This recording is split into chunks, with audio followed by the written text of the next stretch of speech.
abusia ensa no adwuma de eni awie number na ye body atwa to bomode afa 0244 47 40 93 0244 47 40 93.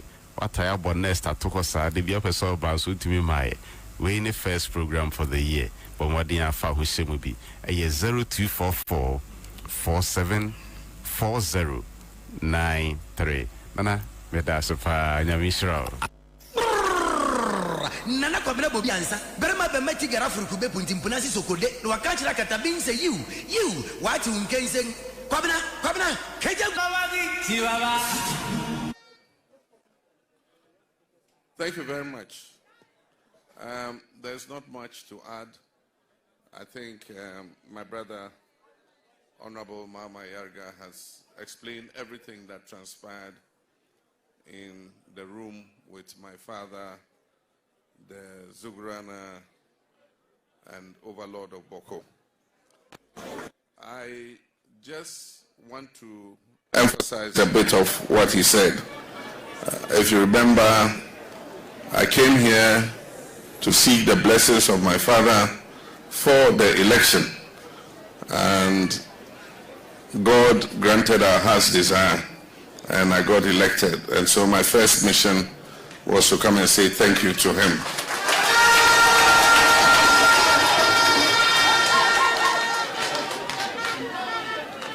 Again, during the campaign, I stated that if God granted our desire and I was elected president, bringing peace to Boko was going to be one of my #1 priorities. So today is exactly 1 week when I was sworn in at the Black Star Square. And it's my first major assignment outside Accra. And so I decided to come and assure you that we're going to work very hard to make sure that we bring peace back to Boko. I remember when I was president, Boko and surrounding areas were very peaceful. And work was going on, people were going about their duties. It's sad that this situation has occurred again. And I know that for the last 3 years, you have not been able to sleep. You've been living under stress. And so the priority of our government will be to bring peace back to Boko so that everybody can go about his duties without fear of harassment. We want to assure you that we're putting in place the various appointments so that we can have ministers and other officials who are responsible for the security to take charge. And so within this week, we will do the appointments of the Minister of Defense, the Minister of Interior, the National Security Advisor, the National Security Coordinator, the BNI Director, and all the others. And when these appointments are made, I'm going to charge them to make Boko one of the #1 priorities that they attend and deal with. And so I'll appeal to you to exercise patience, exercise restraint, and to let you know that I am apprised of the issue. I'm going to deal with it, and I can assure you, have trust in myself and this administration that by the grace of God, peace is going to come back. Permanent peace is going to come back to Boko. And so, as my younger brother said, from here we'll continue to Nalergo to meet the Nairi too and deliver a message to him. We cannot live in a country where our people don't feel safe. Our people must feel safe to travel wherever they want at whatever time and not have people shooting at them. And so you can be sure that we'll deal with all these situations so that we all can have the peace that we need in order that our traditional areas can progress. So I thank you very much. May God richly bless you. My father reminded me about his request And you all know what request that was. My assurance is we need peace to be established, because some of the processes that you must go through for what your hearts are desiring require that the area is peaceful. But you can be sure that I haven't forgotten about it, and I want to thank you very much.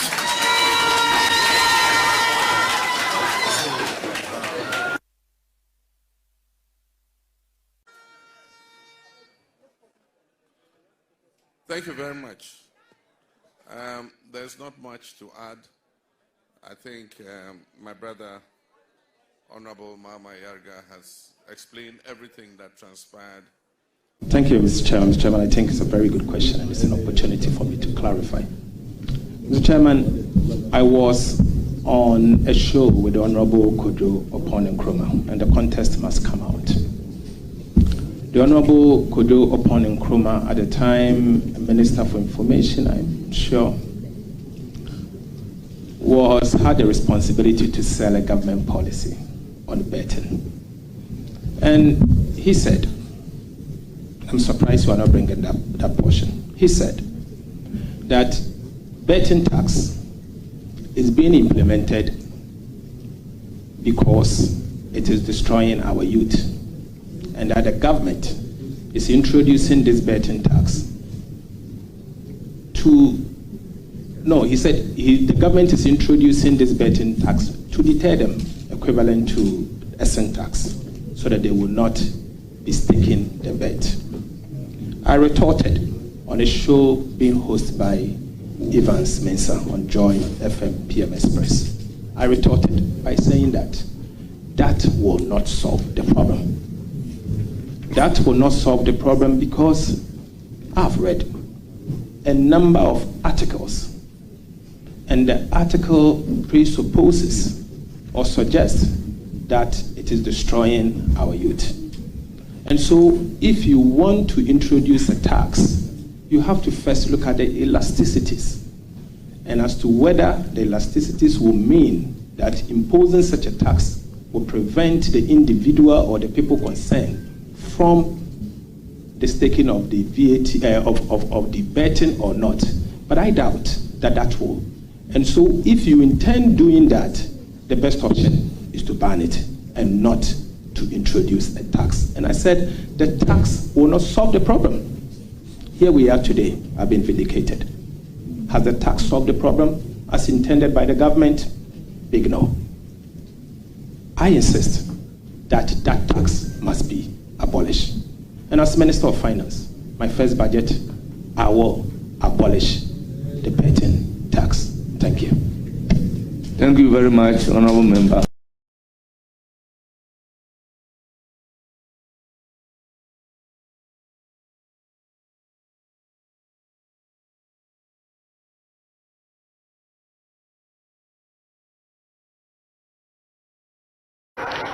Your Excellency, kindly say after me.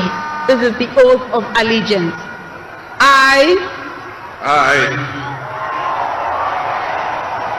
Your name. John Dramani Mahama. Do in the name of the Almighty God swear. Do in the name of the Almighty God swear. That I will bear true faith. That I will bear true faith. And allegiance.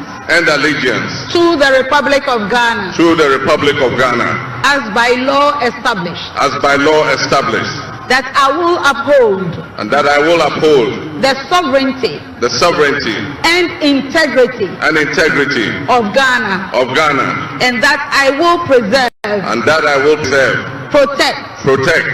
And defend. And defend. The Constitution. The Constitution. Of the Republic of Ghana. Of the Republic of Ghana. So help me God. So help me God.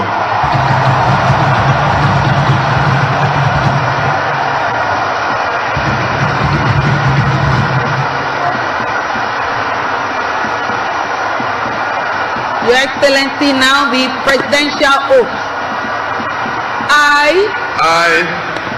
John Dramani Mahama, having been elected to the high office of President of the Republic of Ghana, of President of the Republic of Ghana, do in the name of the Almighty God swear do in the name of the Almighty God swear that I will be faithful that I will be faithful and true and true to the Republic of Ghana, to the Republic of Ghana, that I will at all times preserve, protect, and defend the Constitution of the Republic of Ghana, and that I dedicate myself to the service and well-being of the people of the Republic of Ghana, and to do right to all manner of persons.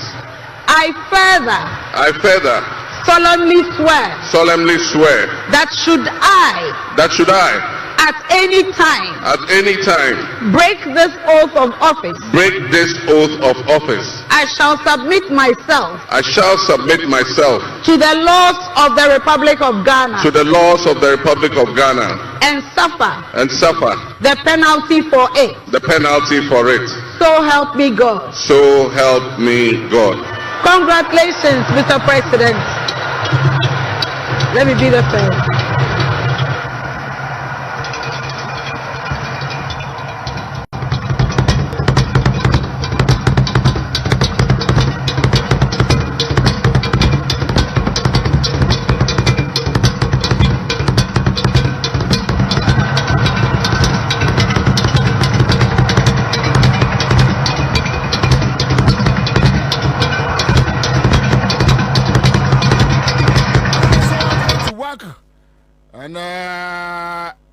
And everything come over bebre. Everybody juma bebre. Na said hey Martin.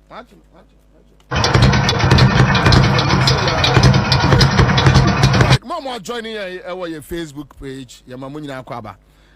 My main fan says suma Citizen TV Ghana. Yeah, almost here we say almost so I join here. Juma various platforms here almost so epic here live. We are grateful this afternoon. Yami Shamunina and you're fine. Be correct. You see that thing? Everything will be fine. Mama Ketwa is here with us. Okay, thank you. Mama Ketwa. Godfrey Daglomote. We have Zion Churchman Adolfo Abbey. Alfred Kwekusapo from Birmingham in London. Thank you. Ayana Ishaku from Nana Kofi Ahin Kingsley. Watching us live from Citizen TV. From Awoshi, Eric Fosu is here. Abdul Jaro Maiga. From Japan, Tokyo, Citizen TV is loud and clear here. All right, so Lydia Sebe is here with us. Nana Akwachi Anefi, Ayana Ishaku. Okay, so I think I've touched on Ayana Ishaku. Daniel Kodo is here. Yahuza GH, Love Dogbe is here. We have Sikayi Bible words. All right, so Isaac Babin, and so I join here. Zege awesome free so many. All right, so Yadamunya say what me are joining away on Citizen Show, but as you know, my friend I say my West End FM Elembele takrade fo nyina me chia mo nyina yede na say ma Benya FM in Elimina Clenam ya is here with us on our Facebook page, and I think this is the first time she joined us here anyway. So Skin Ann is here. I think I know the person. Yeah,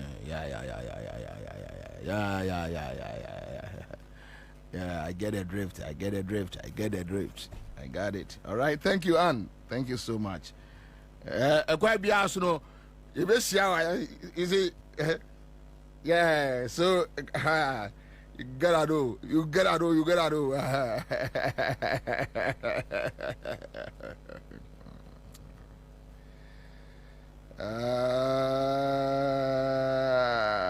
Okay, all right, thank you. Prosper Anachu Cashman Devoice also is here with us on our Facebook page. But a quick one, my draw Ghana for attention to something. And I have this guy, Ni Okain. Okay, so for Ni Okain, a picture to how say a mame. And ultimately, you have some phone be a number some distracting me. Don't mind them. Yeah. Okay, so let me check whether I have this. Va check his story now. Va check his story now.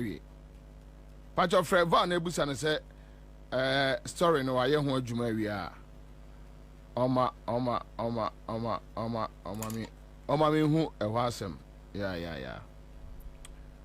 Yeah, friend of mine. All right, so Ghana for you see this gentleman here. Medina to your Facebook page and per our sources. This gentleman Ni Okain.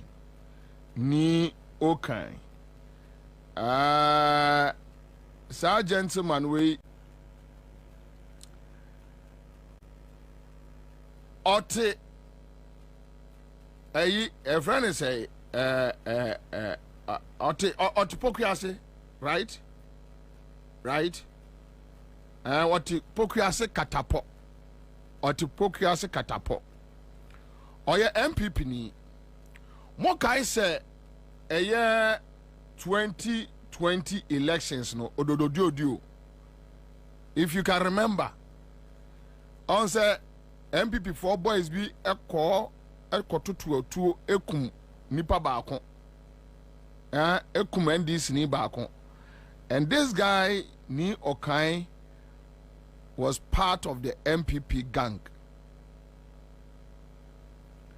Otipokuase Katapo. Na eya na da bia me kasa asem we. Sesia MPP lose ye no. Akufo-Addo na me kasa asem we na nkrofo njimini.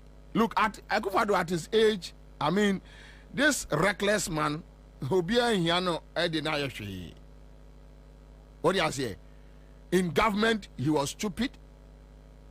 And what didn't kwasi asem sa dia kwa kwatena fi. I'm talking about Akufo-Addo. What do you say? But with his age, obia what is it? Edewasem. Inti emrantienwa na omama muatuo no. Now this guy Ni Okain adwane afrifie. Even on one family kwa no obia anya ne hweo, but he's afraid for his family. Adentia. Yemfa police. Yemfa military. Uni ene eyibia wo security system no mu. Uni ene locus. Then they gave you a gun. Anna Lord Komi. Lord Komi a friend say Lord Ntrumu. Anna Lord Ntrumu. Anna Lord Ntrumu. Edadamu. Right? Edadamu sa. Anna mudi etuo. Into a drew elections are mona munim tuoto. Now you need to run away. Say no, ese odwane, ese akote tetete. Abrante wo bo bra. Hweso bo bra.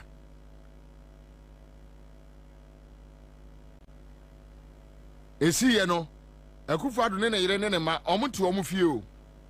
Anya ye kura no, ye de obuo be ma no se oye former president. Ana meboa anya ye kwata ye nim se wagimi. We know.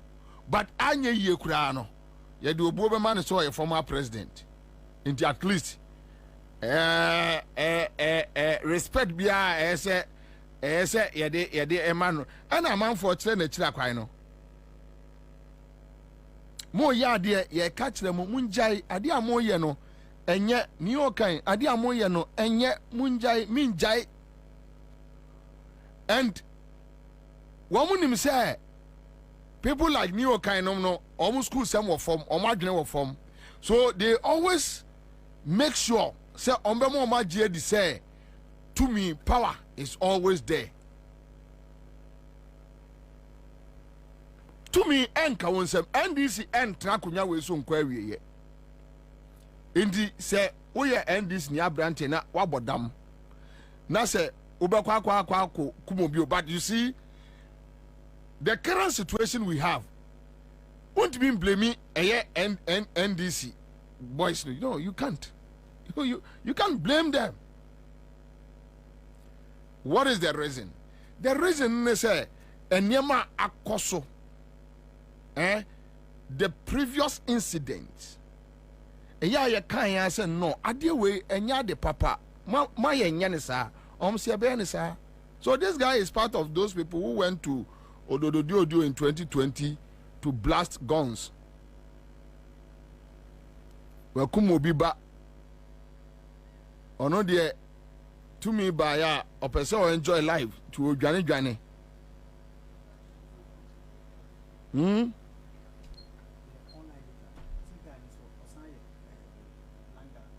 Oh, okay. No. Oh, come. Don't worry. Oh, come. Don't worry.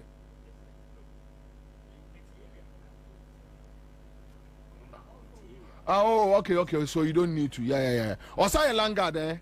Oh. We're here from. Obeko. But minim say amount for air track no. You say I learn say dampare enkola no use no na oka ho. Yeah. I learn say dampare enkola no use no oka ho. Oh. Anyway, dear Rodia on way. There have been any on train fear. What dear Rodia any or quite. Obi and Obi sending message so I better say Bundumasi saying Bordumasi. Oh, okay. I want to say I want to about better no be a chat if you may have you in your shade. May security mean chinipa, may shade. But you see, may they cast much remrantia say at least. Say party ba power here nya abotre. It's okay. O party eba power nya abotre na to me enka. Yes said there abo ne podua anka ne to no. O konfo no ekra no enka ne nsem. Choboy. Yankomra. By 8 years time. SNDC komo biba. What you say? NDC I there crowd 12 years. Why? We witnessed Rollins 19 years. Ghana 19 solid years. You witness Rollins with Kruma with Jao. So I didn't know my political party down. Ko yesi, ko kui, ko tutu, no yesi, amu yesi, now yesi. Hey, forgetting say. One day, to me best sound. Yeah, me catch uncle for power and money. I want turbine. Power and money. So when you have power and when you have money, a one say o brown wants more. A one say o brown wants more. Unya to me, unya sika. Bunipa brown wants yenipa papa yenipa adoye and fe bonnet and same crofo destroy will be because you have power. Today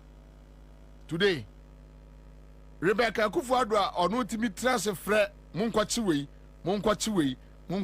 today Rebecca no unto me waka dem she so nam kra no ofere power When him say omo bano your friend say baby I doing now no isumunam foreign dignitaries Ghana force ye direct omo call ubedi owu ni o madam Fubika wa chire wo be hye wo se nkomimpo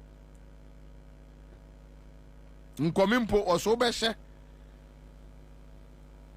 ene enti say bio say just after 2 weeks omo free power in somunam egu and that I think 3 days in the also me ko fa me drive fa egu sandbox omo tutu we your friend say akwano asante be di atu ene alata ni girl no omo tutu. So you see, when you get power and when you get money, you need to be careful. When you get power and you get money, you need to be careful. Power and money, nyame the man to serve society. Nyame omao to me, omao ska, for just one purpose, to serve society, humanity. Didima obinibi, neja jimino. Didima obinibi neja jimino. Then you don't respect anybody. You talk anyhow to people. It's like as if we are singing our song, if we are singing our audio. Now this new kind, yes, we are dear Drew, as we gane. And I said yes in New York, dear Dre, Nanka wa backroom, New York, I mean near to Bem. Now I was so good. Aha, near who say, what dear Drew? Cannot watch Adam Bobie, and this will go for 24 years. I wish, but you see, Kenneth, Mama Yanka so nipa so o man emre bebre ewo power no na Jimmy Eba. Yes. When complacency sets in, and look, your mind na yebu, and your mind na yebu. Makasa same way, and your mind na yebu. To be honest with you, I can't sit here and watch NDC running this country like MPP, and I know they will not do that. I know the NDC. I know my NDC will not do that. I know my JM will not do that. I'm 100% sure. But essence here, you need pentino. Ube will say be mistakes. What do I say? Essence here, you need pentino. Ube say mistakes kakra ebeba. But the deliberate ones. My boy said true. Ni akodo do dio. Ni akwako kum nipa. Ni aye nipa say. When you have power and money and you cannot use it to serve humanity, Charlie, we waste. All right, so Kwame, another issue being the system. Yeah, I'm pressing me a quick one before I start dealing with my panel members. Obi Betro article be about a lance. So for article no to say, mame. Sabi ya man for be minim sa man for the authorities now. I don't know. I'm nowhere near NDC government. I'm nowhere near power. But I campaigned for the NDC, John Mahama, and I'm happy. So Owini, hear me there. Me campaigning man on the basis that we can allow tyranny to run this country. No, we can't. At least for now, Ghana Nibia Suma Jono from Yasuma we kwaha near Udawani abeche wanajo.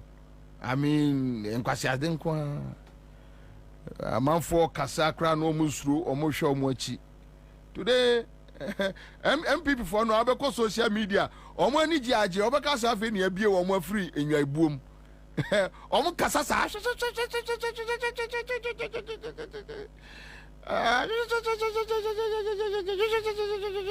you know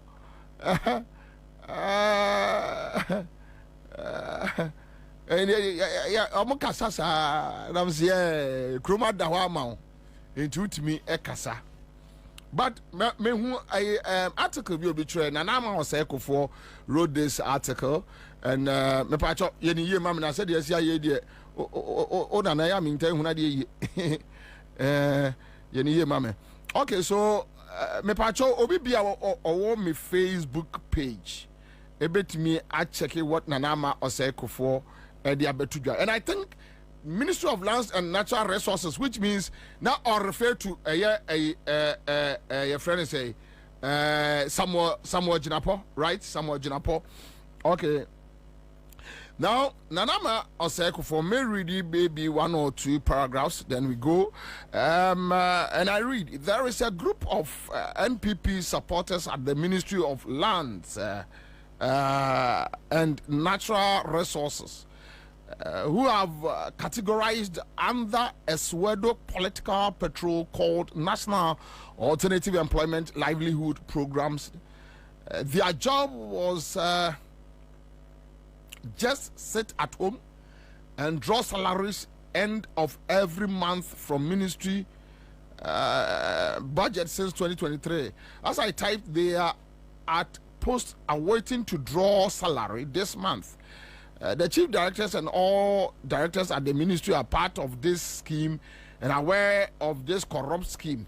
The only work this group of people did, that is during the MPP time, was just go around in 2024 campaigning for the MPP, and they draw. Oh, Onia Meya Jumao, I'm working. Onia, I'm working. Okay. All right. So that's it. As much as I'm angry and disappointed, I could have pushed this to the oral committee, but from my information, other ministries have similar crooks who do nothing but draw salaries. They operate from an office in cantonments, Gold Coast close to where they play the live band. So attached is the list of beneficiaries of the so-called program, excluding their national coordinator by name Louise Carol Sewa Donko. All right, so we can continue like this. I'm daring anyone whose name is on this list to deny and sue me for defamation. I will expose them further.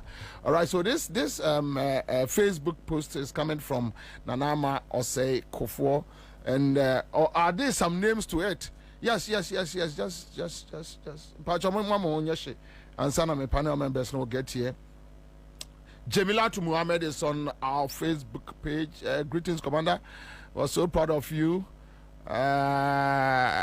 With the interview you had with Keche this morning, Ura has come to recover. Kwabena people never again in this country, Ghana. Kwabena, I remember occupied Julobi, Dampare IGP arrested me. Okay, so Tanko Adams, this is another issue. So these are the names. National Alternative Employment Livelihood Program. You have Ignatius Edubofo Poku. No, Dennis Jomo, field assistant, object 3,300 Ghana cedis. Ignatius Edubofo Poku, liaison officer 3,000. Janet Kwanzi, account officer 4,000. Kwabena Jimai Bedu, field supervisor 3,500. Isaac Sheldon Bear, Ade Donko, IT officer 4,000 Ghana cedis. Prince Odeno Opon, project and program leader or lead 8,000, 80 million. Oh yo, I see. Auku Solomon Ofe, program officer 4,000 Ghana cedis a month. Marco Fori Boatin, head of finance 8,312. Dokas Yanchra 4,303. Or Kunja Sesameyao, logistic officer 5,000 Ghana cedis. Joshua Kinebua Mwakon, Emmanuel Enchi or Enchel. Anyway, Abdul Basit Mohammed, Yusuf Ahmed, Afriyo Subempa,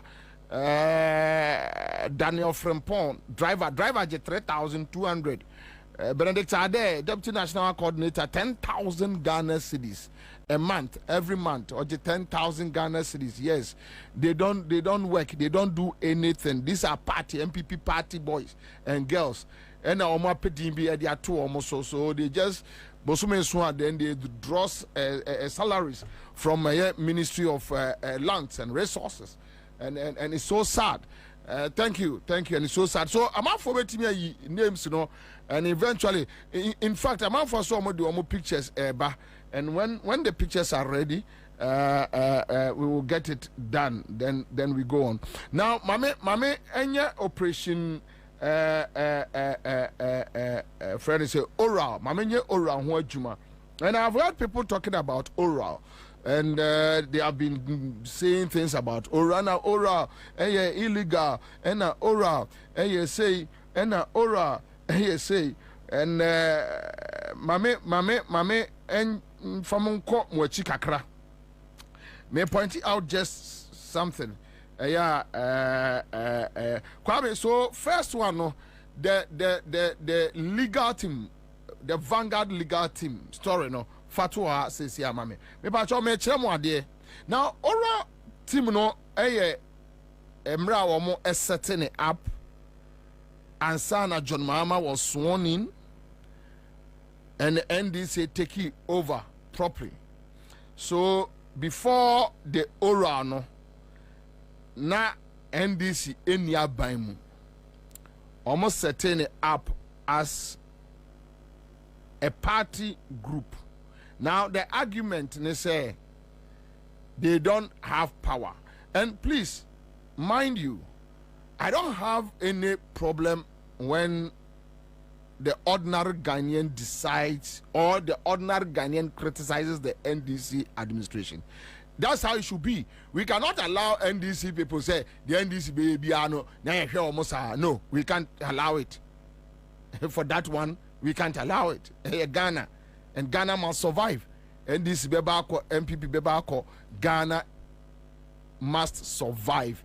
And that is the most important thing. If we cannot do things about Ghana survive here, then we have no moral right to come here, put on our microphone and talk to millions of people. No. But when it comes to the MPP, MPP for now, sometimes I ask myself, MPP did about it. So watch this story. April 25th, 2023.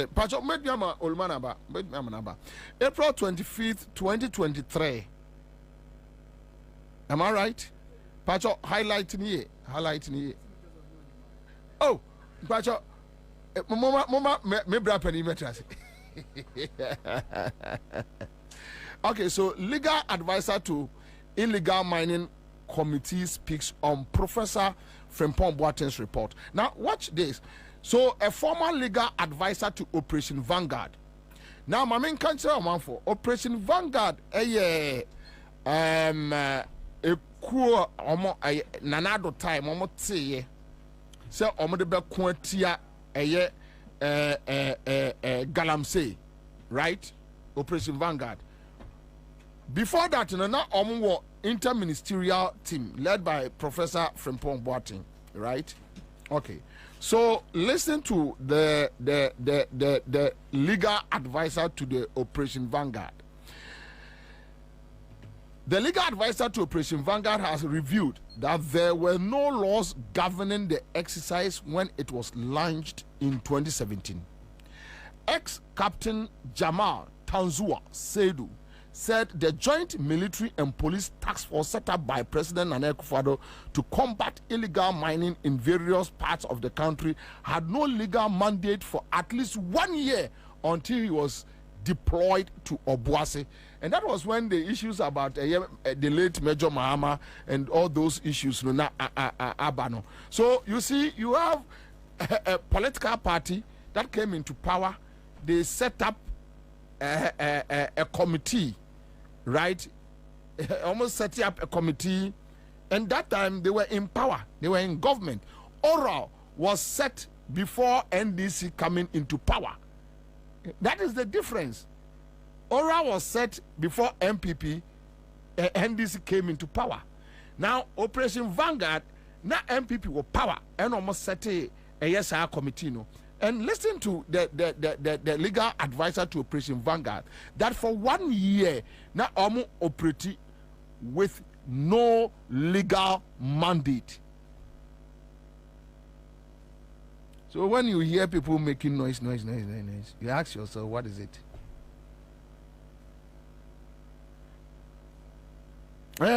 Ora for ni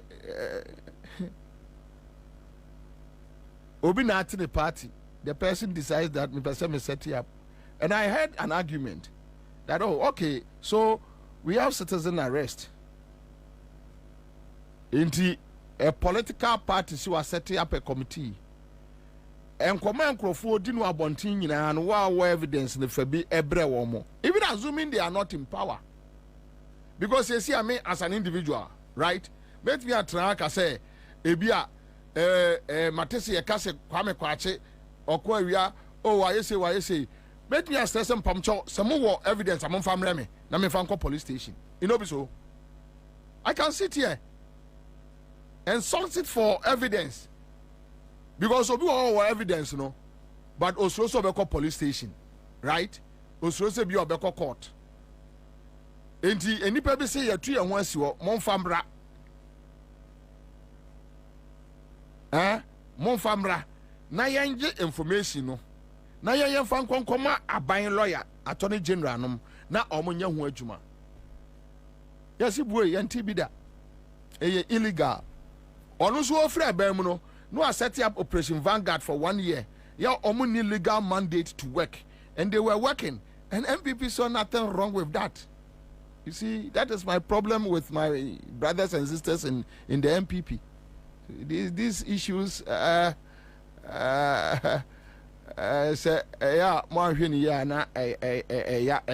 now another issue. They are talking about Operation Orafono. And Orafono na omura no omukwa. In the first place, let me put this on record. Ora ni bia ni wa wako obibia efie. Ora funu obibia ni wa. I haven't heard from Okujeto. We did our cross checks from the Ora team. Omumra obia efie. Omu invite obia anso. Omu invite obia. And they are talking about oral team no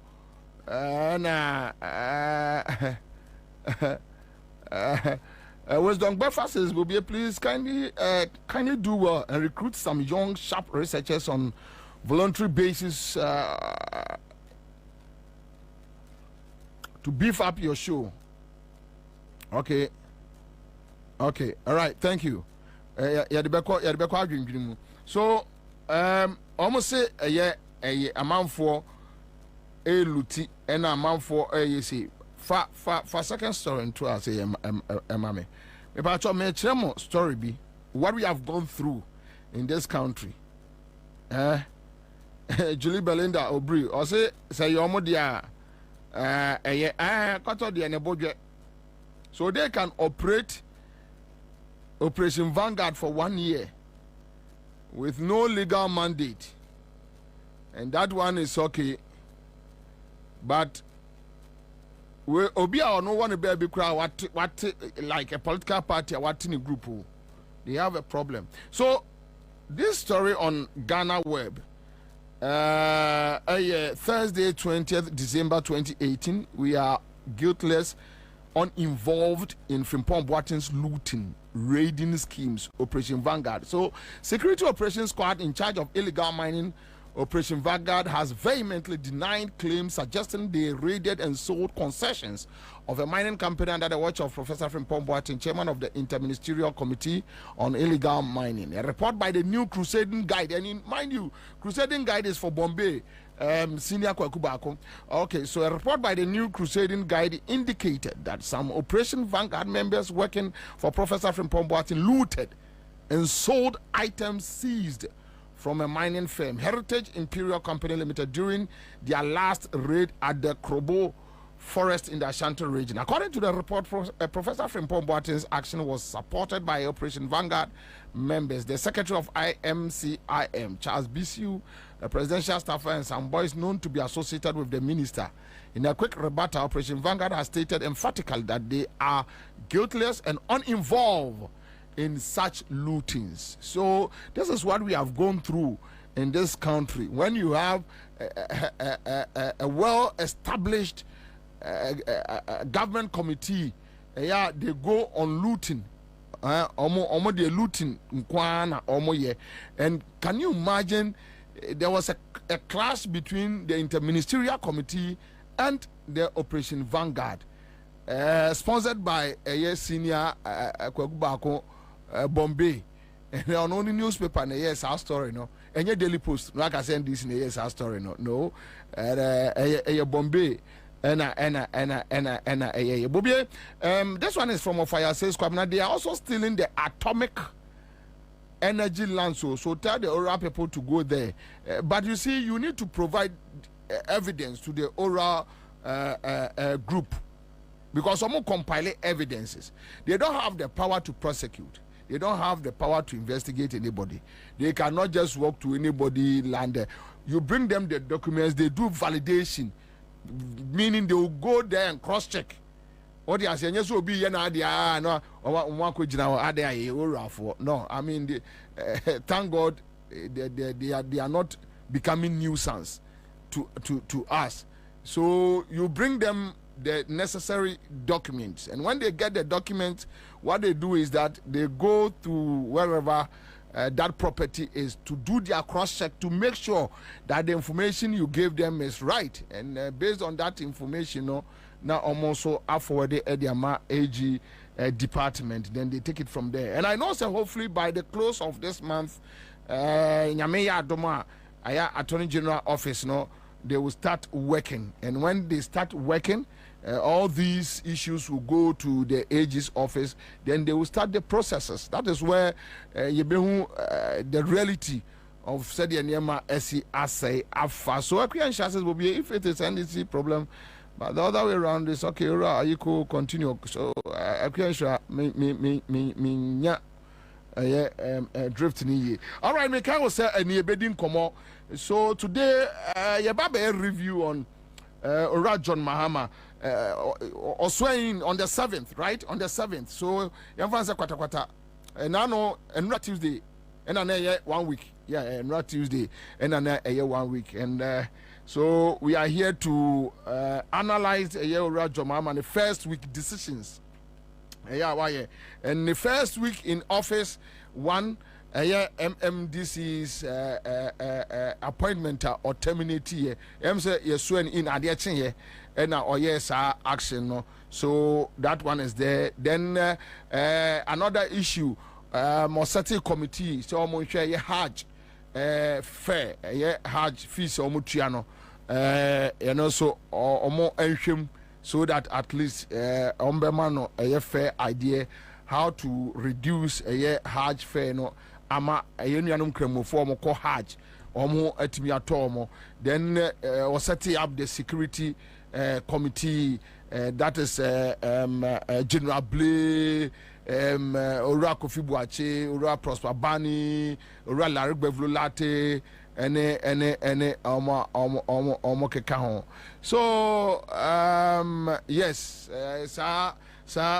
decisions we after that, and what again after that?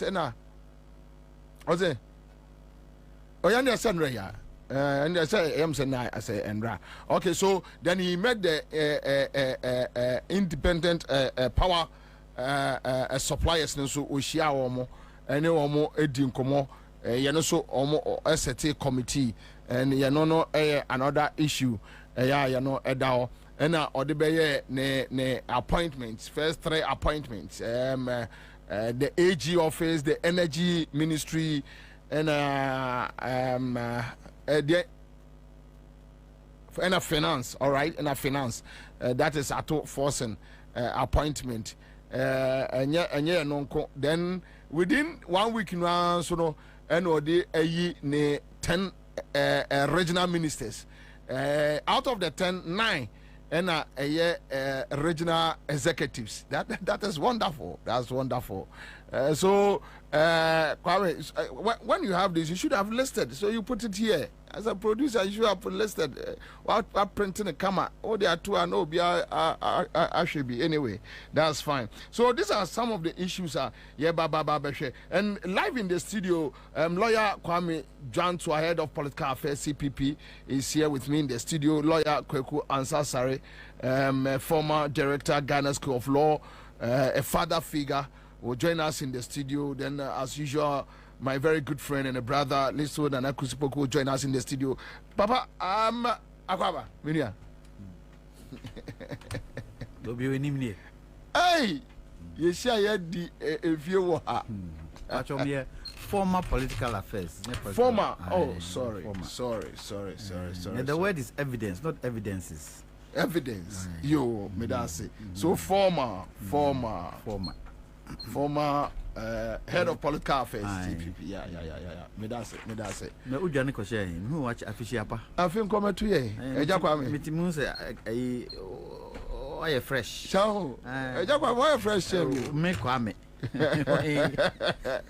Why a fresh? Why a fresh?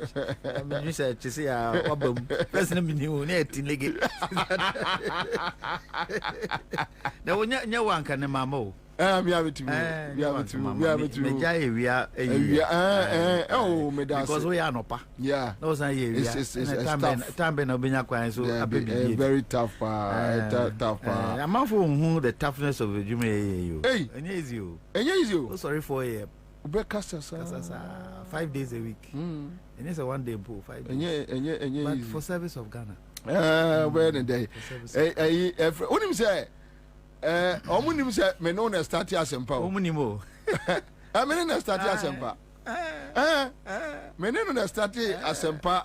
Ono Kobi Fiagbe. Alhaji Baturi. Kem Crunchy.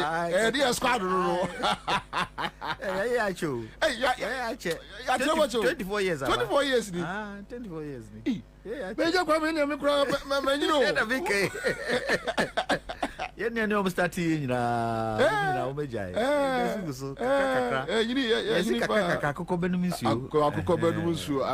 But tell me, after 7th December, what a moshe a chromo feeling to say?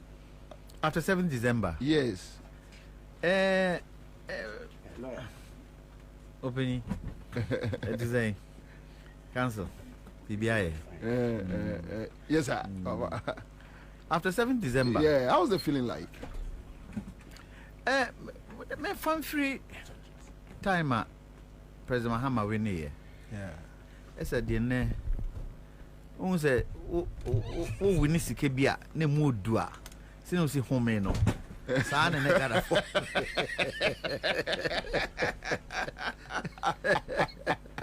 San and negara for home. Now if you di brunya. Don't di brunya.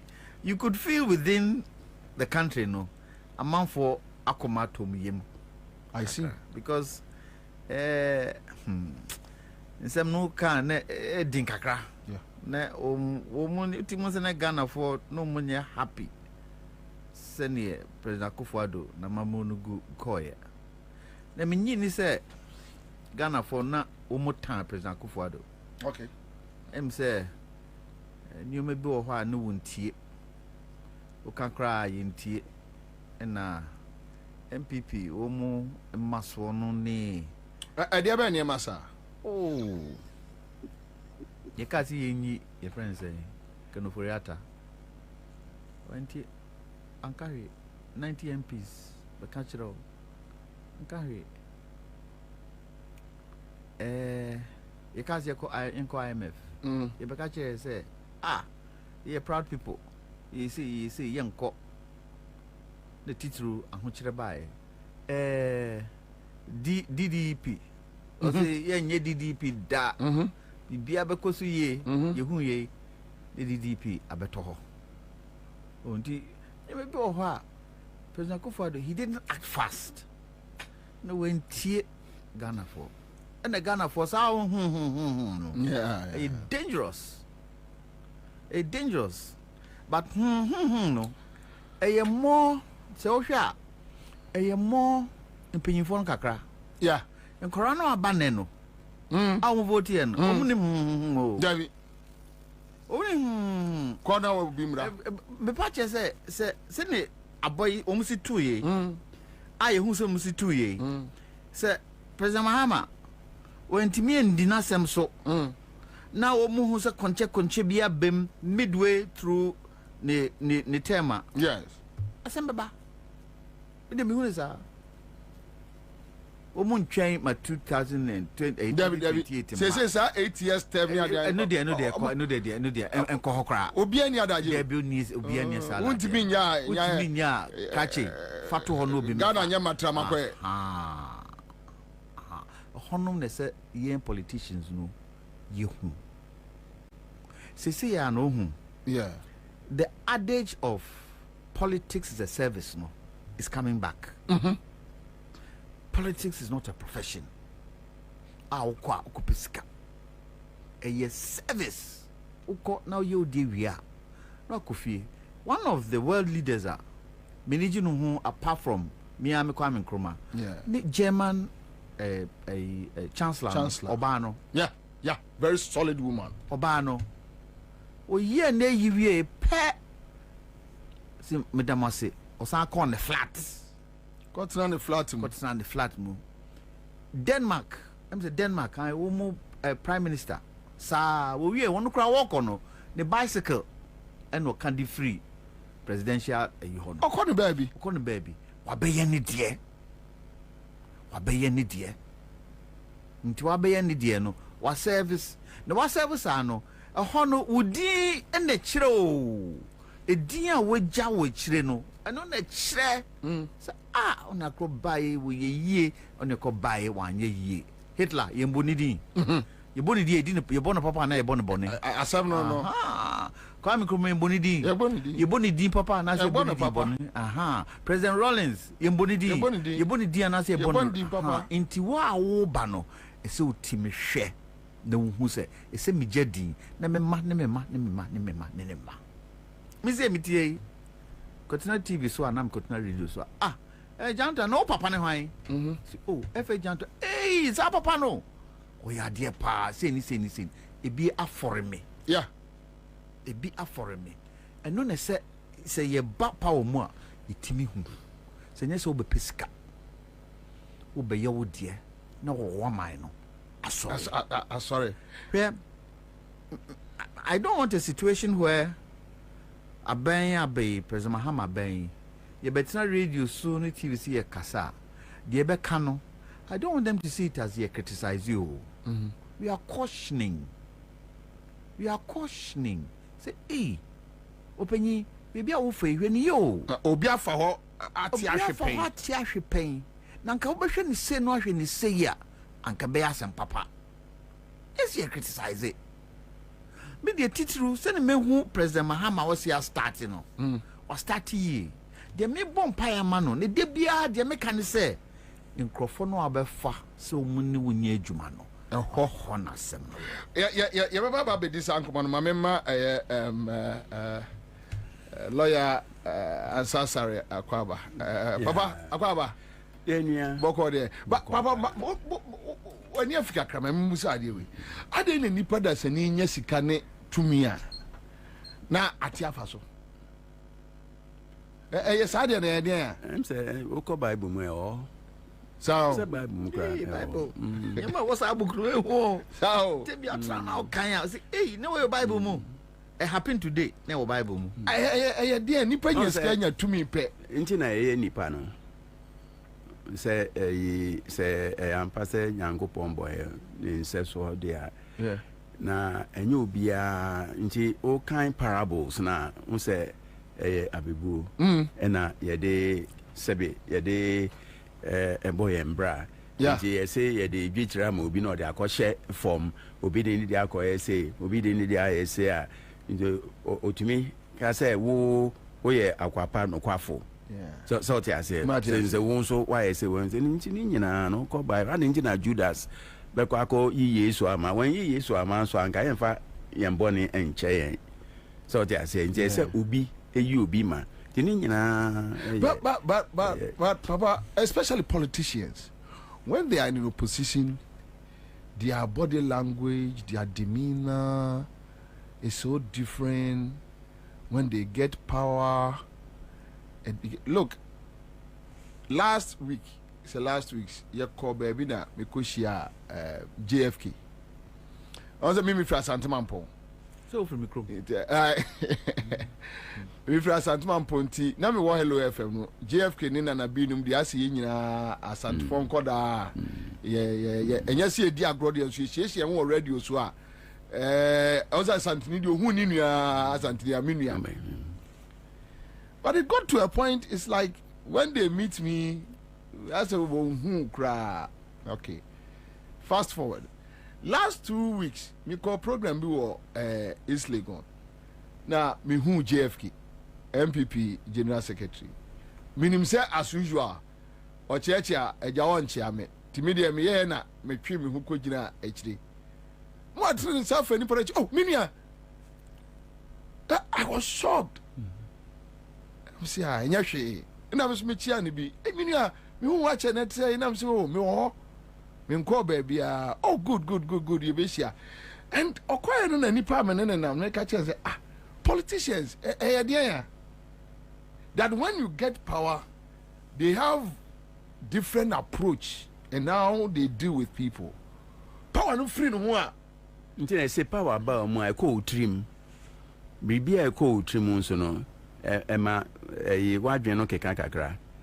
Nti sebi tafraje enye yinya se ni nua ya ushia ya ne Bobie ne senior ba obi a unye CPP ni kura na o kombedo se obedom sa ku no bi o dia se nti o kan se FA jazu me was against kuni ame kai no any agric minister ubo FA janto obi a be catch us na Ashanti region num ne na sebeta frache but e bi num wo ho a tumi no say yemfa na naro de kai say baby na me kai say tumi na be di na nsem no eko ni trim too much inji na fe na ye wantan wran endi na ontisa there be me kai ase na nado na minim na na eko Darocha Sunday school no enyo no ne na nado na ni nyina fi ti say ne lawyer kai efi woma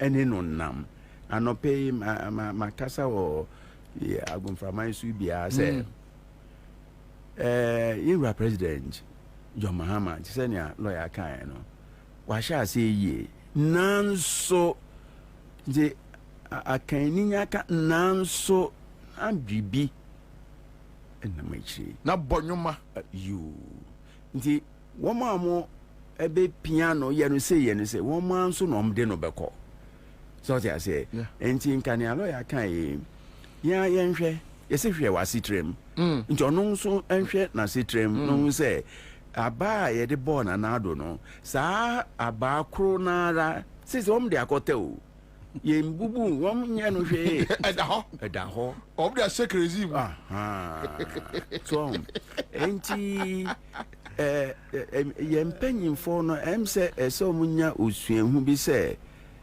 tumi wo hwei enye ade a ebetra oda nia obetumi atra oda ne Nyankopon tumi dapem ba yen nipa ni sa tumi na ebetumi ede atra dapem enti se wo ye adwuma na unim se mpapa ti ase no se broni adwuma yedidi hu yenidim nti politicians no bana say onya sika onka hwe biom ni classmate krampo ananka one no na ekoba ofren ko onfa na tumi no free trim na wasamba ni paduem nti I say sika ne power na I say gbese no esi popobli. Okay, finance minister Ben away no. Barredo. Yeah. Who can order? No. Hey. But it's one sorry. Very humble. Meeting no. Na meeting no. I go over no. ube free no office aba oh Kwame nim say me share time we na me ye yibe o nti pacho twen kakra simple can say your car in 10 seconds 10 seconds Since na no be a friend no kwadwo. And the nipa na ndimi anse amakura no at least o kofi awakoma atoyem se we pie ni me abekasa wonim se wontimi nhwa nso so because oh Kwame ene de mentimi hu o say ni say aba nti wo de ko ne brad this time ukwa wonim se obehu it's simple oh the question of humility and ya na adien your system no akoye sika tu was can you Kwame me no nya adwen o unim yewura mampanyi dada Kufuor yeah Kufuor so onimu a baby bia obehia obema wahu se onimu so a oh hello night say no yewura John Mahama me NDC ni NDC for na omukobam so on the humble pa yeah MPP for me say me to me can the same thing if Nanado so one difference no enti Nanado one so no ono so sa na ewo no so I say got a motion got a motion sa na ewo no enti me nya sure I don't believe that I don't believe lawyer for no can't a lawyer for mo suru no clients na kasa ende de almost suru o dey say no be to ye okay no I think he wants to chip in your friend is saying emra o mo fight a champion union government asokwana no mo ba Nanado no me papa fi Nanado was the youngest of the lot but said on no CPP ni but no about that time you name so me di be 15 until no name so but oba utimi who say easy going so what happened easy going so what happened they mean to me chire this obusa no ebia yi ni didi ni trim and na wo mom so mo ho no wo mo ma no hu say hey say our power it be bia nya ya gi e mind biem wo one of the major things especially in our politics was Nkrumah Dankwa issue no okay it's been a major thing because I believe sir the UP tradition felt Ghana was theirs and Ghana was such that women are fighting for Ghana okay and then Nkrumah buy and then Nkrumah call a krum and who said the UP for you and krum for no woman named the ekoso kra woman feel it into a san buy and was say hey makokrom is me who ye and government in your manasi o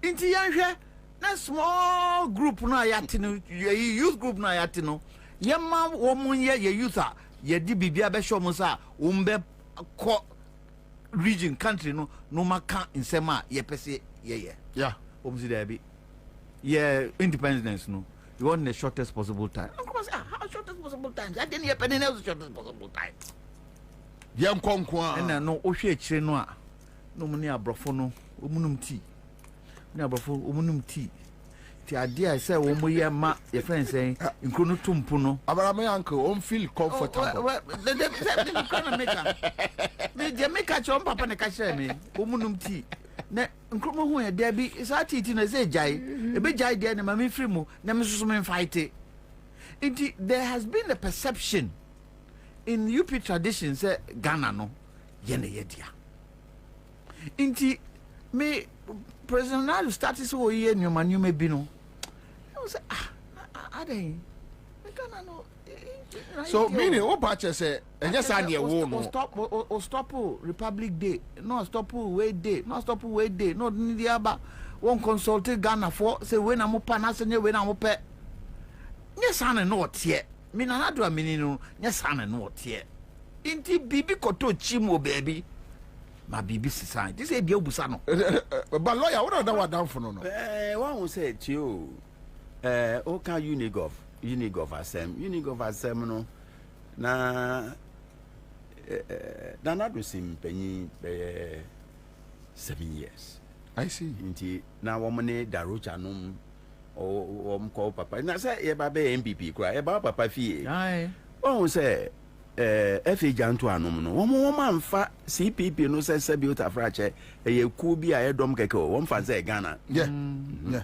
Inti wom hye MPP ase no.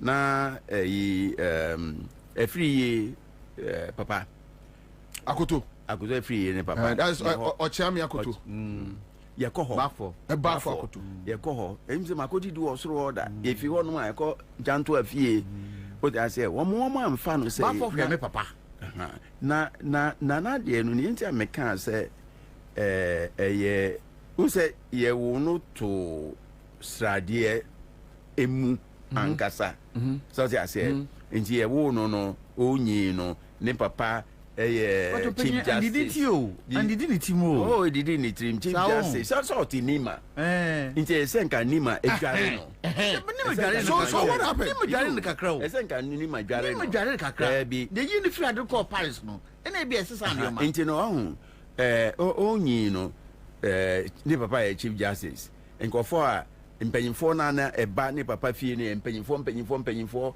na Kwame Nkrumah ko ho ne papa ye lawyer Kwame Nkrumah ko fie ho ye de na watena ne nan so nti tumi no ebedidi ne trim no di nyiye se o hwe se ye nyina so opportunity so and di etrim oh David na o se o ka twi brofo so asam na nyen o ka twi brofo nti no asam na nyen se no man bi wo ho na se unka wa uka twi brofo no umben ho na obeka English ebrochire brofo no bia uben wom eso de bina mene nana eko say international conference na nana kasa wa hu say you we Ghana ni akono keke but enuntina me ye infanto de compare Kufuor ye different Kufuor ono papa no nyina junior ministers me boy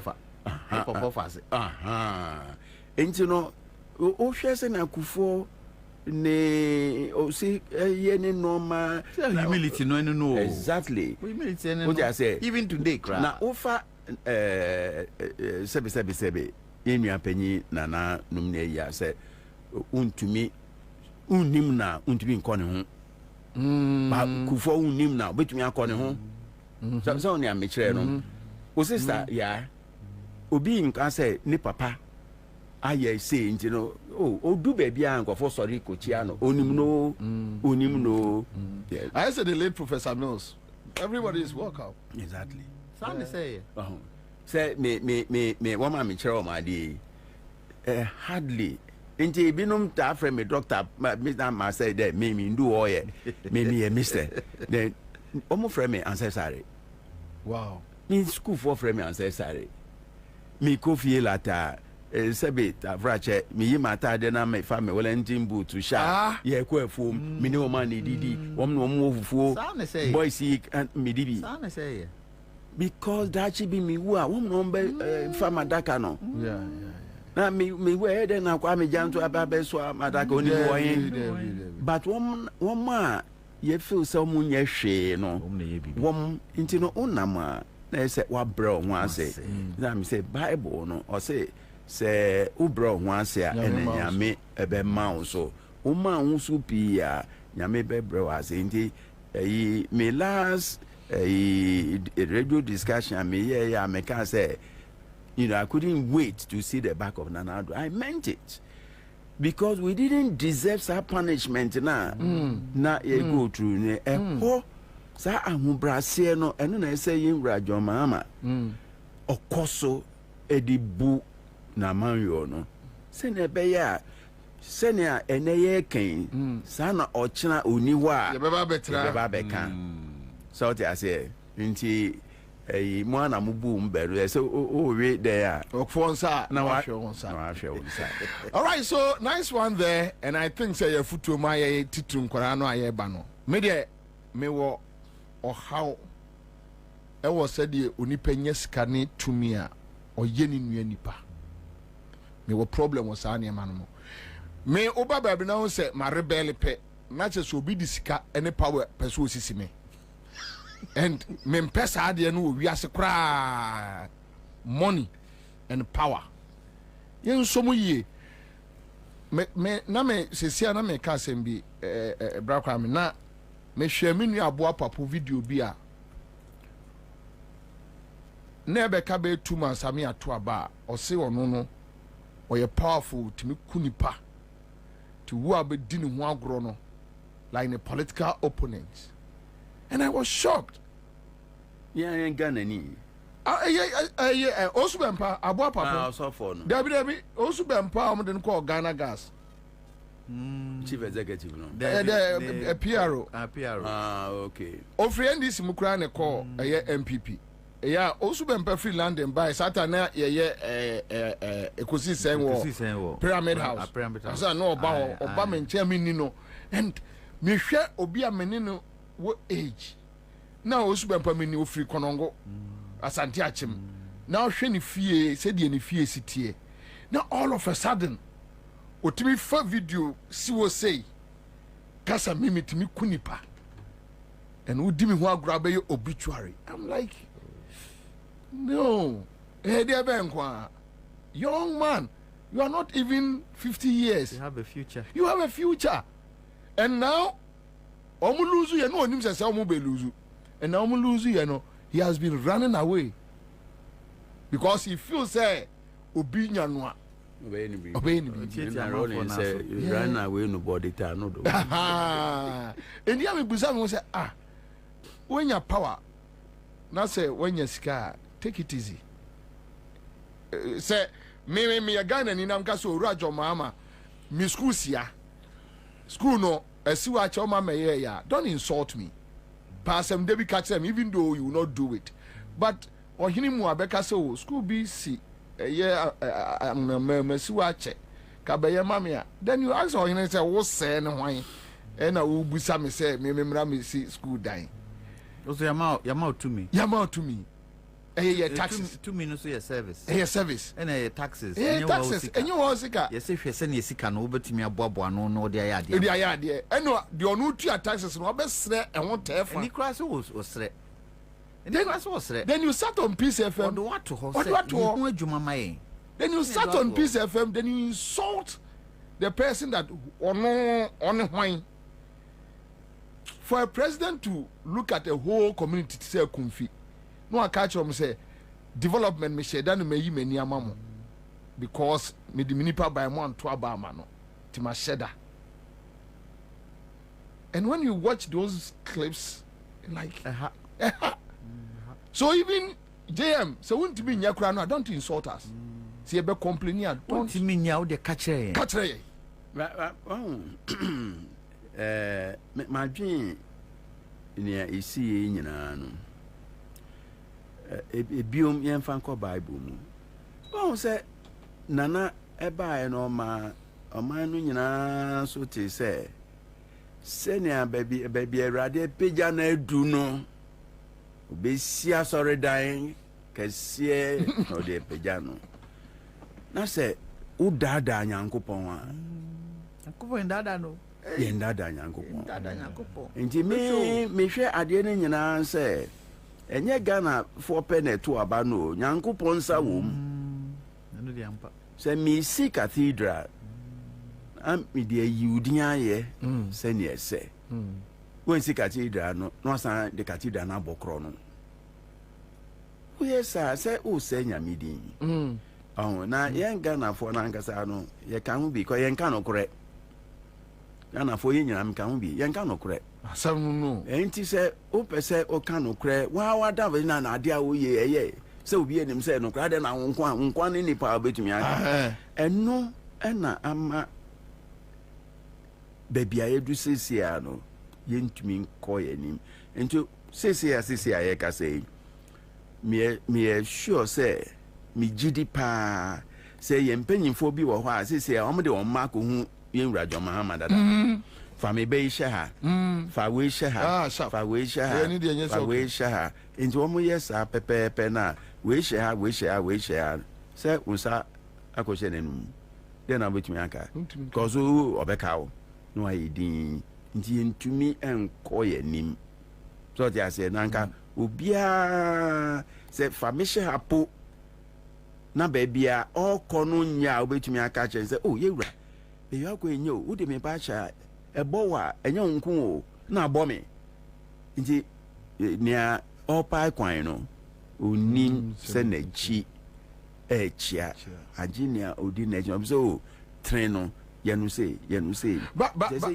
lawyer Bra Kwame one politician me wo how we society no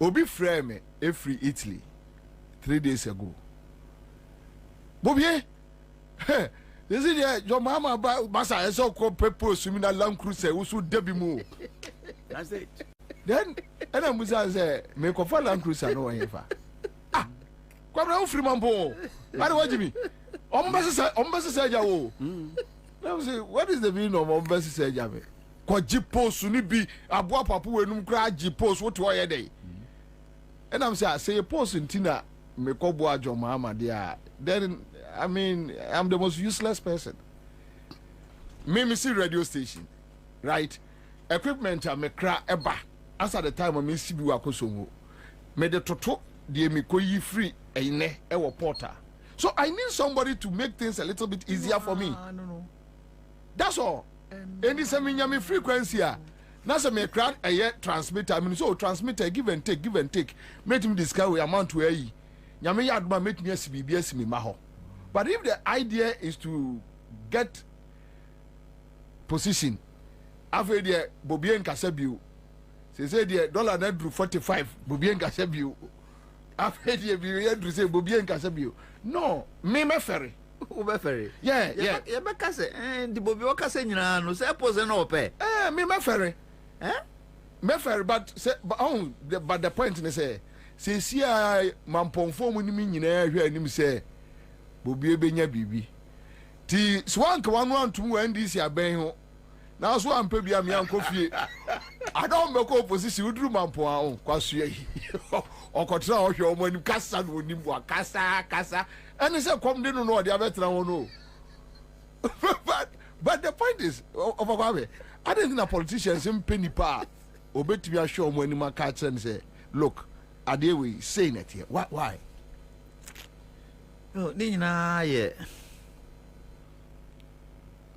opese ye vote mano nti obeka no kre ni vote ye obeka enye kra no obeka no kre no wonka no aka no basabi ama bibia ye de oho ena ye Ghana for no so ye nye research oba betina radio so no onko ye research and make sure say the obeka no eye no kre no be kike bia na afi social media ye denam me feel say post no ehia say o djuma pa bia na aban ye bibi na won pa say eyi menua panyi o na djuma pa bia ye man no post a odibedidi inkrofo pie ma mo post nye free mo sa pe no man useless hwe wo mo asesi a parliamentarians a wo mo lose wo mo seat I am mobile. One more professional. What was our profession? Yeah. One more money professional. Watch you one. A cab befie. Young few crania when him. Bibi Sano. I see a share. Ni make sure, say, ye politicians now, o movie no, woman yakin yano. It's me show woman. Na any one party as them. A collective idea. Oh, see, and Tanasi near yam bobo near Mahua. I'm not for much the woman. And no san no timo no nim so wi a enya dia obetimi nye esika hunu ahwe no ho a corruption no ho na eba no eno obi a bebere sika bia no age eni obi anfa anyway bia bebe obeje because onim so oni ho bia mu a na no aduane bebo no but see timi trase say ye jamahama abe sa nyoma nyina see timi trase ni di nkomo wonderful because we are building a nation and that is my point we are building a nation for the future. Any political party near chichire na that be by the me no nya me ti o me nye president da me nye minister da but ni ami hu ne say president aba opese oye adwuma no pa Kwame na damfo Ansah sare ko tena yi radio so kan sem hunu no men tie no ono ne hwan onu say ne hwan nti ya ye ben to me no yen na ye disa problems no nti me Kwame Nkrumah me hu say ne odi ne to me fa me abofra President Kufuado to me na ngasa ye so anu yi no kra okwa ebrochire wa mabia medi the ceremonial president me hu woma metumi akase me hu kakra Ira Rollins the Rollins aba ono ocheye ndi nyina hu ye na chi na Kufuo Mills na Nanado na Mahama Nanado Mahama na hwe wom nyina mu a o hwe simplicity ni humility a Kufuo na Mahama Mills edi bem na se Mahama mpo de na oye vice ma nje owie na afi na eba bewe na yangasa untumi mfa ento Nanado de no ho me baby ana me ni Nanado wo problem no the arrogance was too much ema womu di na chi kra shase sua senior Nanado we show o dia say enti no I also got to say also got to say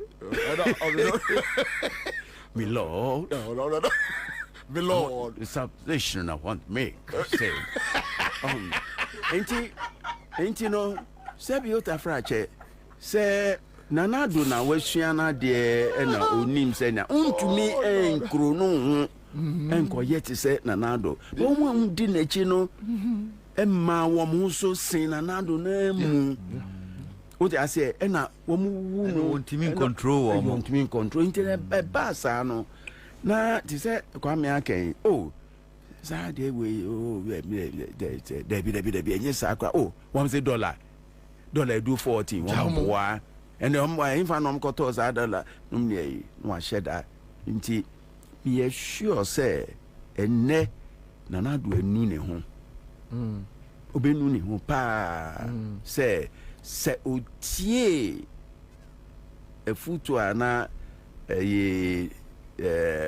inkofo mano na anka amano sa nje ho no ene etumi sise ye nyina boa ye wura Mahama ene ya sha se ka se ye fa tribunal na amra ye fa tribunal na amra ye mu pidi yawo o tribunal time no youth na wo mo freta wo mo enhu se ne di beret ebo ma wo Makola market se ne ya di tuo sinkofo so nkofo egugu ye wo mo enhu bi. But definitely, an tribunal will be different. Be different from it won't be different. It won't be different. Ghana for ya call a disco no guessing. Ya ni ekwakoye. Ya ni enum koko no. Ya ni it won't be different. So lawyer, you obi me agye say ene mremu tribunal omo de bed bebo emma bebo nkrofo. Ghana soldier, Ghana police, Ghana soldier, Ghana tribunal info na military regime. Rollins no. Military regime. Na Akufo no ne a champion no. Military regime. But a champion time a champion unique of time pe NM say and na me efika. The unique of time NM say sa say my university me huye omu kunkum nipa no ne na ho de me Nanado time no say we say now you victim into which me aka no there be na me to na me say Bobie anya accident say why obi ye na adwuma wo say oye na adwuma aden na say usuma driver say onko tata no non crash no nkofo bi etewusa enye fine so they say but say ye radio Mahama otie ye me futu kakra metumi ama ene se maintain crofwa ano asem emfa embu oman no cause one beka to say yeni say 2 years on untimi satisfy womina but open tribunals no our constitution no more tribunal no wom but you but so what did the Jamahama you know or person ultimately sanitize the court system in the local area. And but it's in the constitution. It's not in the constitution. It is in the constitution. But what happened is a court act, no, but over constitution now. Article 126 clause 1b say and such lower courts as Parliament may by law establish. And such lower courts as Parliament may by law establish. Into far Courts Act now, Parliament establish a lower court, you know, to section 39 of the Courts Act, you know, ube Circuit Tribunal, ube could do, you know, section 46, a honor Circuit Tribunal, community. So which means tribunal, it's lawful, it's legal. You it's lawful, it's legal. There be one more amended constitution, one more amended Courts Act. And ye circuit tribunal no any community tribunal no efi ho and a car regional tribunal into one mobile establish a yoko no na circuit tribunal for functions no be nom transfer edukoma yoko for no so what I say na tribunal no the word tribunal e wo Ghana says ya ma me generation no mom di mechi no enye adepa. So I say, in it is going to evoke old memories of bitterness amongst a cross section of Ghanaians. Say you prosecute effectively. Resource the office of the Director of Public Prosecution, DPP office. Resource the police. Retool them. Man, here say office of special prosecutor, and I obey tintim one. Namum unya fa the word tribunal. Which is in the constitution. It is in the word tribunal. No, is in the constitution because regional tribunal at the whole Okay, so why do you have to bring back another facet of tribunal? No, it's the same thing. The same thing. Okay. Courts Act, no, Courts Act. Regional tribunals. Regional tribunal. 142. Okay, so yes. Okay. There shall be established in each region of Ghana such regional tribunals as the Chief Justice may determine. 2. A regional tribunal shall consist of the Chief Justice, on a penny, it will be a on honor and a safer. One chairman, and such members who may or may not be lawyers. Such members who may or may not be lawyers, as shall be designated by the Chief Justice to sit as panel members of a regional tribunal, and for such period as shall be specified in writing by the Chief Justice. To me, no one some, Chief Justice in some, any so did need me some, any obia or obey, because I say much or tribunal court. American say, Chief Justice, young boy and Hukoko. Say, Unyaka tribunal, but I'm say, me generation for, and now one more DH, echo to or no, mean call below or no, because one more money. Who can tribunal in Kofu any time? No, but the systems are not the same. But the history of the tribunal. 1991, DFN and every name of money in ano. You say Mopa. Your friend Judge B. Justice S.A. Bobie. Okay. Justice Bobie. Or chair constitutional proposals commission on Okodano.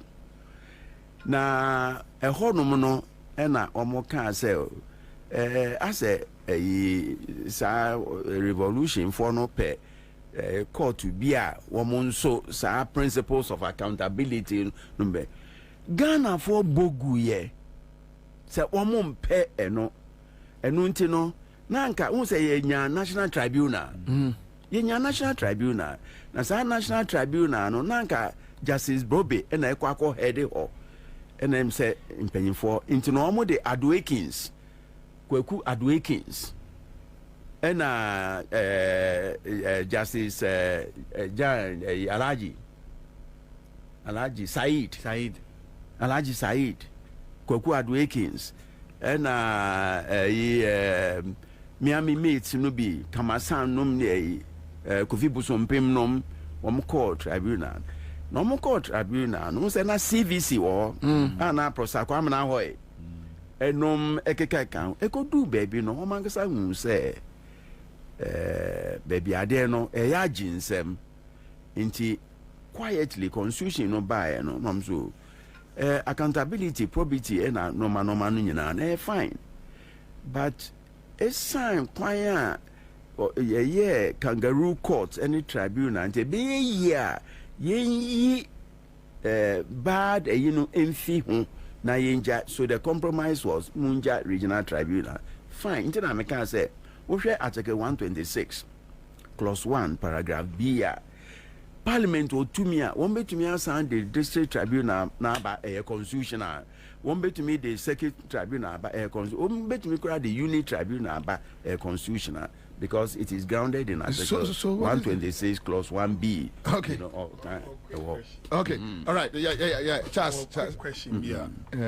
Professor, Mr. Frank said, Prof. Anadoc. Mr. No problem. Yes. Yeah. Legal school. One and I director. We am Nimni. And what winning choir or fast my free school or no. Satem na circuit tribune nebini ho. Na 2005. But me can say no home regional ones, any national ones. Regional there were constitution, but yeah, in fine juma. Regional tribunal. I don't. The last time, the last time. This banding, but the lawyers and I judges on ferry. Almost ferry. Oh dear, Tio. The question is, Sabri said there a court system na ye. Sabri na ye see ni those names no do no. Ye ni awe yenke 20 years more de toto me bete. For example, me say me so na me Time Rollins. From me 15 na I don't want to see Kwedo Ajimai until say me nyini na Moses Rollins crown e the first asphalt ba me region bono. And some was on my TV bar and some was on the electricity bar me region. So I was like never know my hate Rollins for no. It seems say na yet one side of the story ntina my time no. But kwara the young kwachiri every president Kufo ABC President Mills President Mahama Nanado Diema Nanado by Bibifu from BSC.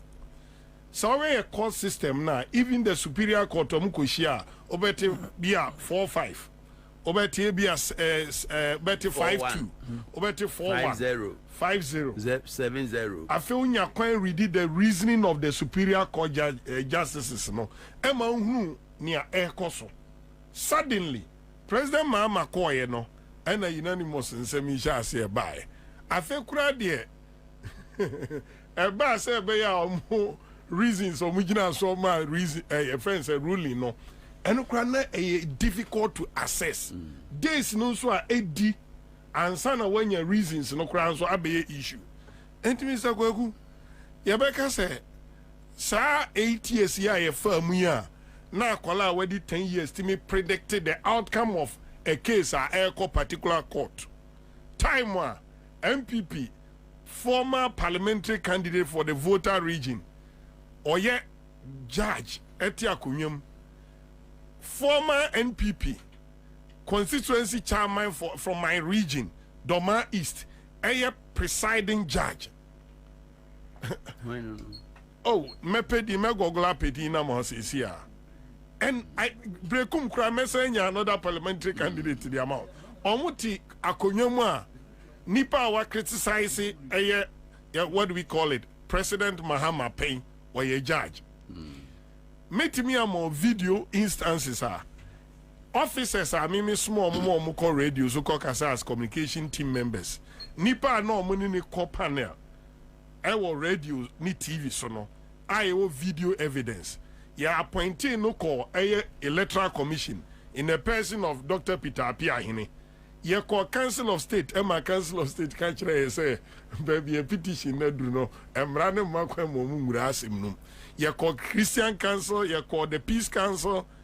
Until now, you are Peace Council, Kwabena say, Sakufado Pasum Bianca, the whole of 2024 allowance one city, Mumbi. Really? Yes, Peace Council. Mimi region, one Ghana city, while Momubi, no when you crowd their cooperation, 12 months. You know, Michelle January, ombe boy abaso, and omumbe complaining. Now, to your mem na Peace Council for the switch political party say, me cry my sitting them yet. Until now, who near it, my question is say, bringing back the tribunals, any whatever. We may be say 8 years under Kufuado. Any current position of the judiciary, any said you so predictable. And yet better. Say processes are overfirm. Nessa Chief Justice not to maybe a waka so or Jeffrey Onko.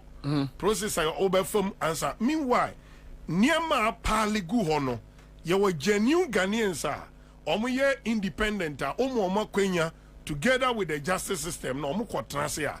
They will think about Ghana. Don't you think, say, for now?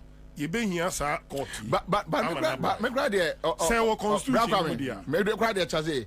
You say see I no me dwen ho say. Enye tribunal no kwa.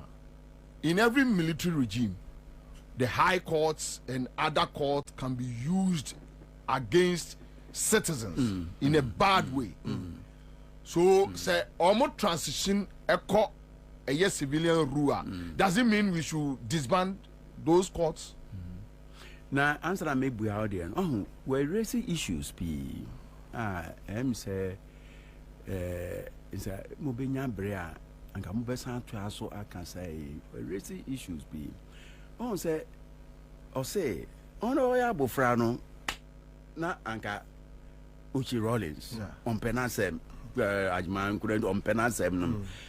Now, only no, who say, oh, Sana, I am one sided. Niana ye Kikano.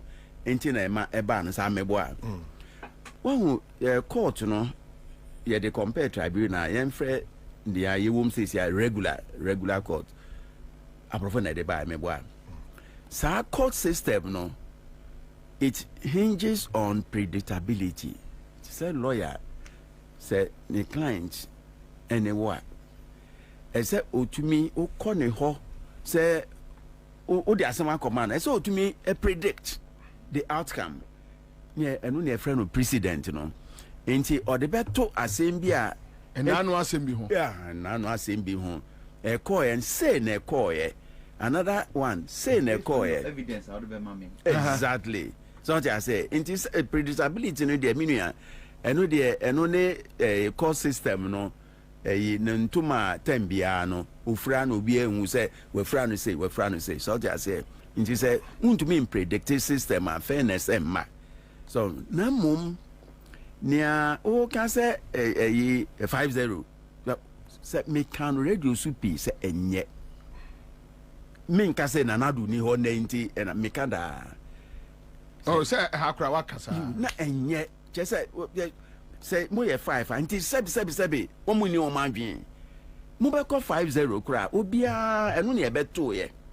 Dissenting we and yet dissenting crana say woman who call Benguma Obi actually any day. No nyina could do ayikuma. So I say.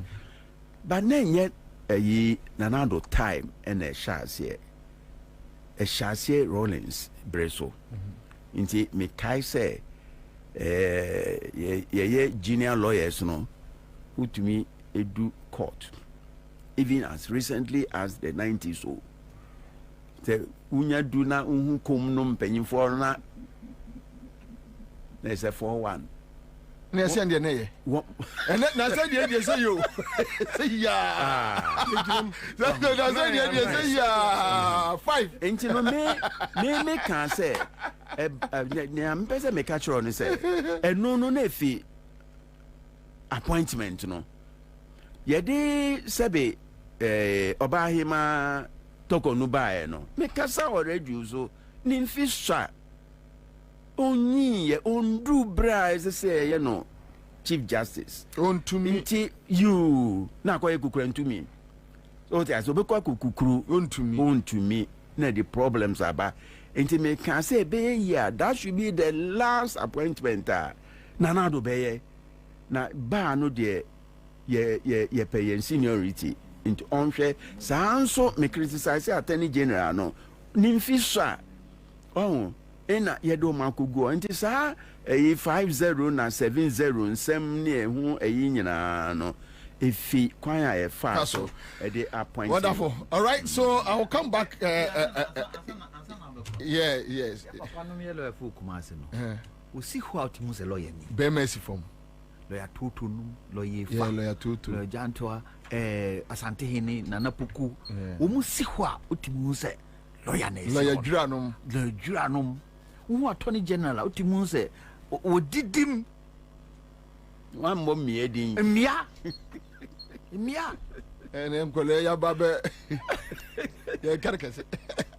All right, quick comments here. I have said Tony Bones, who says President Kufuor brought the fast track and jailed Chikata and Kwampepra. Ora is the same, so it is in order. But we are talking about the tribunal in a way. Tikai Odonko says, okay, so let me leave this one. Tikai, I think my social media handler rectified the issues. Salama Aminu Dankofa is here with us on our Facebook page. We have Bozet Kwesi. Bozet Kwesi of Ansah. If you ask any more trebuna, more than one mobility among Fanko. Yeah, papa. If you ask the Muna Tribuna Mojimo Belt among Fanko,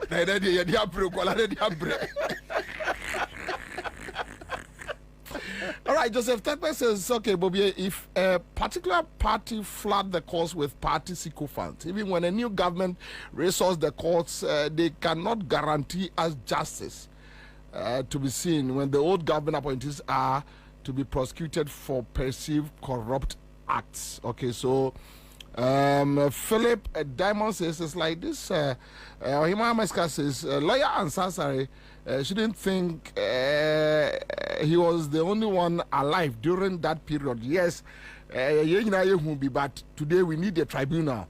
Georgia said this time people using belt in tribunal, they'll be camera. Okay, so we have other testers. Matthew says, please, Bobie, they're stolen parliamentary seats.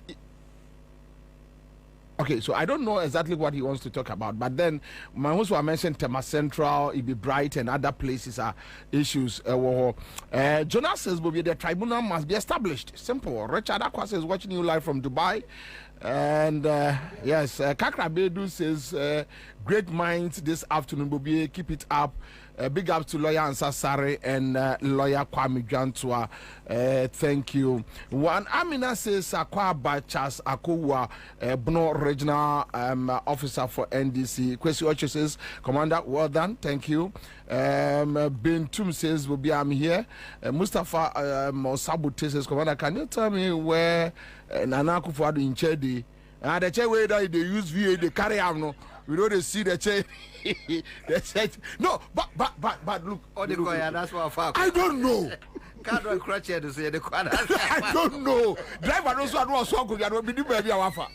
No, but what? Sakunya no idea. What was it? That chance Sakunya no idea. Oh yeah, so yeah, that's all.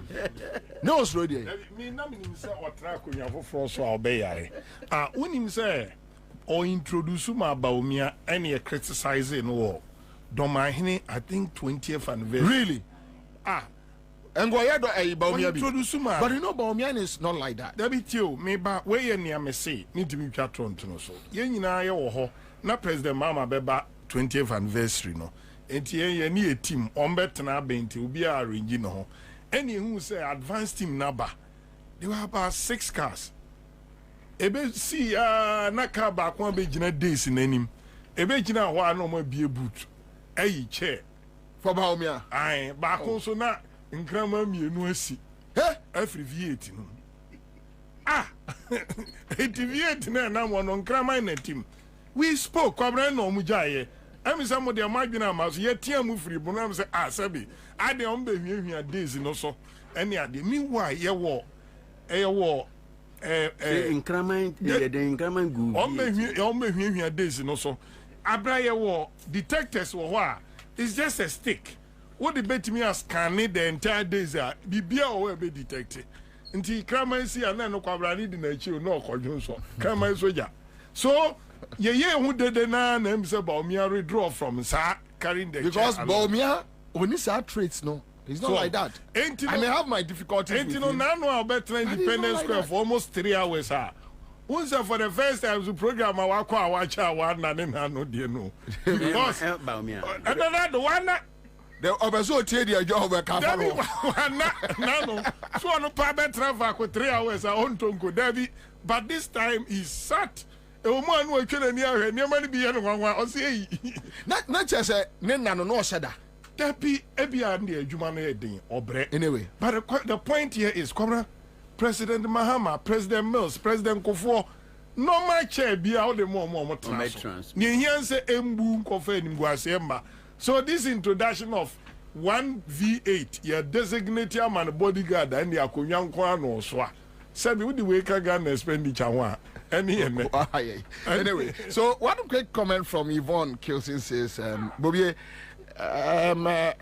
Lawyer Ansah is my big uncle, but I disagree with him. Today in Ghana, majority of Ghanaians suffered such huge injustice under Nanado, from banking sector, health sector, religious sector, and family units. Every aspect of Ghana was seriously bruised and injured under Nanado. So this tribunal issue.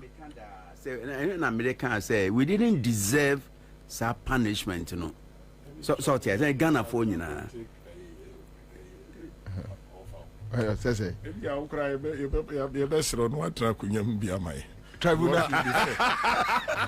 You be fair. So into me, masam tiani say, and say, on say chachuchi kata I can't be bia. Me de achichire. Misrel. Or say, and yet bribia na SSA assistant if you so be a babe na 1 year. The M say a year bribia as I say is soon. And ne senana dunti ye the tribunal ba na ye Ramahama ye nim ni second term near eba beba sebuta frache or no so nechi no bin so ba no inti near me baby amijina na mijina. Yeah, kasa say I to mean predict senior ebekwafa. Na na do fear say no. Na eko years awo. Na BBC na ni nyina be gina media for nso. Bibia enye. Ese moka. They not been by am sure. Yeah, kan e na temdidi nim. But Ansah na media ni bi de atem de beba na yimu na ifinia ye de ayeno so what I say na tribunal de ndie ni amanfo beka bia migina bia migina onko ba bia David Hendra so mama say okay so lawyer Kwabena Ansah may start with you 1 week in office Ora John Dramani Mahama the decisions are what take ofa baby to say DCs or terminate your appointment, setting up a committee to look into the energy sector, in the meeting with the independent power, you know, producers. Actually, call Muslim for Nasia sorry. and almost set up a committee to look into a Hajj fair. They say Obi Beko Hajj just so 75,000 to 80,000 Ghana cedis, which for no Jomaham officer is too high. What they can do around it? Yamiadom Wakoboko, and a year penny for Naregu, penny for Kusok, penny for Omo Kasa, or the one this Maba. The various appointments are why within a week the decisions I think a lot has gone on from where you sit as an observer, as a Ghanaian. How do you feel? How do you see it? You will say in Bikaime, you say Okawa Unsun Ishim a buy Nanka President Mahama own the power da Anka Obetonobo. Now the vote from the people are hasting new mess warrior. Ghana for actually say anytime catchy anytime into bar you be so buy straight we start juma. Media me feel so was start ye. And early days we did how many days 7 days 1 week 7 days. Now over 7 days no we dino at least wako mia boko wako and there was so called 2 for her because nanado wakache and say 2 for no boa or boko or ne boko for kasa or no 2 for bekasa. The ministers no bia or say 14 days or be set in the cabinet or yes and you money na so far no more castle be yeno or she just why the challenge isn't now. The challenge is when everything is set up.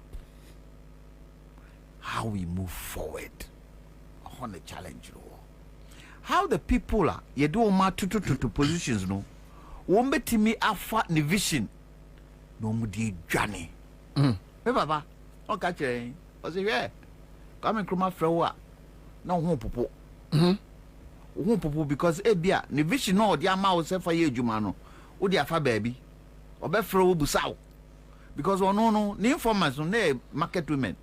I see. Ne ma woman inform no. Do you bibia na wanye ni ya obebusao obefro na okaka say ni say obaka say gina ho no afro nya ko so abegina ho no say jato say ni no e yampa inti President Mahama bibia woduro no otimi hu say yentimi fa Ghana ma first. We've tended to bring political parties before the country Ghana. Into a who say Ghana no I see the bar first. Into Ujane. Me feel some appointments are so far. What my reasons?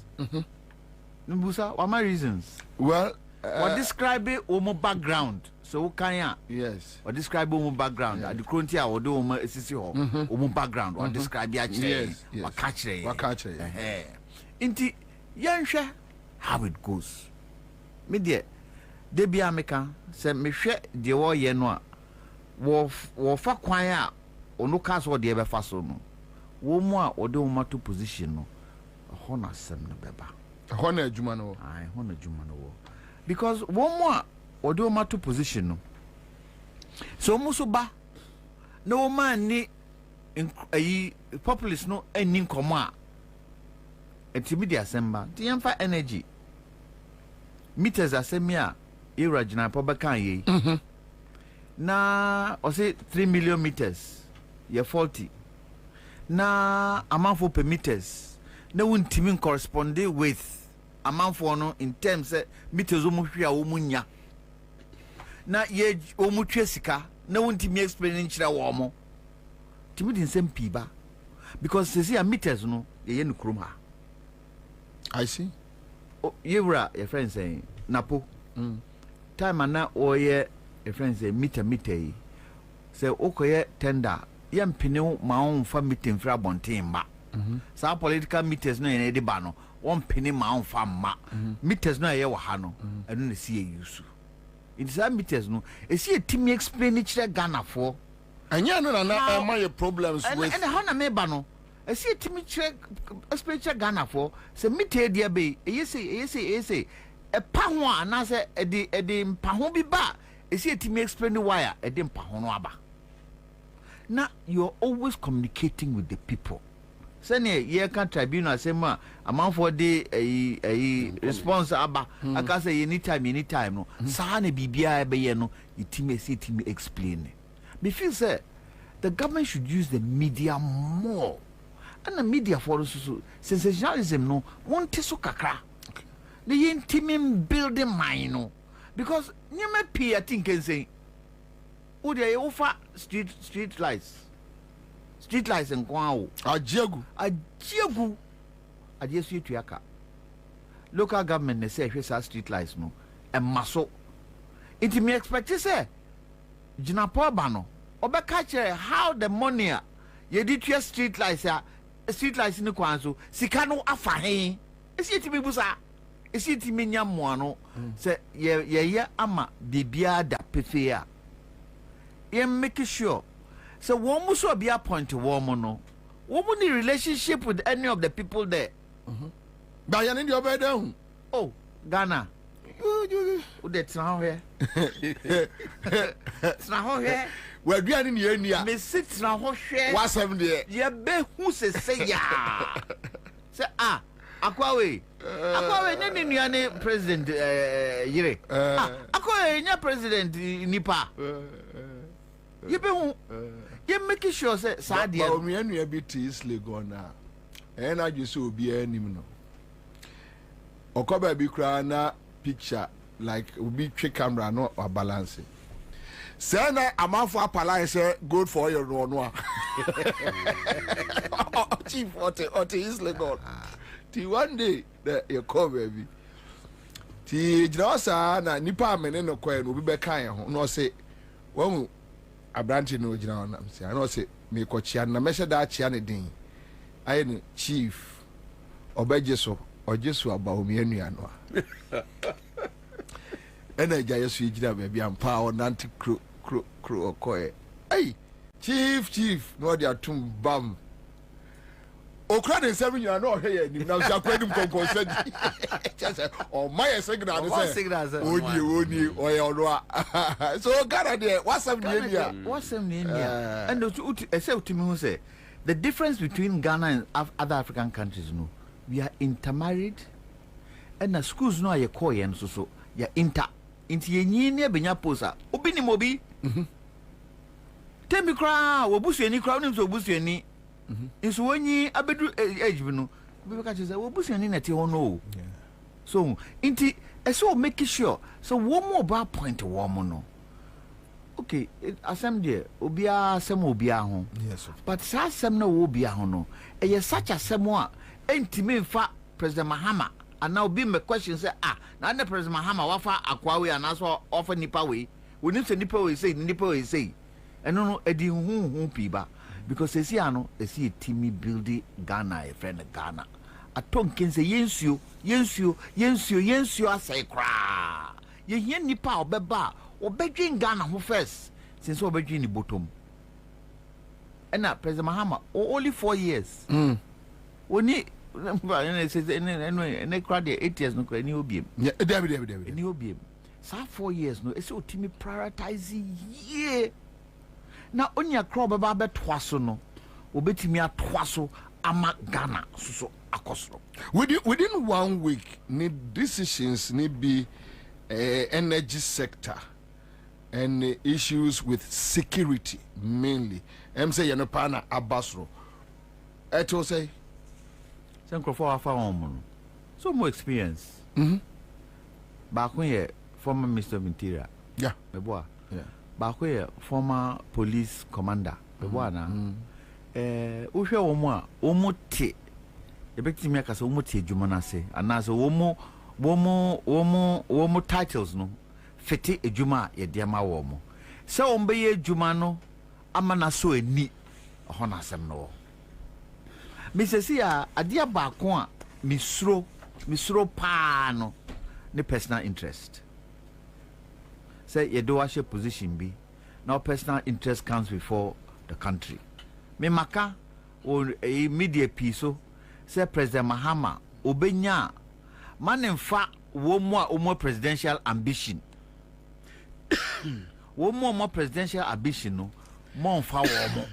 Because 2 years down the line, no, we fight for the presidential ambition. The Juma de Amaono, we jar to baby. Well, yes, said, but maybe so almost bet me a boy. I bet me a boy, but it's so share.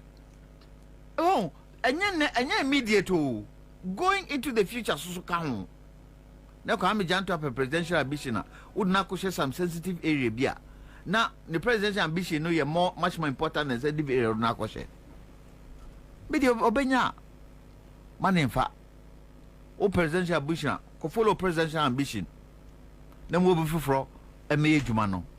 Because at the end of 4 years, no, they will determine what President Mahama has done to vote them back into power. And say it will be based, and because I say me, but I'm say Antoine so would Timmy vice president position, no, it's so Timmy making sure so catching the Juma ye day.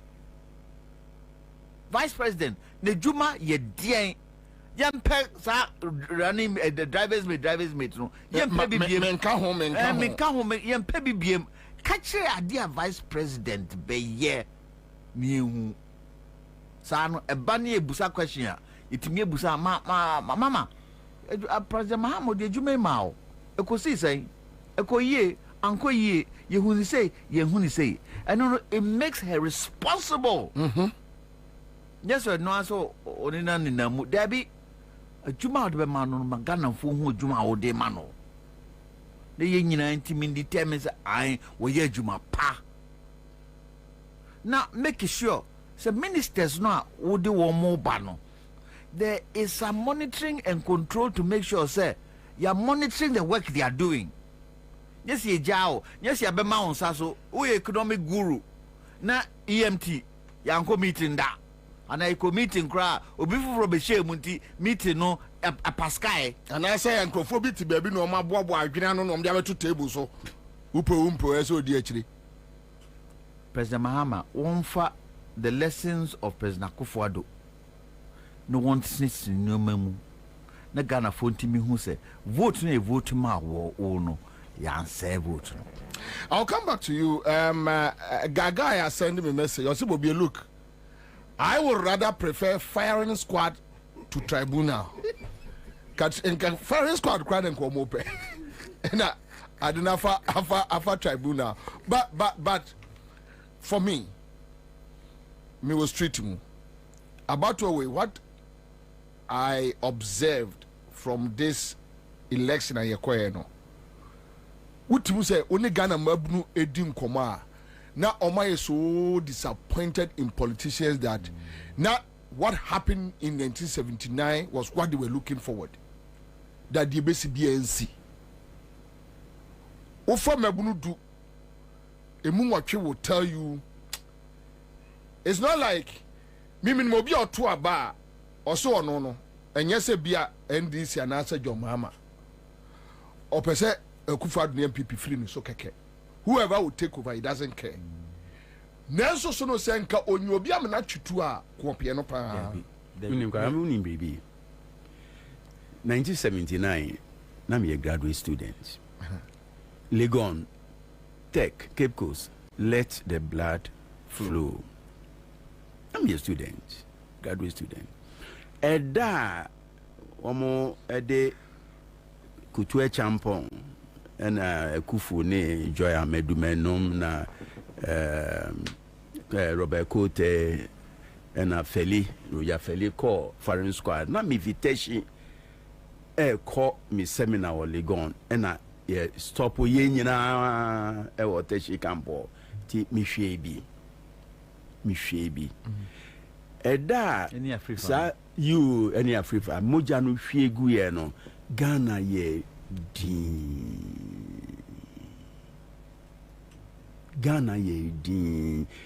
wọ́n sẹ́ ẹ̀nẹ́ ẹ̀mẹ́gun ní èyí no wọ́n mú nọ́ọ̀mà bí yẹ sọ́ọ̀tì àṣẹ yàtí mi òbí kan wọ́n mú bí yẹ. No, but I would disagree on this issue about wọ́n mú yẹ. Generation na wọ́n mú said you see this guy ẹ̀ṣẹ̀ mpaase. O de be enya no na make me moja. Yes, we are na chain moja be na chain say ya for o man sika dia question pass. Masa. Masa, ni who 66 oh. Ni who 66. Na yete Can's Bakery. So okay hono you osu. Osu main road baby a Frankie's one. Frankie's one. Yeah, Frankie Can's Bakery. Because ne bakery be what and no baby a say yes have fine house no or runabout no. Can's Bakery.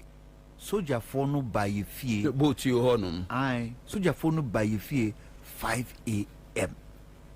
That time Papa Mr. Agriculture 5 a.m. The first thing we no tututio ni ada ni enkora. That time di 8. Umu tututio. Me papa ye be fan ni free mpamu no. Na ni pyjamas na hye no. Ye ma no so sa. Ya ma na sa no. But them say no sa time no. Na eye emra ebia ebincidentia. Entina momo okay. Me say to be honest, me say me ada akufadum be chim nam se boxer shorts. But enya me nwan because though me hunu 66, me hunu 79, maybe I was too young. But at least me te wan se in this enemy madana se boxer shorts near be famia. Bobie it threw the country back 10-20 years. Na mpacho ye democracy memfa enyina eye akufado so nko a ye democratic leaders decisions so mo take ebi fa yan 30 years back. O ba che say Kwame kasa no obisa no ye fa ene 1 week 1 week pe o de ye mfa woma yenim wo under 92 constitution no ye mfa fi Rollins Kufuor Mills Mahama Nana Mahama 7 days metumi aka say efi Rollins bepem Nanado wo mu bia ni wa otumi take decisions 7 days Mahama take 7 days and meeting so kwa me sorry really but telling you Bobie wam me say ufafi Rollins Kufuor so Rollins 92 to 2000 Kufuor 2000 to 2008 Mills 2009 to 2012 Mahama 2012 to 2016 Nanado 2017 to 2012 omu bia ni hwa otumi take quick decisions like ye who says in 7 days and in the kind. Number 2, none of them to me for constitution no to us na constitution kura o say me nye den me ba be appointed ministers o say ahin na me mfa Mahama ministers are offer no constitution say me je kwa me yi na o call article 76 o say cabinet no. So you are now analyzing the 7 days. I give it. Says offer article 76 one now. Constitution say cabinet no shall consist of the president, the vice, not less than 10, but no more than 19. What I say, onemo ne cabinet here, but we share the size of ministers order by and our amended Civil Service Act. Ama wa align ministries be what I say. Yes. Abedu 23. Ebin see that. I see. Ebin see that. Can quote me. Also Fafi Rollins. Number 3. Speed na or the no mano. Ebin see that. Free Rollins bepe nanado. Bia February March afina. Jostle share near Obeko this time no were to me at least within 7 days they are vetting 3 of his key ministers. Quick. Juma or so I say offer a revocation of MMDCs if you want to say we are suspect with president act and one year side also ubia clean slate. Madam I say my any say into say there's some agency say Ghana 4 days ma asheminsa into SME nje say nyina tumi support baby a okwa enye no esi tumi catch no apply breaks no so what I say yes, because so the constitution no na adwuma there and then they just say anyone who can preamble to the constitution and anyone can peace, stability, prosperity, protection of fundamental human rights. Or to me is some sad the choir. Me sure. Then they say 8 years so say there you not any 4 no so one be bony din. Mahama second you know na ubia ho to no ubia me no na me me nia all ye na me follow na me dey compare because they an compare ye ntumi enya bribi nyina so unza nti bisa ho 7 years me party yikufo by within 1 week then na oye within 1 week you know na or set up in a committees dey you know imputo beba but wait there say nya kwa mekan this is not in the first time into a baby da into nim say me be say better man as to whether na unim say na obewini and also ye another matter into me them in 7 days no there me man no plus na if he maybe 1 year corner usually politicians no 100 days yen hwe 100 days no I may say so on my 120 days. Yeah, 100. Agro beso if you are not pa. That's an pa we dey aso. And I make no agro beso if you are not pa. And you say agro no aso no say no ban for no bonus say and I say no obesa afa. Nti me e ka men ko dia or to aso sa funny security. Edin a wabobo no nyina no. Fine. But me near met me aka won say ofa yewura kofi boache eho ene me problem so eho ne me problem say probably no me no nkofo dodo ani asemboni bia kafa wo ho ba fa kofi boache a Ghana for P or Bribia one back and to be san yet no te Yemfano operations baby ye dear son. No open your operations person. Exactly, but operations person now said too near to send near case then Nanado. That chair pass a better history now in Kofo Betro no one bebo in Kofo BD and nam way so and Nanado buying and ye. The me can no man be over to my manipano post. Senior fata. But he's one of the finest police officers Ghana has ever. Yeah, and I'm making not true or false. Oh, true. One of the finest. Yes. So what is the make say in Crawford not needing one Crawford no for good or for bad no needing one Crawford no. Inti say my positions be nania or ben Tembiano, Anka. But are we talking about competence or we are talking about good name? In the good. What's for competence there? I can't fault him. No. So, okay, so we should bring somebody like Pamabaka. Or so for no.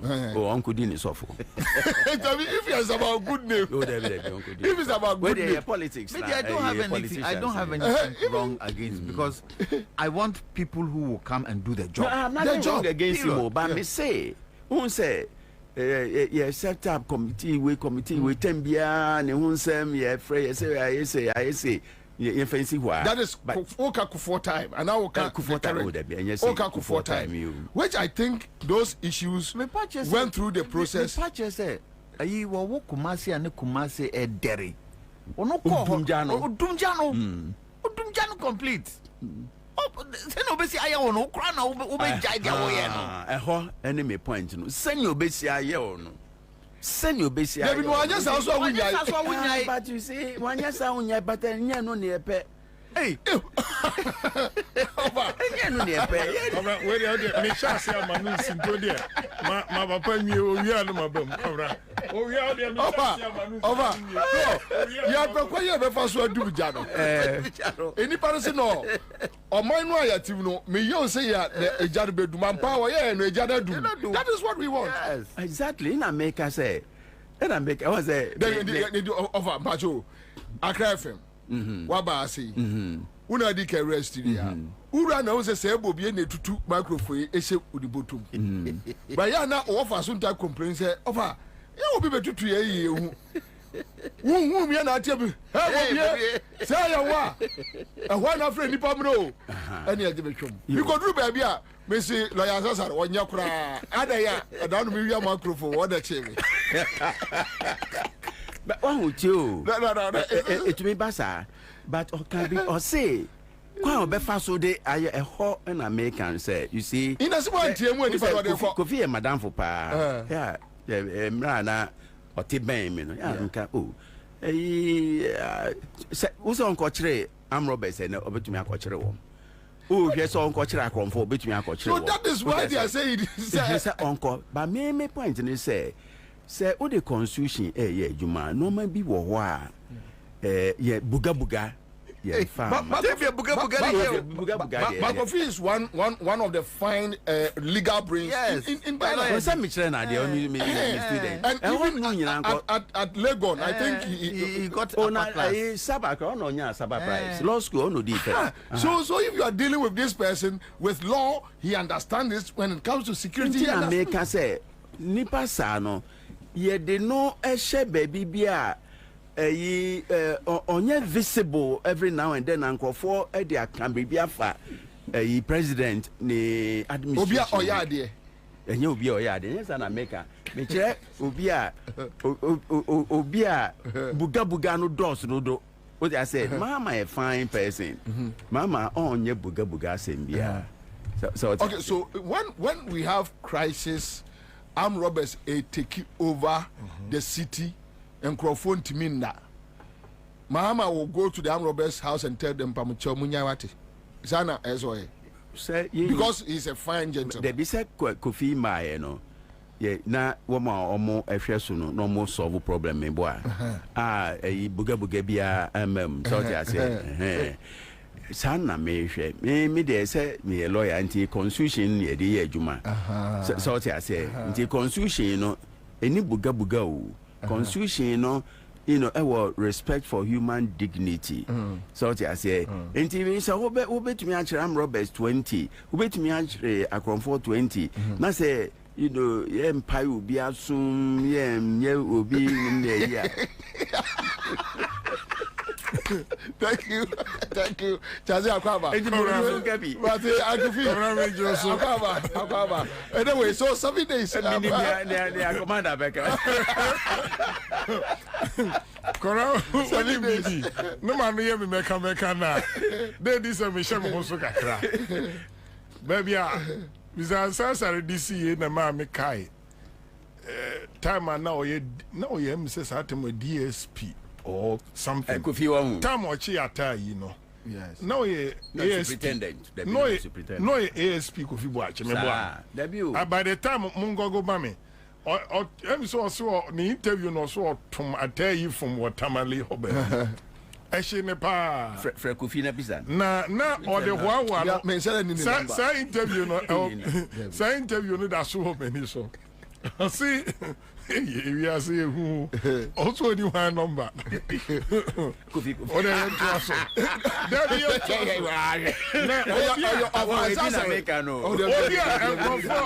And Crawford Abasu Facebook who said congratulations to your mouth post. Make Ramabu Abasu. Hey, yes, who are for your post? When you list over what I was saying, manager, yes, I mean, Frank will be watching. I'm seeing me in buy a new phone, go try your problem. Do the emphasis me and Queen. The hear me, daddy say. Abra or Chiata, you know, and TV3, Mekai station, no, every says an Aden and eating one way. Now, if I'm a funny answer, was so I'm watching no struggling to be teaching that. What the umpire is on the same way. video no ho amu no oso no amu present ni titwi dan ho kakra na say ai na ne anu odwane say om se no odi tu no say ono wa robo rolling se kra down funti no Ghana obi ani ho e na ade of azu chiri no koran say metimi a recount instances bi mu ono mo a papa we agina mu ama Ghana. One of the decisions our President Mama take was 7 days, baby many ajipai operations on. Akufo-Addo na edi Ghana so 8 years no. No ni within the party on the share nkokrafo mo amendi MPP constitution wo trade fair. Akufo-Addo history bebre wo trade fair. Owie no obenya atumi wabubu ogu. O share nkokrafo then including me papa nom. Says o ma amendi constitution na ma MPP branch for na antoaba nipa 55 says 5 no kra no o asoma mo makoyi o mo dada no wa yeku no wo fom enti na buy na putupru papa mpanimfo aba eba conference o trace o mbedru ya na edikuboko aloko dan ni nyina ni ma boy say so wa anyimre ya amendi ya mu nyina obi ankodwo so wa abonten. They did it in 2010. Entieba mafia. I can mention the Pabiti Nana Poku, Kwame Nom, because of Alan Tremantin, any Akufo-Addo and Sensimity, Bikura Lusu or Munikap, Ebia Lusu or Meni. This is the standard, Papa Wakope. Intimi me namono 8 years we me hunu say said the Anakofo ehunu Rollins after handing over man 2001 no the same eye and as a President Mama de Nana Akufo-Addo. Because now your boys be one ma kundi akodi omo ho we hear obi a oti operations ase enti asem way a national security matter na Kwabena ye discuss you enkrofo kunkum krofo a yentimi ntrezi meda aba be normal obi timi twitu police station no shoot a military officer. As at now who punishment be as a koso and a sense of agency and the papa mami ma another history Kofi Boachi minimum no me kai say masoko obi taina. These are some of the reasons. Now down for a journalist penny bi okruma or say crime o koso Ashanti region entino Ashanti region obia nyusu DV our weekends Saturday Sunday no DV. Ne friend the senior journalist mi mboni din okruma. I just want to be fair. Ofriya kodu kuma say amane nkra oh commander wan ya chimi o or say any kambe boni pani di asem or say ne faka no mo na me driver me fa Jordan no abeji. This is him. Kofi Juma, a former deputy local government minister. What tip ballot papers mu MPP or the Patricia PAG or more elections or the former NDC Northern Regional Organizer Yellow 2014 I remember 20th November 2014 your National Congress ye ko yimpeni for National Executive ye member bia na me support no the open treasurer no ye campaign manager no ye ko ye na under President Mama no Shesel e Kumasi Central Police Station ye ko say alleged match no when nimra so wa be pakika kwam ye ka so to ne sentino moto abani ya who to me was the original chairman me ba ho moto abawi ya no ma ba jiri na say the police dey enya bi okroma o the next person you want to me watch no me kai say time oil no epic here na Ghana stro about niema bi wan can say me discuss ba me person me profile kakra Paris ni ade ba Kwabena you and I know e ade a esimi no wanim ewo the western region na here police in say the rate na the influence of yenuanom omo ye neighboring countries me mo mudia omo into those things na move towards the western region no now here police obema sanity aba ose mama 1 week who winning licenses be antwika western region obi anim se Kofi Boachi akoye adwuma western region no as western regional commander that period sanity ebai ni obefa nso adwane koy ni obedi mraso ye den edi mraso o handle Kumasi otimi ka kire guy bi say o manim baby a wo hye me mma na bi mechew ampa no okura kwa no won kokko minimum robber otimi after o free jail so many years or see orobu Nigeria banks orobu ji police for two na Kofi Boachi yi Jimmy free ni musabio yoti radio so o se o yi Jimmy free mi mu e wo no an office free o and am for Christ e o prison because o se kwanye o se dan no wa hit jackpot wo come nipa pen ono amu nanu masem and na o kanya mesem after so many years of spending with jail no also okọ Nigeria waba Ghana but baby Kofi Boachi fan no and on those days now police ni bi operations no more kwa na mo team ni bia send a message Kofi nya ne sa okro no be cooperation wuni mo the moment obe parade no obia o phone kura onye access to no akoye we enti otimi say adwuma no ote operations na se enti wa save Ghana wo instances bebra mashada atnase afolo no how even under NDC otimi chi NDC mpanyfo under MPP so obia won nenso padu calculate na se papa no se bia kufa do kra ofa ye ne na transfie nwotwe ade abapa dia ye ekuruma no ye ne na tena na make us say onye example baby I'm robber onye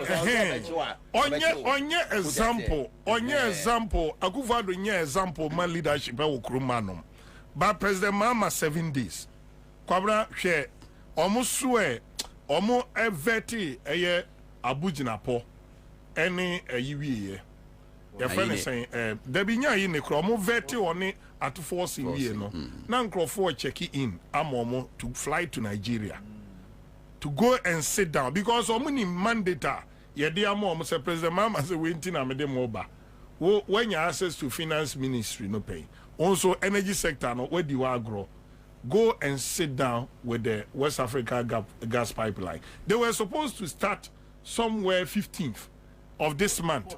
14th. Say so they cut third. Leadership. Entin kania na enkebe dumno. Ebedu won no makra fang woni bia ba. Ebetimi use other alternative as sustaining kania a friend say kania semno. Enti me no me woni say President Mama appointment. The security couples are appointed omono. One of the finest. Omo be advice, omo background no, omo ministers mi ensano, omo any idea about ministry now omo kono. Yes, omo.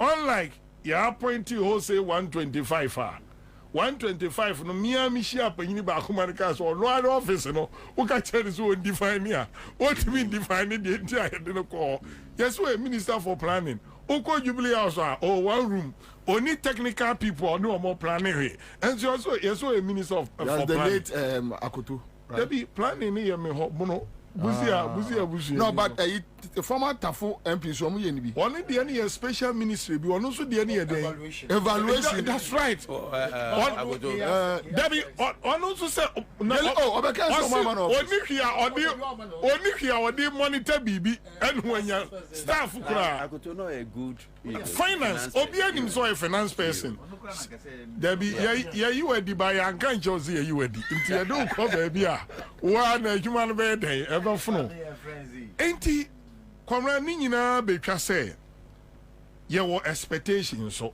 because obia obasa government we mu a ni moja mu no only a sense of agency bi say me ye bibia gidin no kwamra me NDC for ontwe no.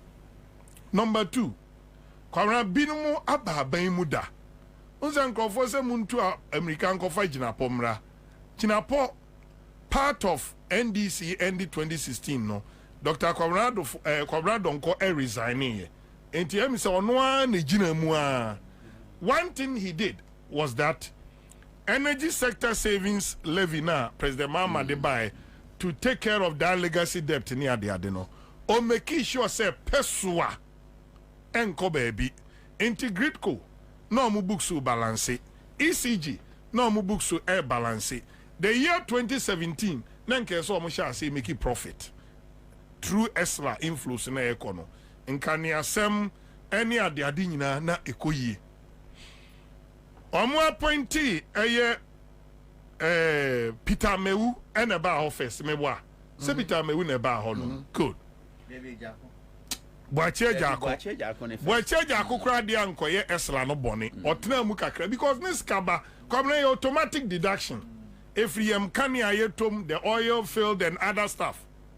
Entino na esla enenka ba gm kwa makani a legacy debt ni bibia free ho because President Mama say so onu timi go through 2016 a discipline one co central bank ankoji kapre unlike ni ehu no nanu ye zero financing from the central bank enti say shock as always we so ho energy enya ni sika stabilization account automatic deduction come heritage on say abu hwe we nyina so ye discipline putting all this money together na Ghana or more than $1.4 billion at the mua as election yanka President Mama betimi yi ni a spend it because I after ye ko ye lose ye ko yi o ye lose yanko yi o ye lose so na lose no enam ye nima enam kwan so aye den eba enti Kwabena Abu John a fair idea as to how things are going to be run.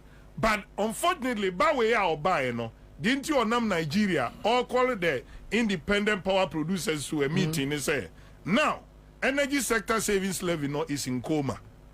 Yeah, they are quite bosia till 2035. That is Esla no. Esla. That is Momaya man Kurani. Yeah, they are quite bosia till 2035. Yamfa and Kagana Kanuhu. Ye create special purpose vehicle and conform me and service our family and friends no.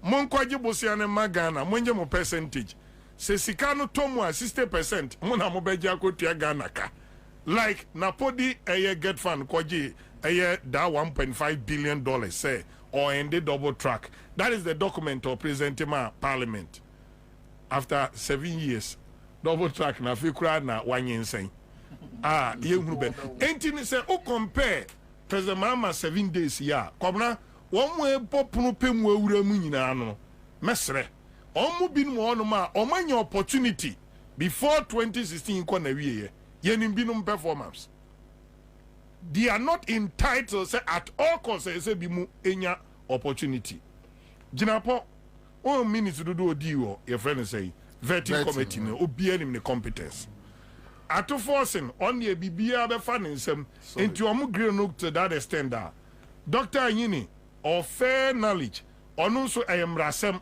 or go through that period perfect by a obimu on ma Kwabena omo oyine da ho no omo terminal report in the past no they can come back. I beg them so omo gene Ghana ho they shouldn't go close Kofi Boachi ebon di unso bi ebon nsem wa hunu ura play within that time no into appointment where they are go through. Me a bit careful. Conclusions are me as a party man. But a bit more on Krani and Yahinta. Yabekwa draw the appointing authority no. Ye cannot mentia. Ye benya the towards ye kind of mania day or menti. Yafunuboni we nimsa masa. What can be a man me to statistics how they are CCR. A baby a senka or mine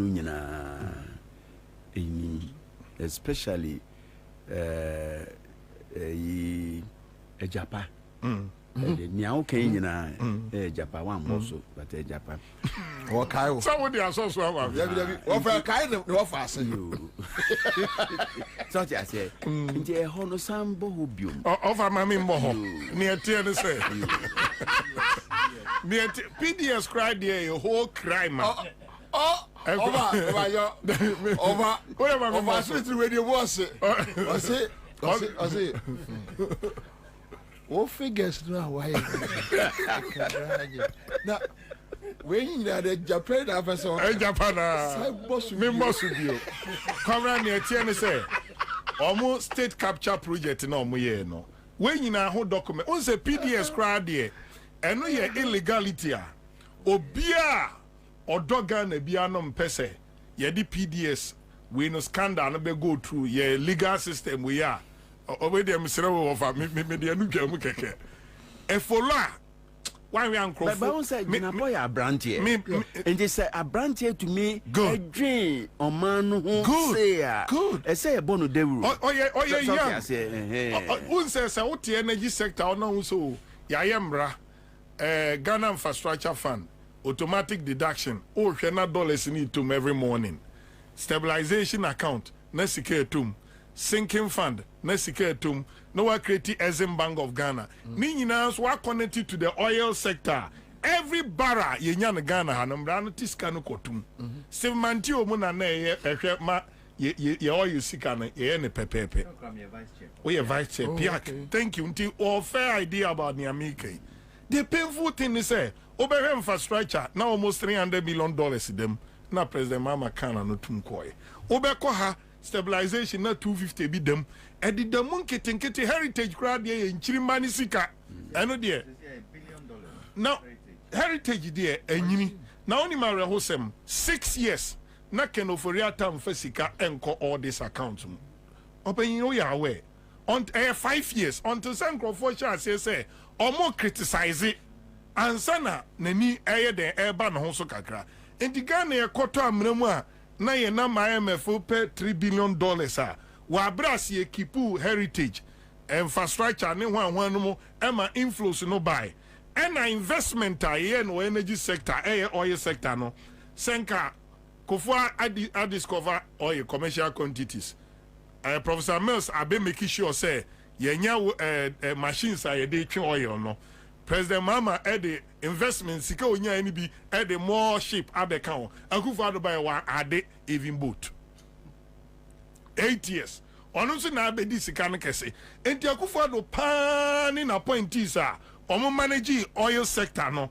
Nkrofo akomra omo di Ghana boni kese but enya boni kese mpo akane na awoto no yate oto 28 awoto dada obi anim sa woto kane abi ebete wesla ebi a oye no be ma esla revenue kakra eye den na wo se me pentem na wakwa akwaje bosia na odi akwahye 2035 no win say mu bebre on me bedu okra na mo nte ase na odi ahye nyina kon Steven Mantio ni ni team ayemi de say wo se na wo ye vice. Keep on warning Ghana say can overrate team the country parliament say 2018 I couldn't accounted for be a 400 million Ghana city oil revenue Ghana nkasa 2020 now move ko 2020 say nana obek lawyer obek boamia na do be 2 billion could not be accounted for oil revenue no apart from that what would you seek from GMPC good as Sikano, Yentimi account for Sikano, you back to GMPC. And to come oil revenue na free Sankofa te ni one bano. Continuously every year, can offer a presented budget or shall say free 200 million Ghana cedi. Year be until all free konyasono now oil revenue no. I mean so number say 4 billion or so could not be accounted for. Brofo our de share see no. How do these people work freely? Na kani ansem koso enem say dodo na say they offer okano energy sector no till 2035 kano yentwanwie ba me baby na say a branch here na ya fa no say on me hwe yen energy na watoto niema say emma enti John on take enkranhye bi say Oni President Mama nyina timi hye omo so hwe sa sika we nyina se ebetu America akwa invest back to the fields no ne atwenkane an interview asi move ko clean energy ne ade a ebe kakra na electronic cars na take over e 50% kra oil price na nya attractive to say na etie no na yen take advantage oil ne hye form o yen twe ne ntam nton gas no yese dodo na yesan epugu Trump abe oil no ye be too more yeah bompire Trump abe ono oil no ono do so be too oil no Britain no ko Britain say ya wo mutu oil no Russia wo mutu oil no ye me de ne say ye make sure say Ghana for so be ka ho ye be too oil no bi this sika no aba ye bottom simple na John Mahama ka no na tie Comrade John Mahama that I know say he would make sure say oil revenue ni kakra be ba no odi obo say Natalo nomine Italian companies ya no mo ye o madwene say year 9 mo ompeso mu dwane o de oba hu say John Mahama be no dodo na be believe Ghana ombe say nyemu gidie say omoba ombetimi ni aye business amana ye. So wa when you hard working person no mesro wa and there are people even ye lusu ye Kwabena going back to the people no kura no na dwene ye say ehun so ye they left the scene. Sabi odi 2 million adwuma onfa kom nya adwuma. You don't have to come close. Enti President Mama aso oguso a wo be drop names no. Kofi Boachi profile ni abeka ne kama yi. Enye so oni battle. But ne modern mono don so che bat. Kwabena bi wo no na eba ni ehwe na ebegu ye ni mu nyina ye ni mu ase a. Edi se wa soma ga bi o kire da akoso nkodi asemanim. Obetetwo. One no of Abeka be yi afrim. Ni nuano no on be yi afrim. Because Monkwa netimi kwaje bosia 2.25 billion. Ediba Ghana. No mu book runners. The document kwache parliament so mu ye photocopy 40,000 Ghana. Sebi Accra FM abron saying. Lawyers all the people open so filling in with papers are. 80 photocopy obey 40,000. Omulika I take 177 million Ghana cedi out of that 2.25 billion. Papa, same way be better anymore. Remember Kofi Boachi.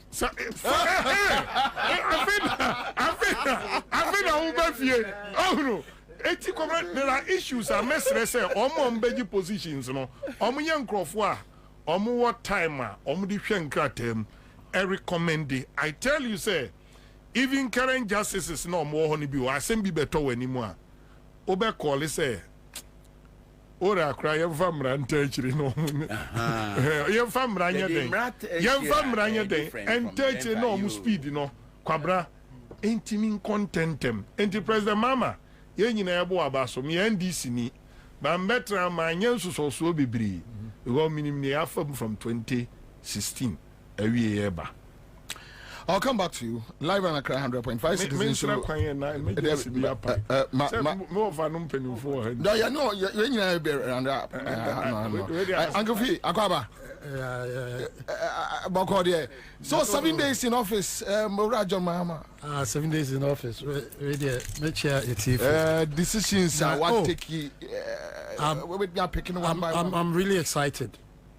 I'm really excited about the 7 days. You know, me feel sakoyi and or they are doing so was a abem Nyansa womb and he really wants to leave a legacy. And after that, the man who said for tradition na ye kai kano after that o display pa to atonobo and then crofon call be fa like John our Kanasimi Jinapo. Yes, absolutely. He's a brilliant guy. Yeah. Well, and after NDC free abemu cry. So no, he went back to school. He actually dived himself.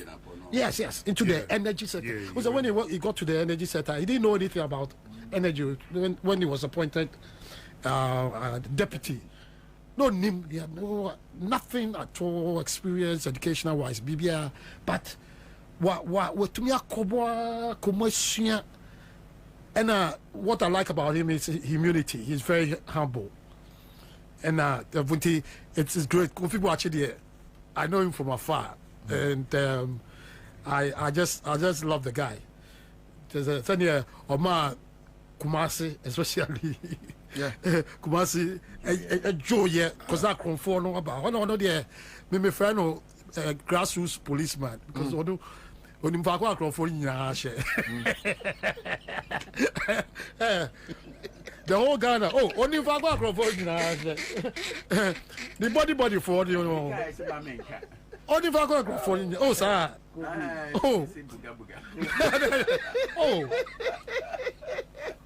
Oh, the back on share and say so dear. But the name the number. But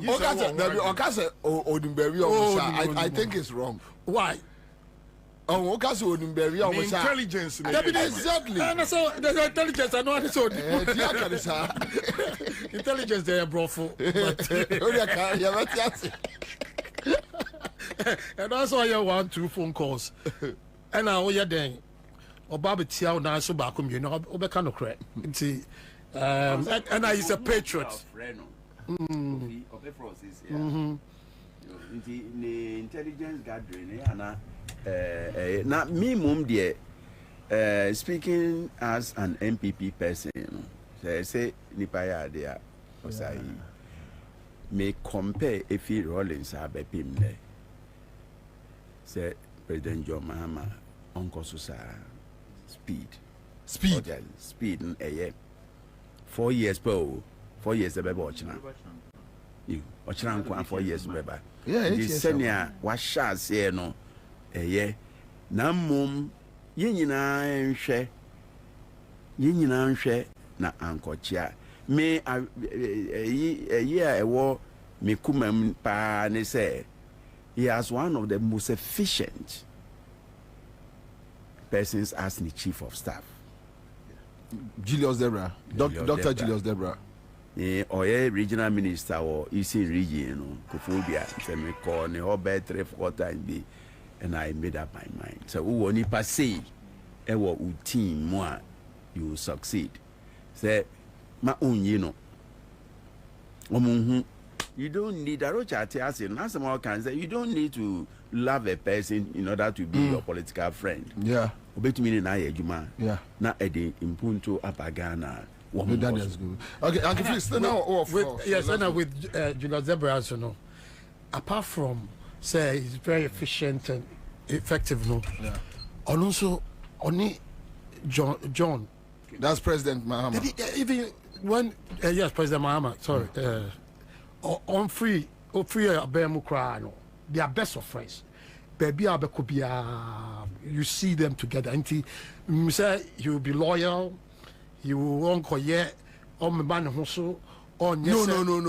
Yes. Julius Debra needs actresses. Not at all. Not at all. Yes.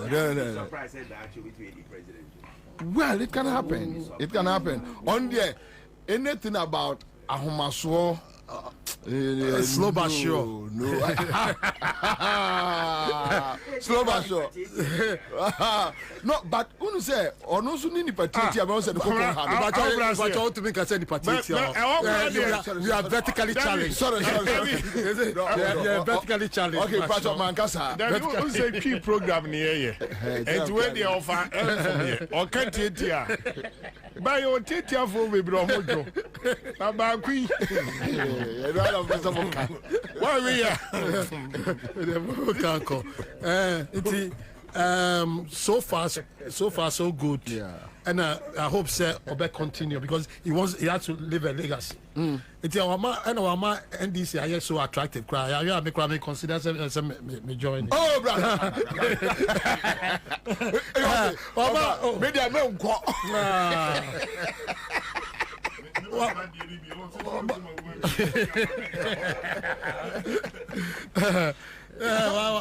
Wama are attractive. Yeah. And you know, say he has learned from the past experience to be able to systematic or dream he needs all of us. And so we have to be patriots.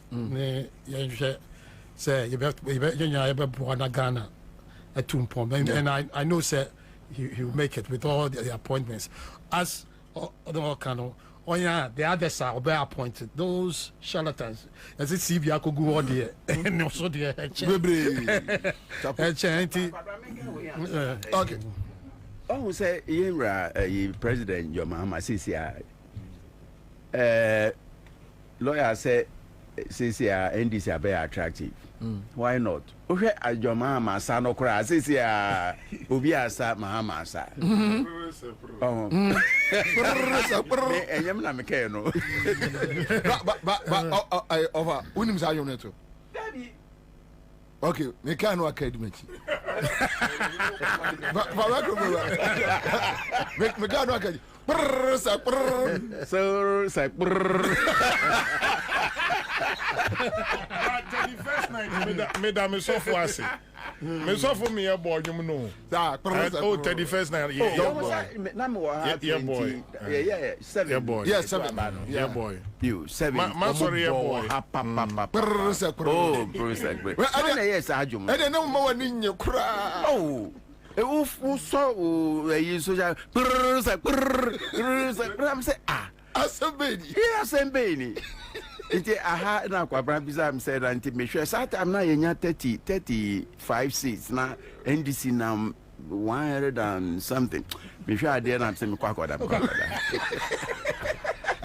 But a year pioneer or the Ashas, you know. That's good. Yeah. That's good. Perfect. But remember, so sure. Jomahamo Bibia, 4th Republic, Presidents no be any be. Really? Aye. Mamin Chiro. Tell me. Mahama, or assemblyman. Assemblyman. We assemblyman, obey deputy minister. We deputy minister, obey minister. Obey assemblyman, obey MP, and obey deputy minister, and obey minister, and obey vice president, and obey president, and no co-position. Whatever the case, obey president, and no co-opposition. Co-position, opposition, and no sabidi president. Into what so Timothy he knows what it takes to be in opposition. So he knows what it takes to be in opposition, and he knows what it takes wasabe president. Yeah. Into the value chain moi. The value chain emu p what tiasie. I say nkruma. Wonya nkruma. But I say Kruma. Kruma Famua Kuya Besi Baye Prime Minister. We be president. Do you know what did you say? Into you expect to say President Mahama, do you have Famua other presidents in Famuno? Obetimi who quanye so faswa or Bessa de Ghana abitum pon why Ghana ye. Says you be I no. So be a Ghana ye. So when Timmy and your Ghana year cry and do stage being poor, or best set the Ghana in such a way, say, do ever have a foul, or ever, you know, whatever, but it through the mere panachon is say, Ubiba, no because a Kwame Janto Akase, or Cassie or Cassie, Pacho Pemu, Etire, and Sana were active. I think that is where the problem is. That is the problem, no one.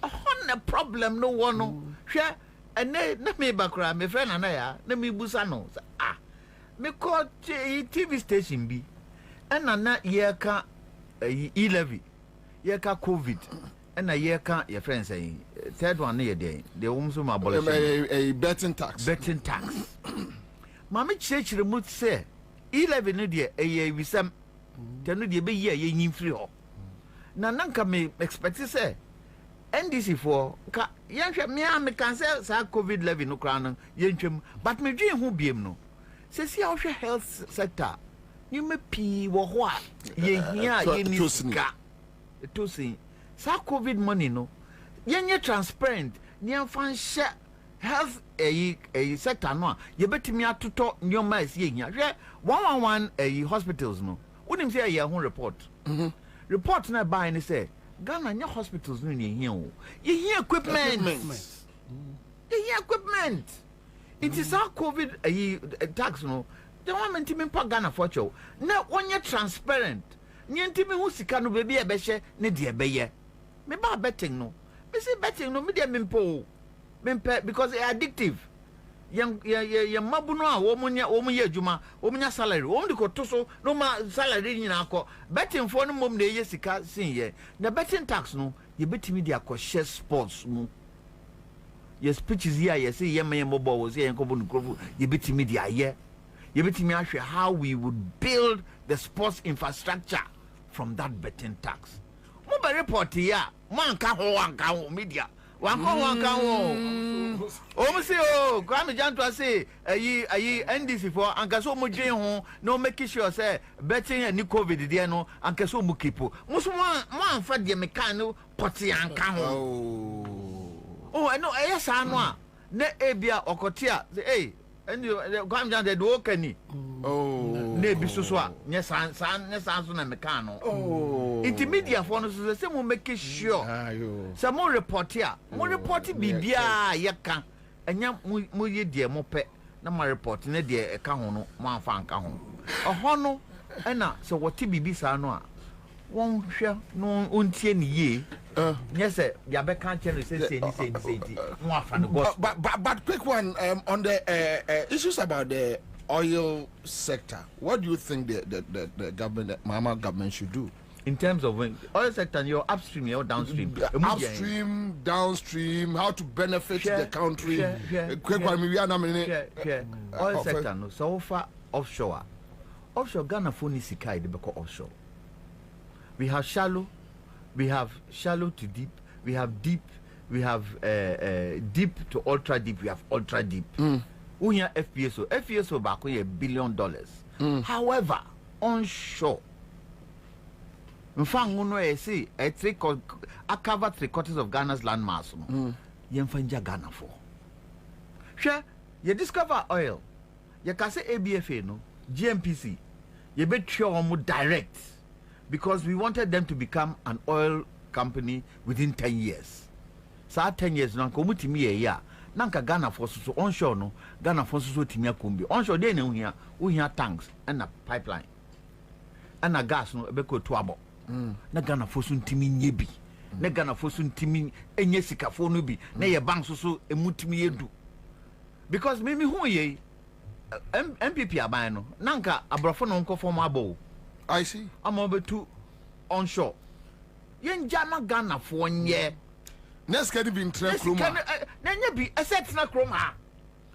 A set na Kroma. 3/4 of Ghana. Oh, yeah, map now. 3/4 of Ghana's landmass. If revolta. Becha Shanti. Ko Upper East. Hey. 3/4 of Ghana's landmass. Apart from that, say, GMPC for more year studies now. Say, ba, new who said oil and gas no hoa. See, you go oil and gas who go for ye be a day. You go oil and gas or bauxite mines or a bedding. You go on gas or manganese and now resources ibia ye bede e see a team planning such a way say baby oil and gas e binyano e bi o ha ibi tu e bi o ha yentu. America is the highest is a country that has the highest reserves. Nso nya nyina no mutu e bi o mu ja hosa no e see a team hu but titru e see a Ghana for onshore there. I said the Ghana for. I said GMPC, yeah, IUC, Obeboa Ghana for, I'm Ghana for. Say, see how far a downstream refined petroleum products, diesel and petrol. Ghana for wumpa, Ghana for wahopa, and yes, sent you a Chinese refinery diba year, and Ghana for Kwana wadi no. But no crano, Ghana for Timia stop sent you a Umbeya Ghana for Juma or Umoye, Intia.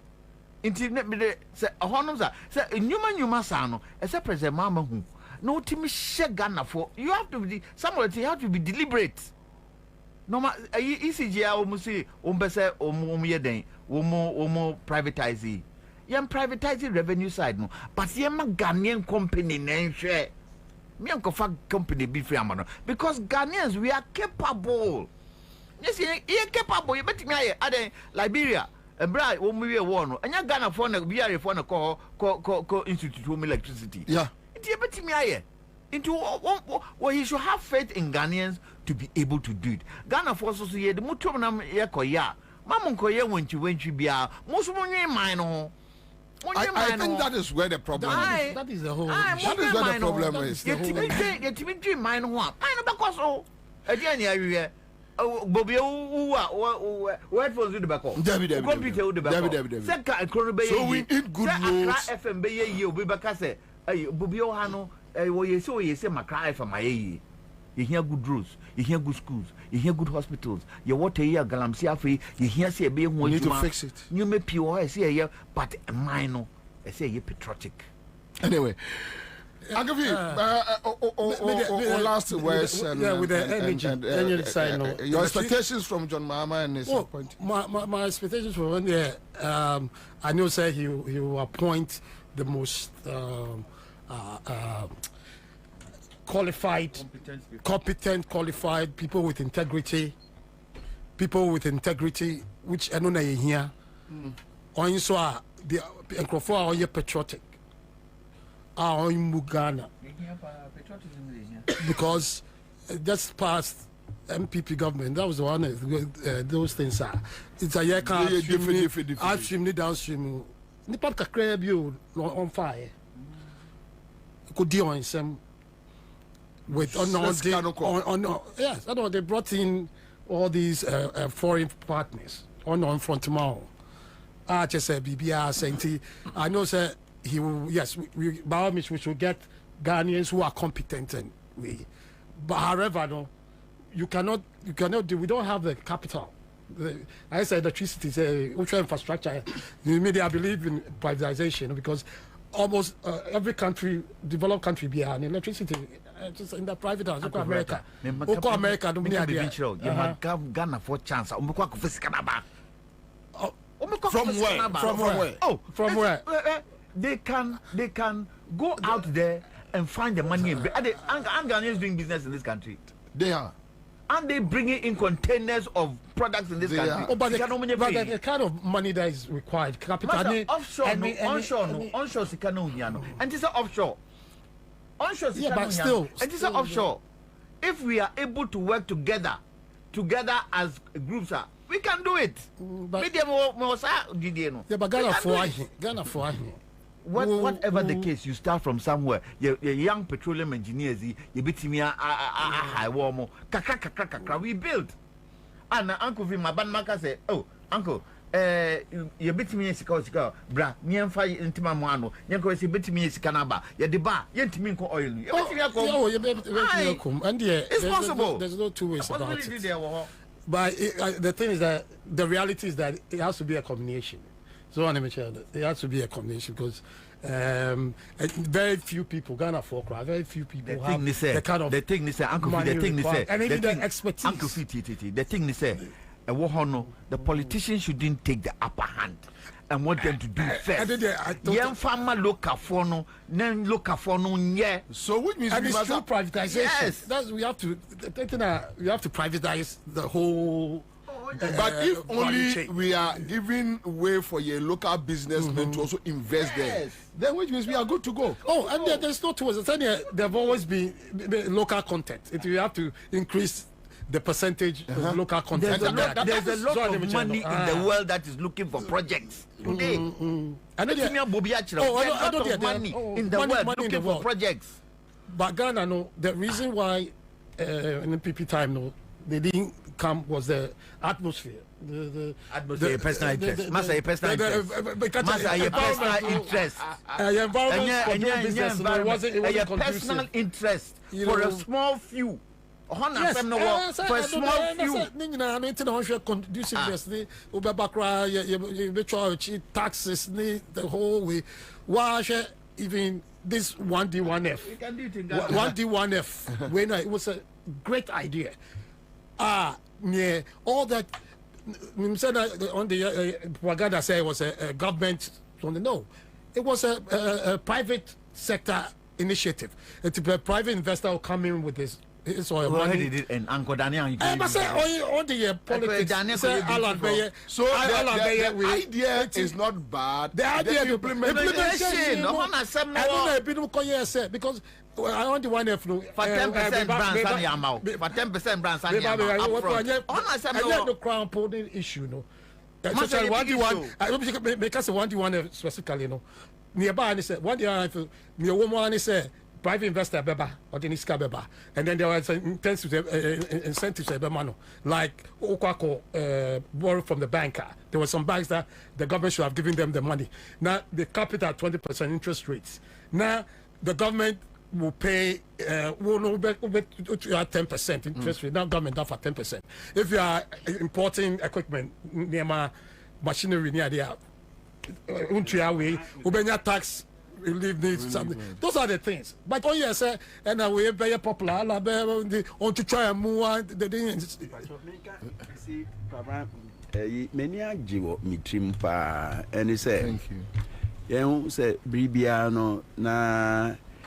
kasai so youth no yi nkwada no ne na ne wakafa jina po hunu na micho na meje na mse na se yi onim ejuma na ade na ese party fufuro ba yi no fio nipa no betumi aye ejuma no yes o NDC ni nti yi na fio yes o MPP ni nti bia ye du empempenso a ese ye dwen omanu national government na se obiba nti se me na aye me president na se jinapo ye bribia na eye me yi no fio of the okano me enkan support it but onipa bibini adwene se obese na yes because the same jinapo ye kana say let MPP come to power. MPP say the Ghana Fosi car brand as a media. My men keeping it as energy minister. Sure. Or two no.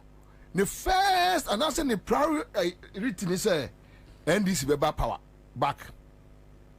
In the idea as or yeah Emma MPP yen no. Oh yeah. Oh, say MPP swa.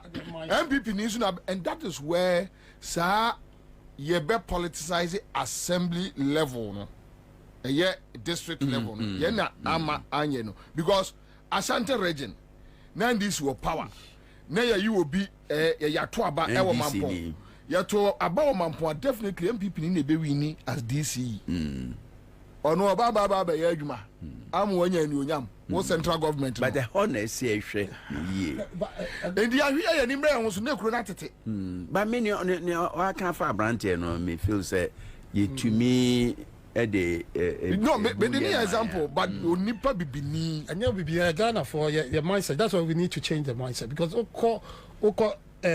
America no dey federal government no control schools anywhere counties obi draw my attention and I think it's good.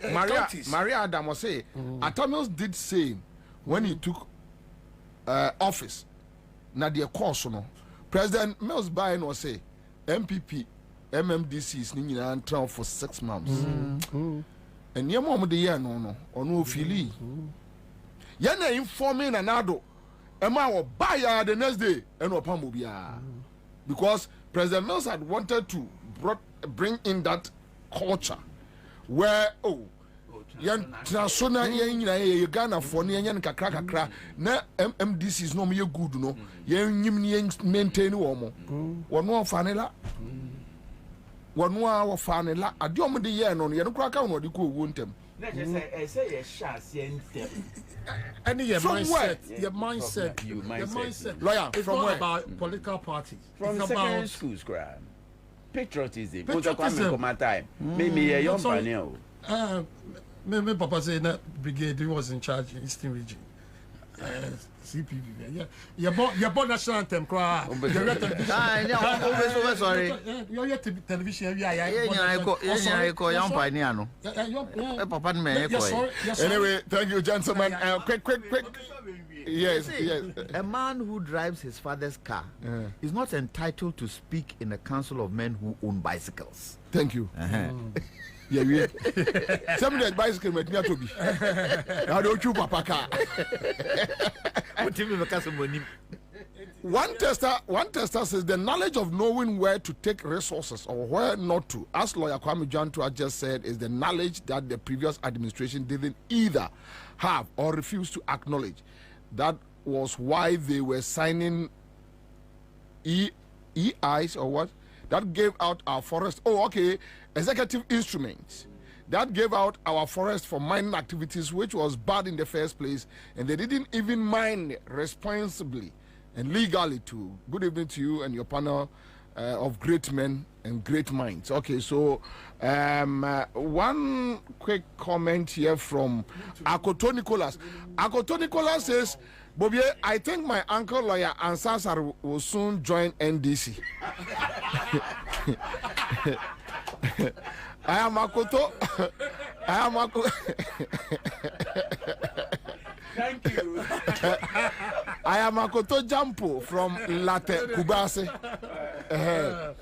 Lawyer Ansah, apart from him being an MPP member, which I dislike, truly he's a fine gentleman who mingles with his workers, very down to earth, and a very humble man. Big ups, Uncle. As a council of states. Oh yeah.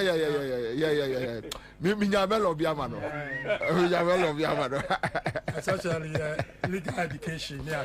All right. Vivian says during the tenure of the late President Mills' time, those people, MPP people at the National Health Insurance at Tenkawi in the Ashanti region. Hi, sabotage pa. So you see. Onipa bibini ankasa no your problem. Onipa bibini your problem. Yeah, your problem. Unim say even obi kura bia adwuma. Wafa onipa. Awon no wom. Onipa no a wafa no. Say microphone na essay a onfa ho. Oh sure. So yeah, approach to issues. Yeah, me say, me be a radio station. Nah, cruise you buy. Cruise by. Cruise by. I was so bona cruise. E ko twaja tu mushi radio station no. Okay. Enkwala mi no mo ye adwuma na that time ato Mati ZB miensa for marketing and as sports. Last minute, you meet me from so who can't back tie. Yeah, 1 month to 2 card no would you mean? Are you ever now? I don't come me and setting ready. Any assem no. But it now goes down to our culture. They say, we have basically done away with our culture. Our traditional name, I know the high end. Yes, but because now giving the language. Say you need marker brofu fie you coffee biem you say abayifo nti I know na and madam free catch me we pa da se ni free man fe ba tran kran 12 years on come man fi bi ada your coffee abayifo better say before no do into who approach come all right thank you so much for coming live on Accra 100.5 and I say come here lawyer Kwame Janswa former political affairs head of political affairs CPP lawyer Kweku Ansah Sare former director Ghana School of Law and I say come Uncle Fifi for Riata the movement. Thank you, gentlemen. All right, so that's it live in Accra 100.5. Mami be a phone lines in Accra. Mami be phone lines in Accra, and let's talk about President Mahama's 7 days in office. 0302208090. Your thoughts with me, and I share your thoughts and what I say. Thank you, Johnson Clifford, Commander. I salute you inside Eje Kojo. Tema West. Tema West. All right, so hello? Kwabena? Yes, sir. Mpacha, my Jesus. Yo, umi ate duni o.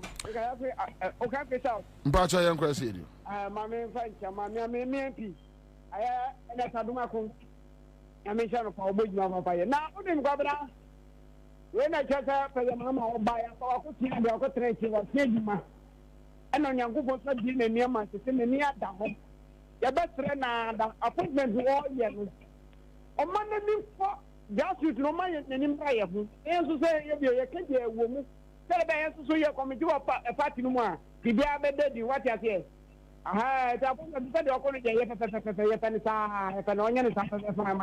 All right, me that's say my man for another caller, quick one. Hello. Hello, Bobie, na Kwabena. Eja. Yeah, we na Kwabena na kasa. Na yanko. Bobie, we grassroots for so o ka sembi. Na sem no me person say twimu biem.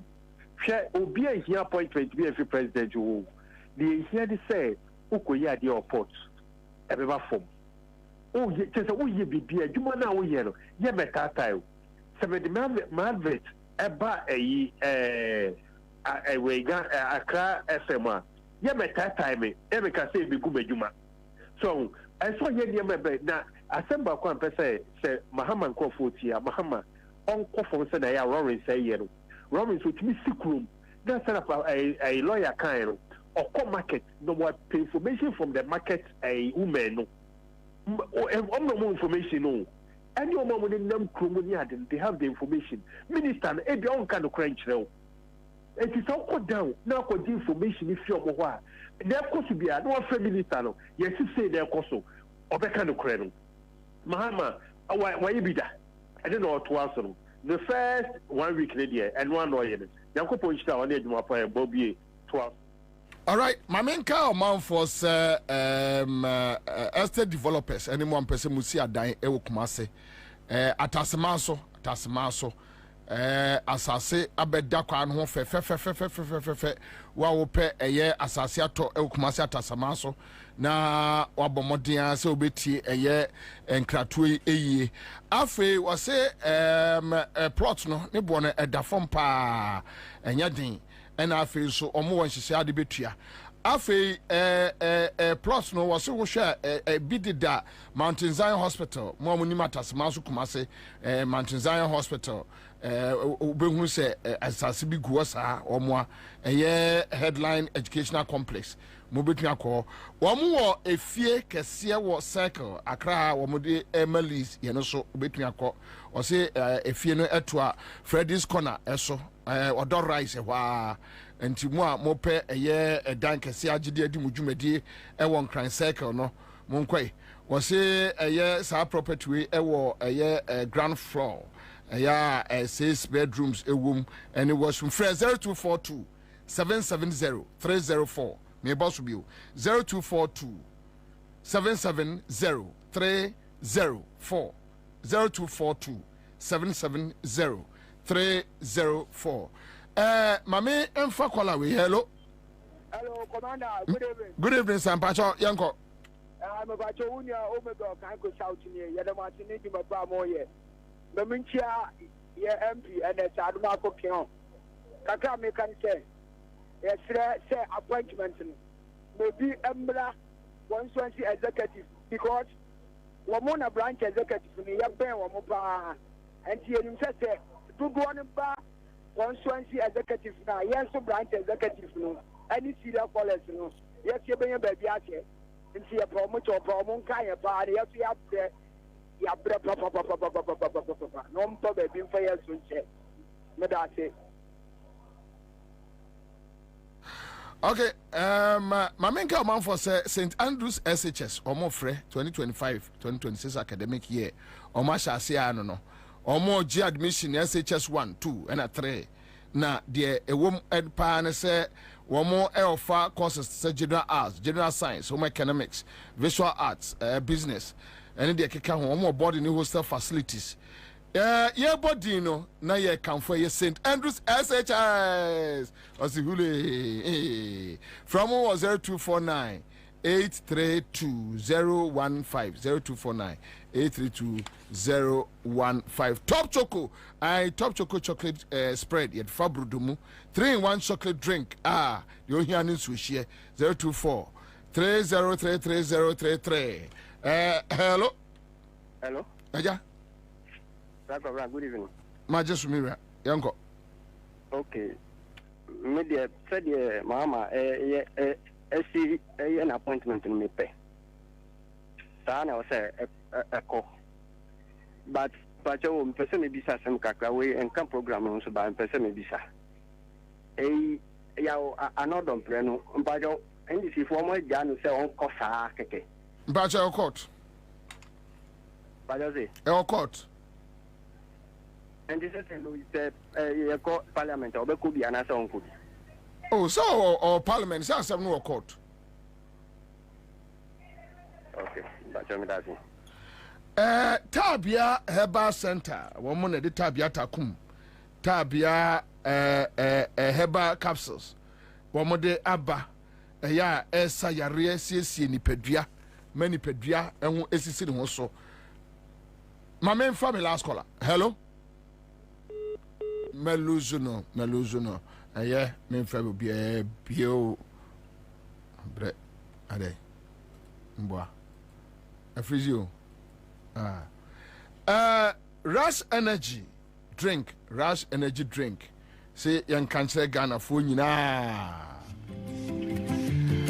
Ya bomodi anse obenumbi.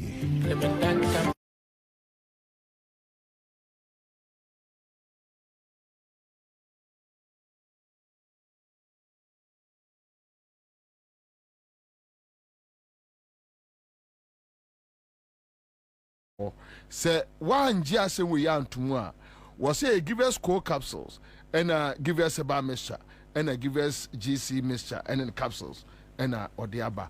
Father Abraham Herbal and Spiritual Hospital. The bomb abasupa and enyumre or say bra yade bia ejubia no obesa yare ama ho ato enudwe strokes, diabetes, cancer type BB, candidiasis we dey piano no yano no obeshow. Afi was me kan cho so mo wo eye of Anko Barrier asofa Star Oil filling station echiwa eho na omo ewo live in Accra 100.5. Enjoy your evening.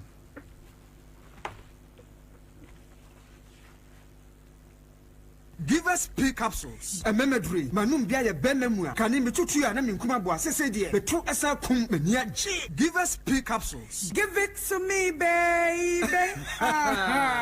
Give us core capsules so e. E mane meme nyina akoko yade. Sisi yade amamanya yem timotete womo no. Yedro no. Manum bi amama de me ho. Give us core capsules. Mrs. Moye ding. Give us core capsules. I give it to you, baby. You give it to me. Oh yeah.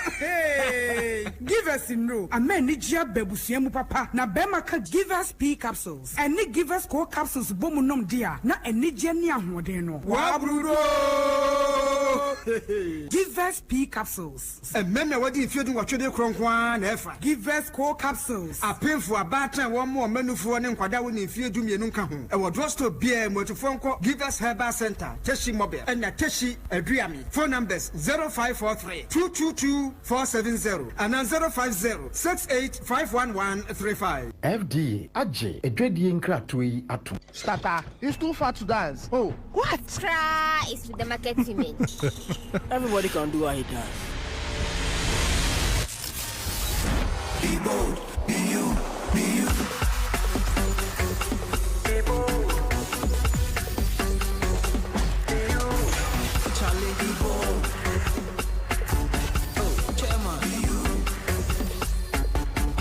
Sisters, be bold. This year, let's go. Be bold, be bold, be you, be bold, be you, be bold, be you. Rush energy, be bold, be you. Excessive drinking can be detrimental to health. Not recommended. Persons under 18 years, lactating mothers, pregnant women, and people sensitive to caffeine. This advert is FDA approved. Now me say, if you brought me who the beer we are active, very strong and energetic. We are 100%. Na nina ne sadie. Me hwe mini pedua sofa. Na de boa me. Mama hoden. Mami timi ko bada. Ene tabia zanika heba mister. Tabia zanika heba mister. Ah, what do you want dance here me? Who dance here die? Enya wonko. Me de dawure na ato so. Na media chan ni pampempem. Tabia zanika heba mister. Ma tu ne de nyamiama. Sa wonoma. Emenkwamu a ewo nipadua no mu a ye fra mu asojafo. Eye word blasters na hoden. Enti nipadua ni nya hoden sonko. Kutia yare ahodo bebre. Enti wonta nyare. Enti na dam ye strong no. Eye general well-being of the body. Enti ye adwuma ewo nipadua na kwa no mu ba bia. Me am to me hu. Anya se busua bia. Eye busua nchemfa. So obi de ne ho to tabia zanika heba mister so a. Eden so obeyare. Na nya na e oba bia tonto aduro bia. Tia nan so se obi a onya mfinhye dumienu. Apemfo ene abatan a oma omanofo entime no bi. FDA ahwehwe sa adwade nkratro mu agye to me se ye.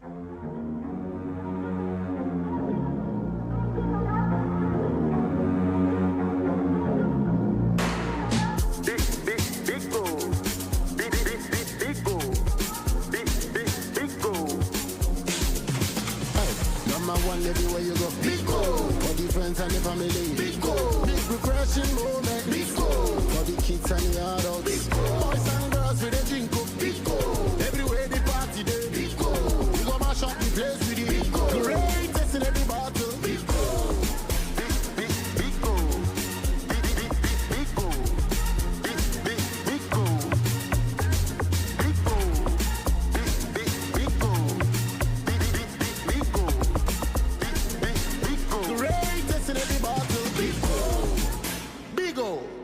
refreshing moment. Big old drink. Big refreshing moment. Another quality product from Trillium Industries. This advert is FDA approved. Hey! When we send your police in your draw, Imbusaba Mesa Amama Huadeng. Refuse to grow. Any offense will be and what day immune system when Yankopon, and you're ready for Yadmusa Moya Hubano, and Nasa Wunum Imbusaba Mesa, a Peja immune system Nabribia. Ya Yarientimu. Sasa dear, a man for the one, Nedi Imbusaba Mesa, Dronua dance yes, and Yarwa Nipa and Yina Etimi Banaso, and in Yarwa Cassian Kaya Wutini D and a honka. No, Yamwa suing Yano, a way of buying every home. And now Pa, Omuan Yarwana Dada, no monum doctor and Rono, and num Imbusaba Mesanoa, and Momo who are deep in tea. Ya Omuntim Pose, Yaria Esomo, Imbusaba Mesa, and walk Kansi, and you may move Bia Yato in row, at to form friend 0246 20 8496. FDA, Ashisha said, Jadi and Kratui Maja to Musay. Hey, say, the Mako who our Greenfield Scientific Herbal Clinic. No, who credit me, say, and Nuntino Mania Award, a word bestie, Obian Transit Emma Dumpemia, the Cassa, and Assam Boya, the Ancanon to them you. Greenfield Scientific Herbal Clinic. A senior want to say, near Kuro Etuno, near Anka, Awananum, Obana, Bemo Power, and Yarwankaye. Nansama make us say, and Espana called Moekayeno. Greenfield at Arumenti, and was our Solejan and also APM. Greenfield Scientific Herbal Clinic. Our ultra modern laboratory. And a diagnostic machine, sir. I should share the Pediani Moankasa. Greenfield Scientific Herbal Clinic. Our Nunga Dogon, Estate Junction, last stop. Fre was 0243 983 906 and 0261 651 898. Greenfield. God is our healer. Greenfield. Your last stop. I believe. Hey, Banjo. Why go? Massa, St. Andrews has a bubu wayek machine biomo. Yay! Have you heard yet? A buta 7 A's, 6 A's, and 5 A's no abruso.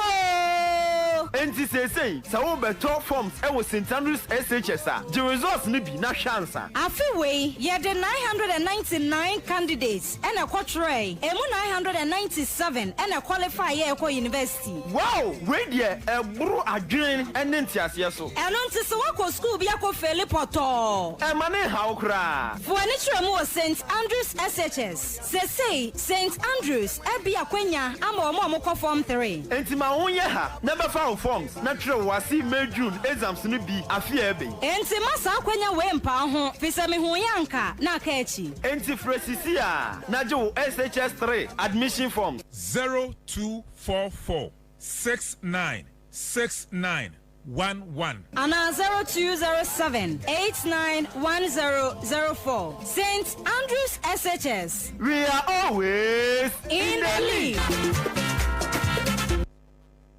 And that kind of a very interesting conversation here. And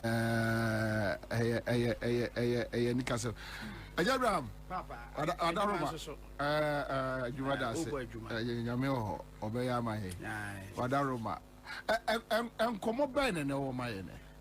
And ye chere a drubia, and what a yaris apomuding, every muka cry, Minyafa, Quadu, Nasi Adriano, and Hinino. What can you hear now? Because in Tina war, Hono, Quadu, ya, near Sheffom. Ni hini, a Dianina, a war from Nankasan, a Diana Sen, and no number saying come once. Until we share Facebook, no club, and my pajaka cry. Oh, okay. Okay. Oh, okay. Quadu, ya. As long as many boss, and I am say, Cuckoo, I'm. Yeah, Coco Mankani. Oh, to Quadu in Quadu, Nasin hidden. My first time I mean, will be. Oh, yes, very good, Papa. Quadu Nasin Hinny. A saya de be brave. Come on, some tray. Okay, Sir Michia Nedica Michia, what team for na 18, Yamish will be answer. Na Quadu, I see him. Your Yaribu, wha, Yen Shada, a Niji say, a be a wa, ubit me young quack. you GDS says I are any wa Dr. Betty manage na wodi afrim ya kasa obi manage ade a chese ade no ntimi nye honkwa ne mo krokra no weti so bewu busome a chese wetimi awu afe en no pese on kyerɛw yare bi te se yefunu cancer anasa cancer bi e wo mogem na obebi bi a cancer obabu wo kra yese cancer wo na wodi anim na cancer wo na sesa aha ompe yene ya mo kan cervical cancer no ompe kwadu ase no aduane na hyɛ fam ni nyina ne hia nso bɛ woro ho yi no twitwa ompe yɛn ya champo ya cancer ne na me kyerɛ ne kwansa ompe yɛn champo ahaban a yɛn fa nyɛ hwi a yɛmbu no na ontete kakra so engu so na owie so a obetimi de tanager aka ho yɛfrɛ flower haban bi yɛfrɛ sɛ tanager ne prof din is eno de me ankasa manko school ntino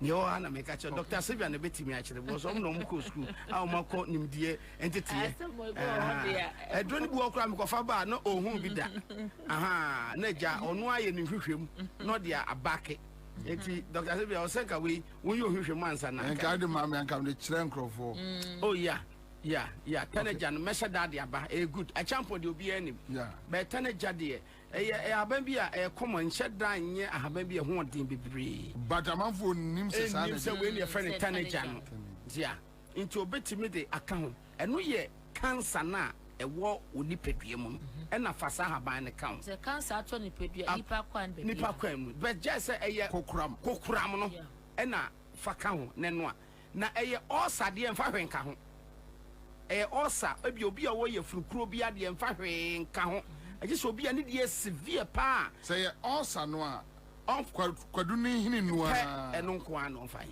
o horo no atwitwa no anoa wonum hu nsuo na no pa ne anwumre wow be cancer de onom no 4 times cancer de na me kire ne de wo de haba ne ka ho a severe one onom no 4 times say aton no fumu kura nyankopon do obu ana no fo na de ne da no fom ni na breast cancer me say obi ayaba ayedenden that's right woman bi frikofodua e ba na me kire no ade ne nane to the sense afa omia ade ne nane na afa omia no fo a na sent say mrek no omane o say kwajo apostle wow yes cancer yes obi anyi ndi say etimi eko say ye wogidie say ye hye be ma roba ebetimi akwa eno so ye kokram ye wogidie say prostate timi ye mema ema ne kwa kokram ni nia cancer e kasa cancer ni nia cancer so that say no mo ebididi so cancer no ye wo ne nchichemu ahodo 9 your first level second level third ndie na sa ginsam na so obi antimi nya hohwe ye twen se obewu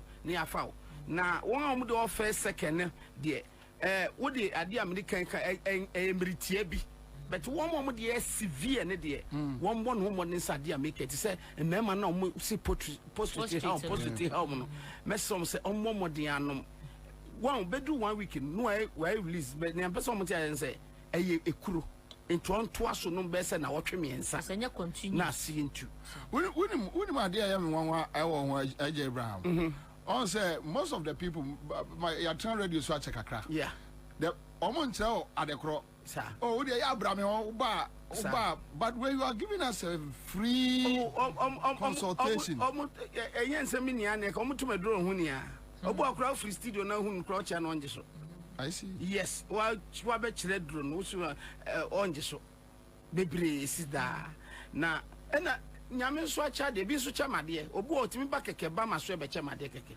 enti kwadu hini teenager ena de e champion ahabanya na onfa noa nonnom obi a wutie me bi a ofo obi wo cancer se wo ye be ma da eja wayi mu eda ojunso twa ne mu UTI no be bia etie bia on de onfa ngum na onye nyame ojunso a be kakra ka doc de no e be ma na ojunso abo hu se asa ochem anka ojunso de nyese ade ochem ni nyina nso e correct ni kama onso ojunso ko ti pain ana ne be ma mu hyehyere no nso esiesie ni kama sa afei obi o kidney stone your kidney yare na be stone eno so onwa eno mo fa hwe ntum ado de be kan ye wedi aba keke wedi aba kakra bi pe no de be guso mo fa no be break tuwa bi keke no de guso na wanoa ano kidney stone no saa kidney stone type no ɛno ɔde bɛ ɛka ho na wanoa afobu ho an kokɔboba mo jeffrey ne to yesi koko ni ade so obi de edro we kana no a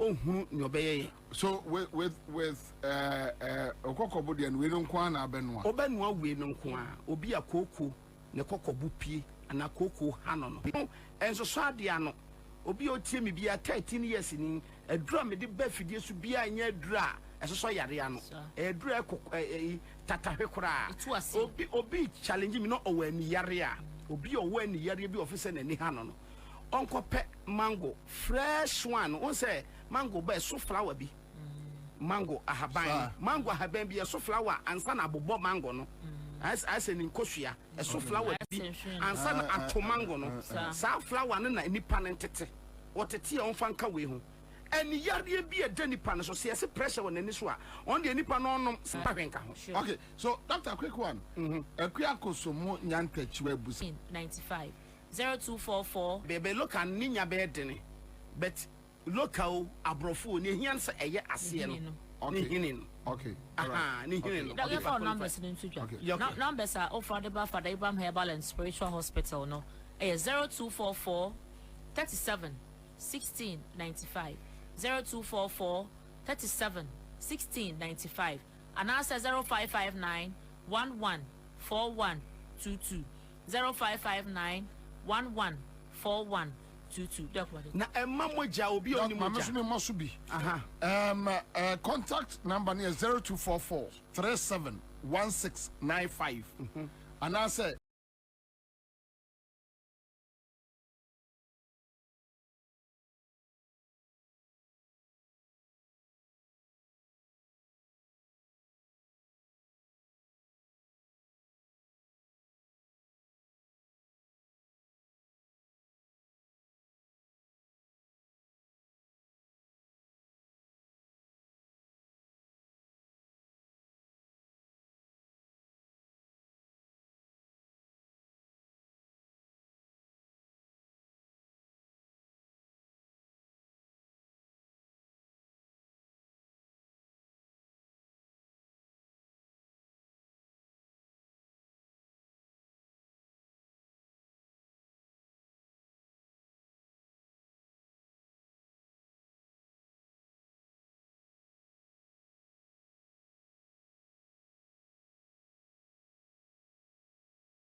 Nani di imano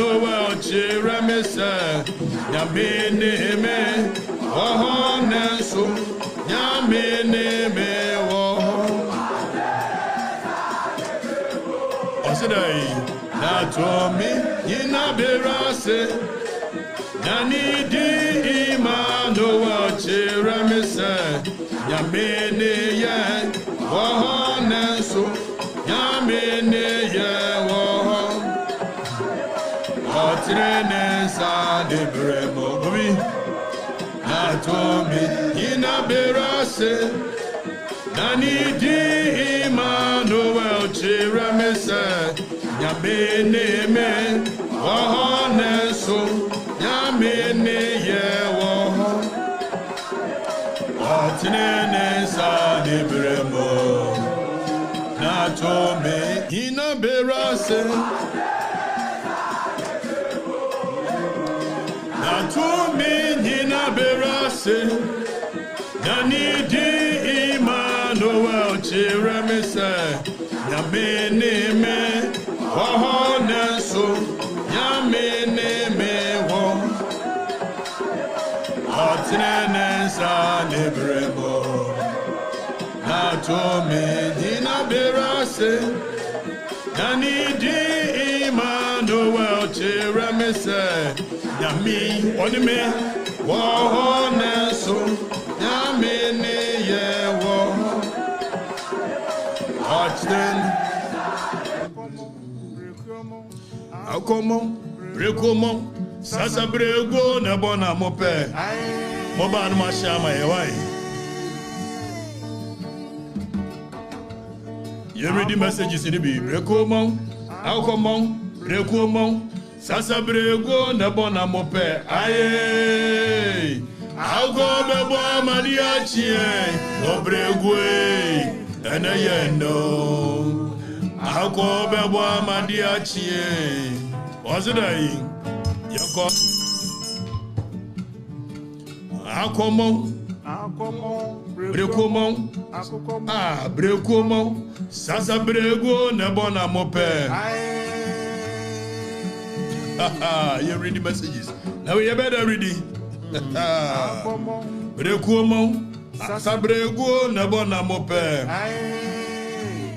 akoko bebo amadi achie obrego ena ye no akoko bebo amadi achie yanko yenim okwadufo kotati anche okay so okwadufo kotati anche no nko sua na kwan ni nyansa Bobie yanchia ye Ghana fo na yanya de bi na wose akoko bebon ama breku abon na opani ko ni mo obusa se sasa breku no ne bon a mo pa na etikate chie no sasa breku me bon a mo pe sade aye ni nkomo boy eti akoko bon breku bon akoko bebon na breku abon sasa brego na bon a mo pe aye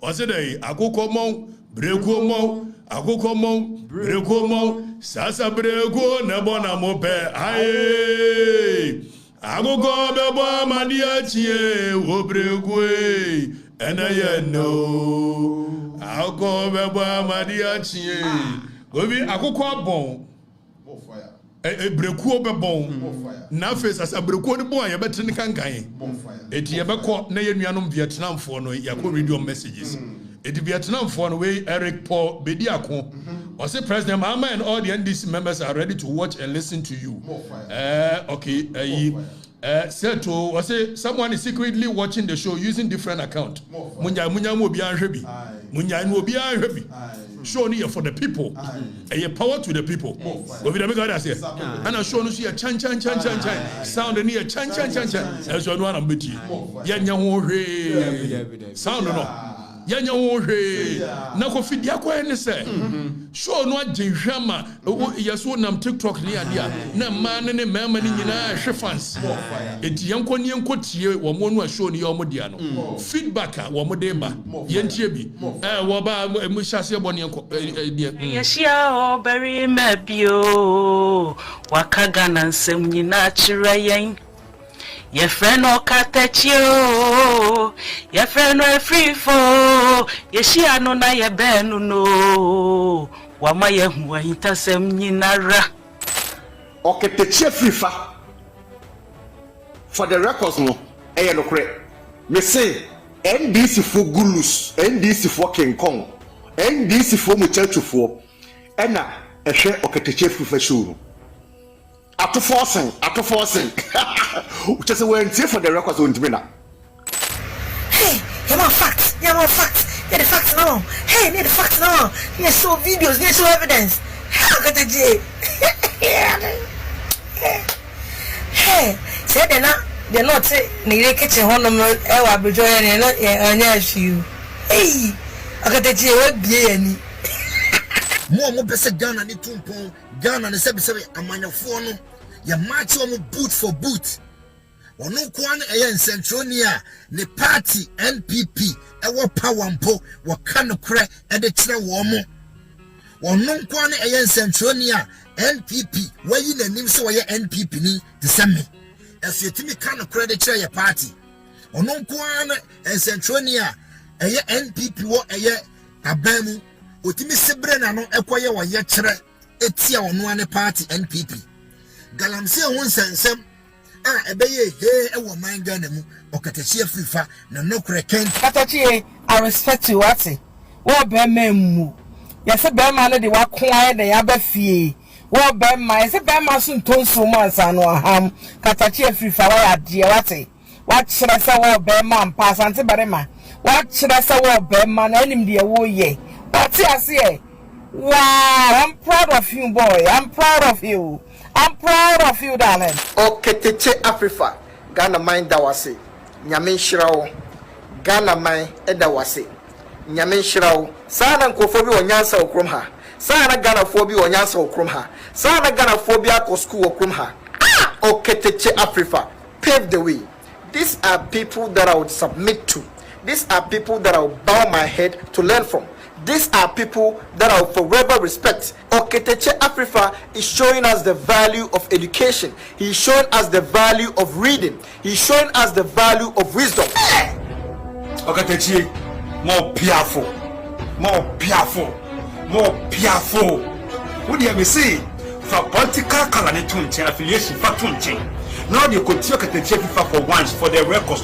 TikTok never for the records. Keke. Netie book, netie history. Masa Oketeche Afrifa no mo go or be a guy na kasa, but you want to keep listening. Enti guy no obeche. Official say the Oketeche Afrifa your boy paswate. Akona de share be ma bano. Na message journalist for ye. Journalist for ye. Ghana journalist Musonko wate wabeti wapasa etno Ghana journalist for ye Oketeche Afrifa wo dem musonko wate akona de share ba mese wo dem musonko wate Oketeche Afrifa baso se wuti Oketeche Afrifa pa show ya uti the captain smart oni nyansa baku uti Oketeche Afrifa uti the guy is learned. Deep think analysis that can tell me for a year, that's small. The show now we're serious. What was the Captain Smart make Kevin tell Amon the HSA? Yansa didn't answer the winning bill. And one was a cancer, but this guy, Okotu, 1931, no, I read the article of the law.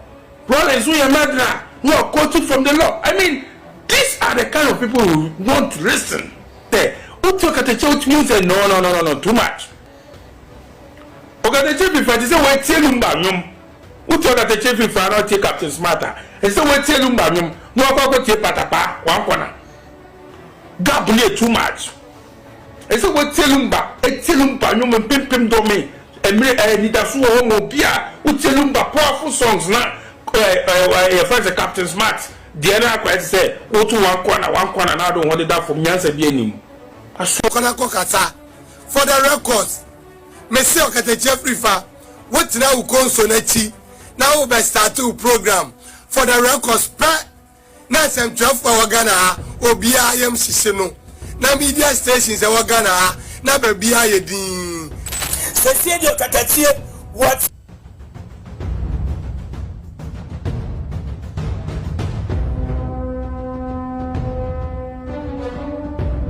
Yananti enyumre. Yananti.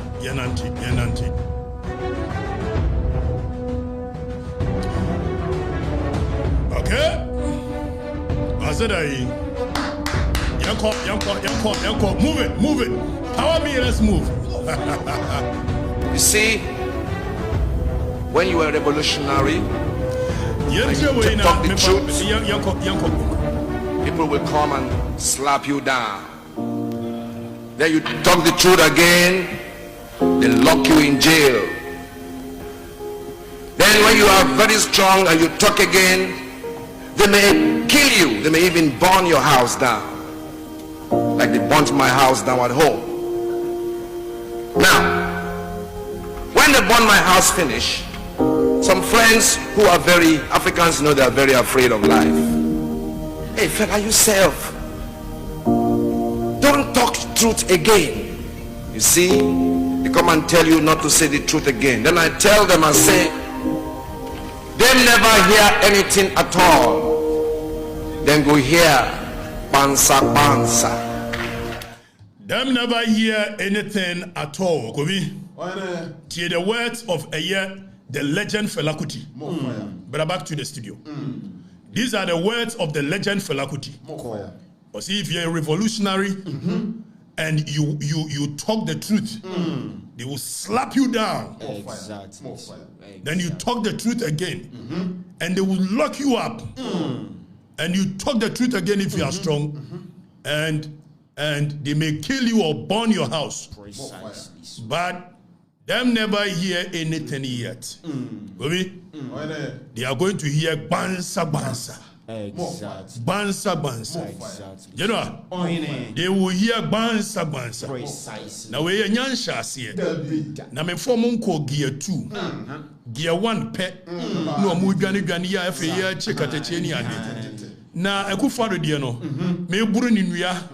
Na me demonstrations say hwe no. Manya demonstrations and ekufado kura no. Demonstrations be na ya kase ekoso de me na me lead. Mo na mon kaya de na monya no kurafo. Ye wa muso Oliver ne lead. Oliver Freeland dem by na ho anim ne kurumu a. Mumusa Oliver Freeland by first fix the country demonstration. One na anim Oliver Okroma. Me na me lead. Exactly. So demonstrations are 11 year me na me lead Kovi. Na we me nyamfa mo ko demonstrations. Na ye we kakra ya na agya ni afan ye be ko gie 2. We will make the country ungovernable. Se muka se mu be wi amanfo ne dia. Ye the demonstrations be hwemo. Se muka se mu be tu manfo ne galamsi ase nsu a. Ye the demonstrations be hwemo.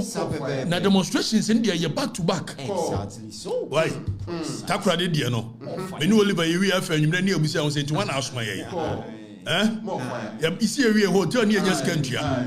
Ni ya me frefrem na mfo na mpeka kra me we so be na Oliver so frefre ni ye bi ye hwe hu ne abusa ho se na ho na asoma wo e manfo no do manfo na dwene na wu enti wo mota kadachie chen nipa won be di wo manim gi wo musika wu obi kadachie so nya minister da wonya CEO da enso manfo ne so mota kadachie e wa abra okay so me ka ayi akufo ado asem no na o madwen ye o mo se me ka akufo ado asem because me campaign ma mahama so ene me ka tia mahama dia ene akwa we ye ko habra ha you na wadwen nye correct.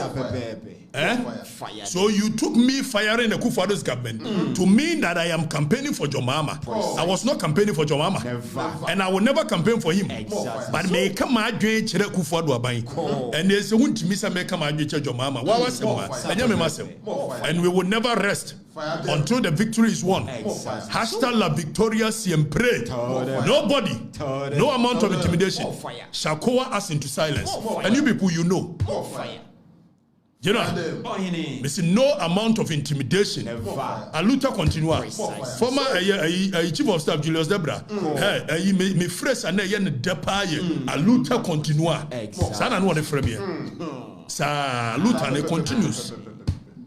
for the good of for Mr. Medical Catcher, so go me need interest be with anyone. MPP for Medical Catcher. Yes, my family no more dear. Name my hand MPP headquarters.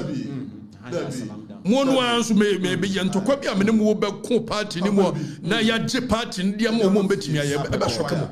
Mekana must media. Party ni yaba mo dia mama mfo no. We will give the party back to the people. As is hunu no amodi die na mu trim ya modern entitlement mentality. You think that is how we are going to do it? Yaba ma party na yakono. Emrante ne baba won be sa back to the party. A modern party. Na me na na Johnson mbapa na ye say, me so na ye say, it mu fa party ni mama. Why we ban one improve one for party bi ama. Who prove one ya ma party. When you prove yourself, then you can lead the party. Mo bia me ya na me na me free dan kwafie na me free dom no omutimi omudi kotokoto semfunu kwa na ye di party ni mo. Obia obedi a year leader or MPP ni mo bia no. They will be vetted and approved here before you can lead. You must show the people what you've done. Anya sa dia odi agoro. Democrat say party never say nya and entuma pefra. And victory will come back because MPP pen what the policies that builds a nation. Yet now why you behind your mark from food better be more. And one by no me hijack a party. And ye necessary ye party dear. Na see a cover a crom for. Why we crom for one MPP shall say pack on your man. And you anything you take party no. You take party say the 1 man 4. It's as simple as ABCD. Get that in your head. Obiani wo party ni mo this mu na be support no. We will fight you. The masses are with us. The masses shall forever be with us because we've stayed the course. We've been very honest with ourselves. When I was telling Akufo-Addo what I told him when he was running, I did not care because my convictions were clear. Now Akufo misconstrued and said, "You campaign, your mama. Your mama na me na memu ne yede. Amemu ohunu so. Wonimbu. And they were appointed to a na we are saying yade. One number. Ontwa futri. It's my campaign mama hama. Na nukuredi na me buru Akufo-Addo nua nukuredi anti na me demonstrations hwe no nukuredi anti it is an edrum so amonkama no ntum na me konkom ho nchim me ko ne ayi ye friend say peppernes ayi form we say na wentia na fa ngu bantuam fa ntuam to fa nkuto kakra fa moto no ho munyabote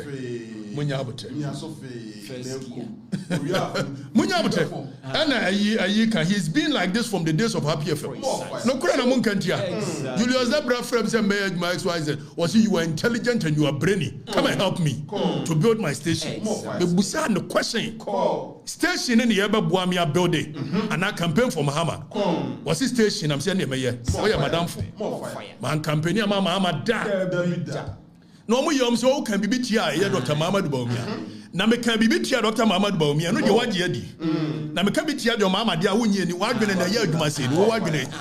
Ma make it two distinct statements. One concerning Dr. Muhammad Bawumia, one concerning Akufo-Addo, one concerning your mama. What see your mama Akufo-Addo name Bawumia dia wujidi. Name of dem ka fa your mama on dia won kan kore. Wadwene ya adwuma. O ni pakro wadwene ya adwuma. Munyabotre. If you are near Sam George, some message in a day ban. I don't hear feature in your money. I didn't message in Bessako. Why? You answer Malam John.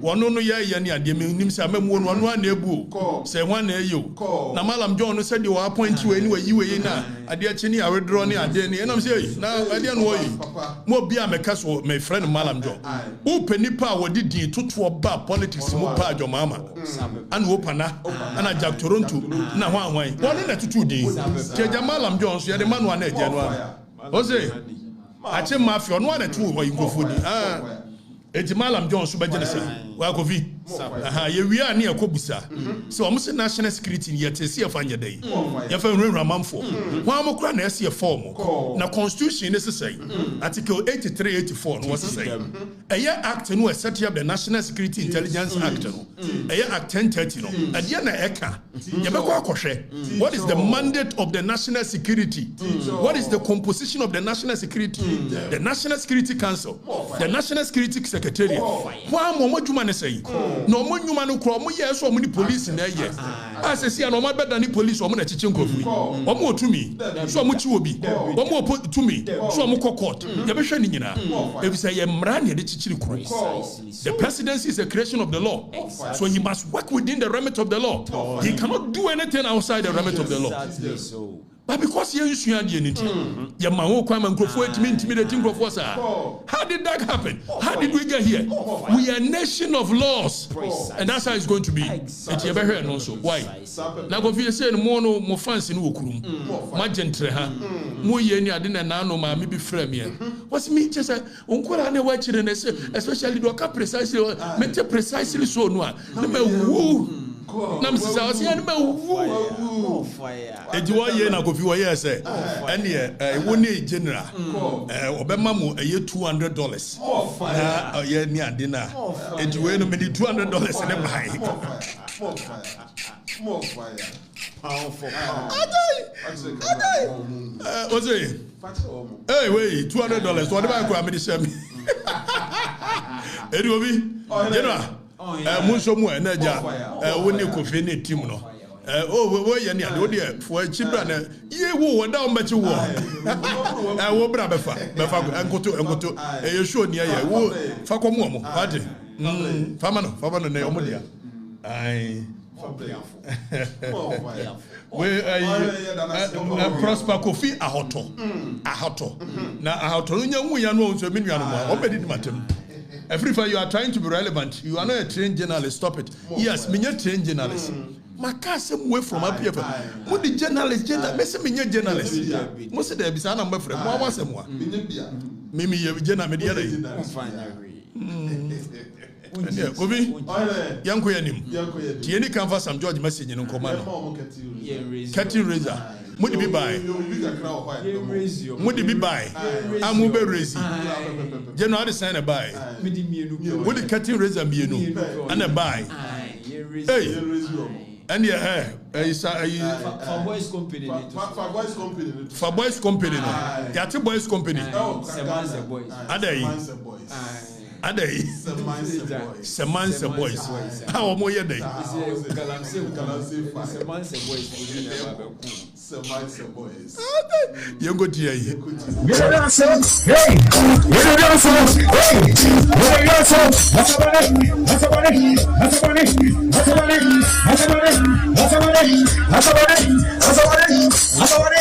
Everybody, shut down bottom. Shut down bottom.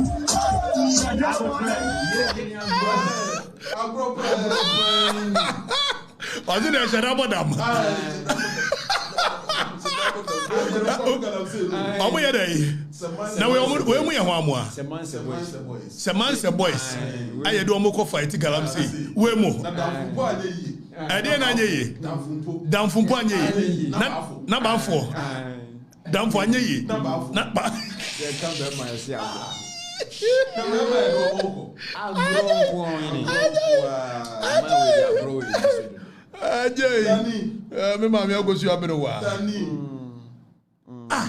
Shadabodam.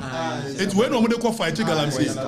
Now, soldier for a training or Mugovi near Duomo, police for Shada could training. A tactical weapon handling. See, I'm on fighting. I know crying ye, and your for boys' companies. Our more shut up bottom, and I fighting. Man, Nasa boys, you are more quiet. You're more,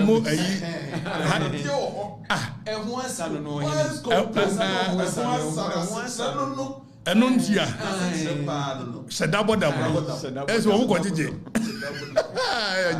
Scam. This government is a scam. It's a scam. We don't fight Galamsi. We fight Galamsi. Soldier fool.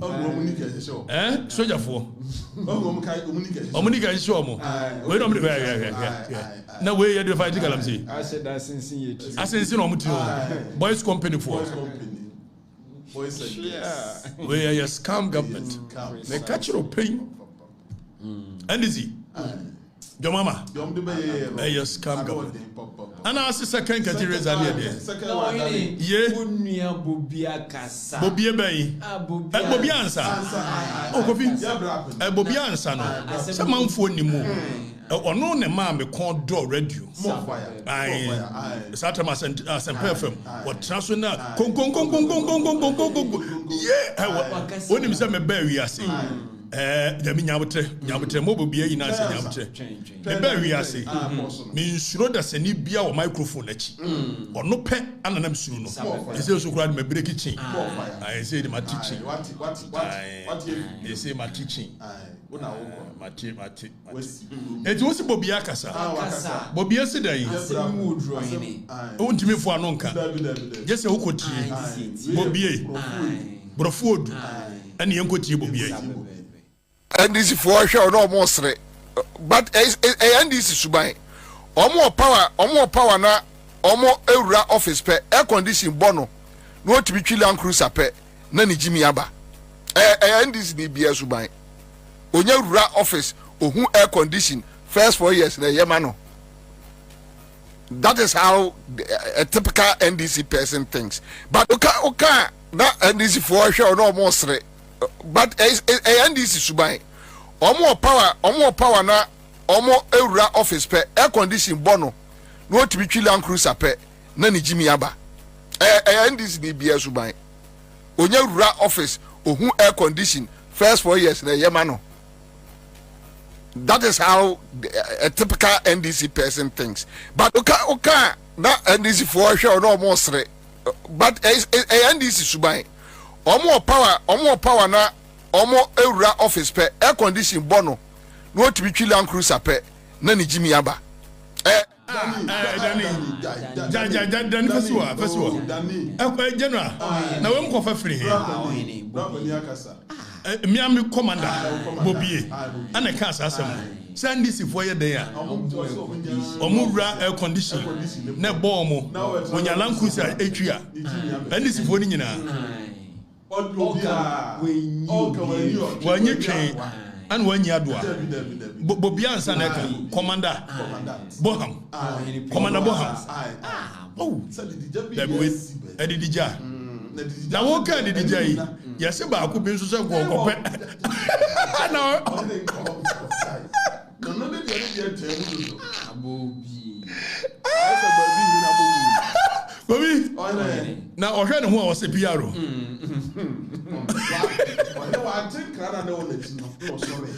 I say we okọ pani bi ho a na pani no ho so wagimi na otun kromo na Bobie wo hwe ye no ye de wono ye piaro yi akọ yababa wa bi okọ ye na okosu kire ne papa say papa no se di asem wo se be ma na dada me so oye Kofi Anan ba say onye Kofi Anan ba no papa hwe na ni no se na so hwe o no se Kofi Anan ba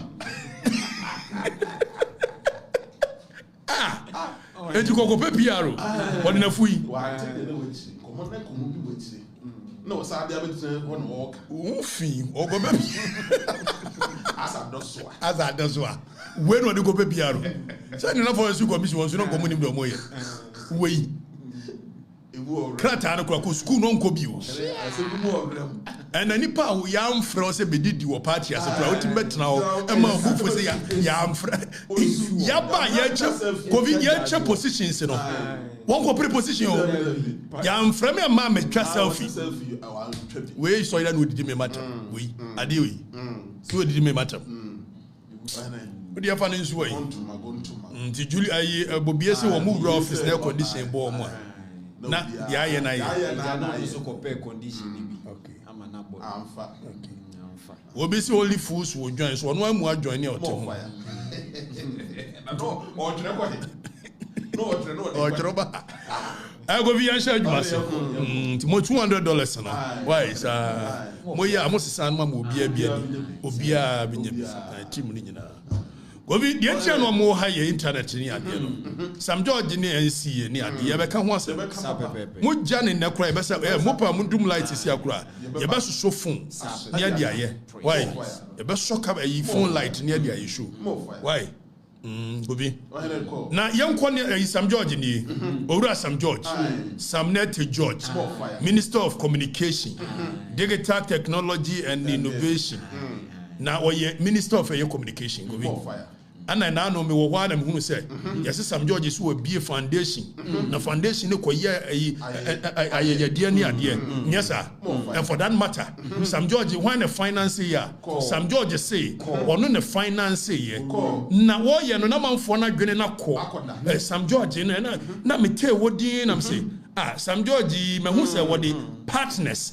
MTN na me say partners MTN Minister of Communication and was in a foundation MTN for na partners eti wo hwe ha MTN for logo da ase no and was say omo ye partners of the foundation tell am say okay and then na ekoso no Minister of Communication and the young say MTN a major player in the telecommunication space and the Minister of Communication no one no and now MTN a CEO no ekoko sra no Daniel so wo yesab na eti yebusa se okoko sra no enkomo ekọ so and the man say obey partners anade ya but if we a Minister of Communication na say wo major player MTN controls about 70% of the market of a year telecommunication so when a year CEO of MTN akosera Sam George now all of a sudden wabeye Sam George no ne you can say ne foundation no any partner and it raises cause for alarm precisely if you say yes a pronkuma egu nhire ne kura na etikuma kwaduo yi na beso abribra na agoro no ehya ase emponi say communications minister timi anam so mame nkohwe say Sam George ebia na MTN for aye ne partners all this while and don't forget say Sam George say onu wotu onye adwuma da apart from a year MP no odi no na onka no kurenti no ukohwe aye video bi e bebo a kire mu a oni delay ye interview in one breath ye busa ne say ne yire ye adwuma bayi o se ne yire no wanya adwuma o hwe nkola and Sam George went to a year ye can say parliament a committee set up by a year act na ye beba ho kofintu ko a year act 769 and no na set up a year the NCA National Communications Authority and National Communications Authority o modjuma ne say wo mo na be regulate the space of communication telecommunication na wo mo na regulate a year MTN Telecel Airtel Tigo ni ade wo mo na regulate wo mo and NCA is under a year the Ministry of Communication so the operating minister there is Sam George ono ne ho exercise control over NCA although it's an autonomous body but ye busa say minister na telecommunications ni shanase no aye nyina enim say na no koraba ye say e ba no say e internet ya dia MTN say da bi mumfa ni nyina ama ye na ye nche so by every means possible MTN is trying to stamp a authority within the space of communication which ya pass mrakovi ya pass mra sa mra no e kire say per the NCA laws no player in the game should even control more than 40%. So the government is taking steps so but reduce even the monopoly of MTN within the space.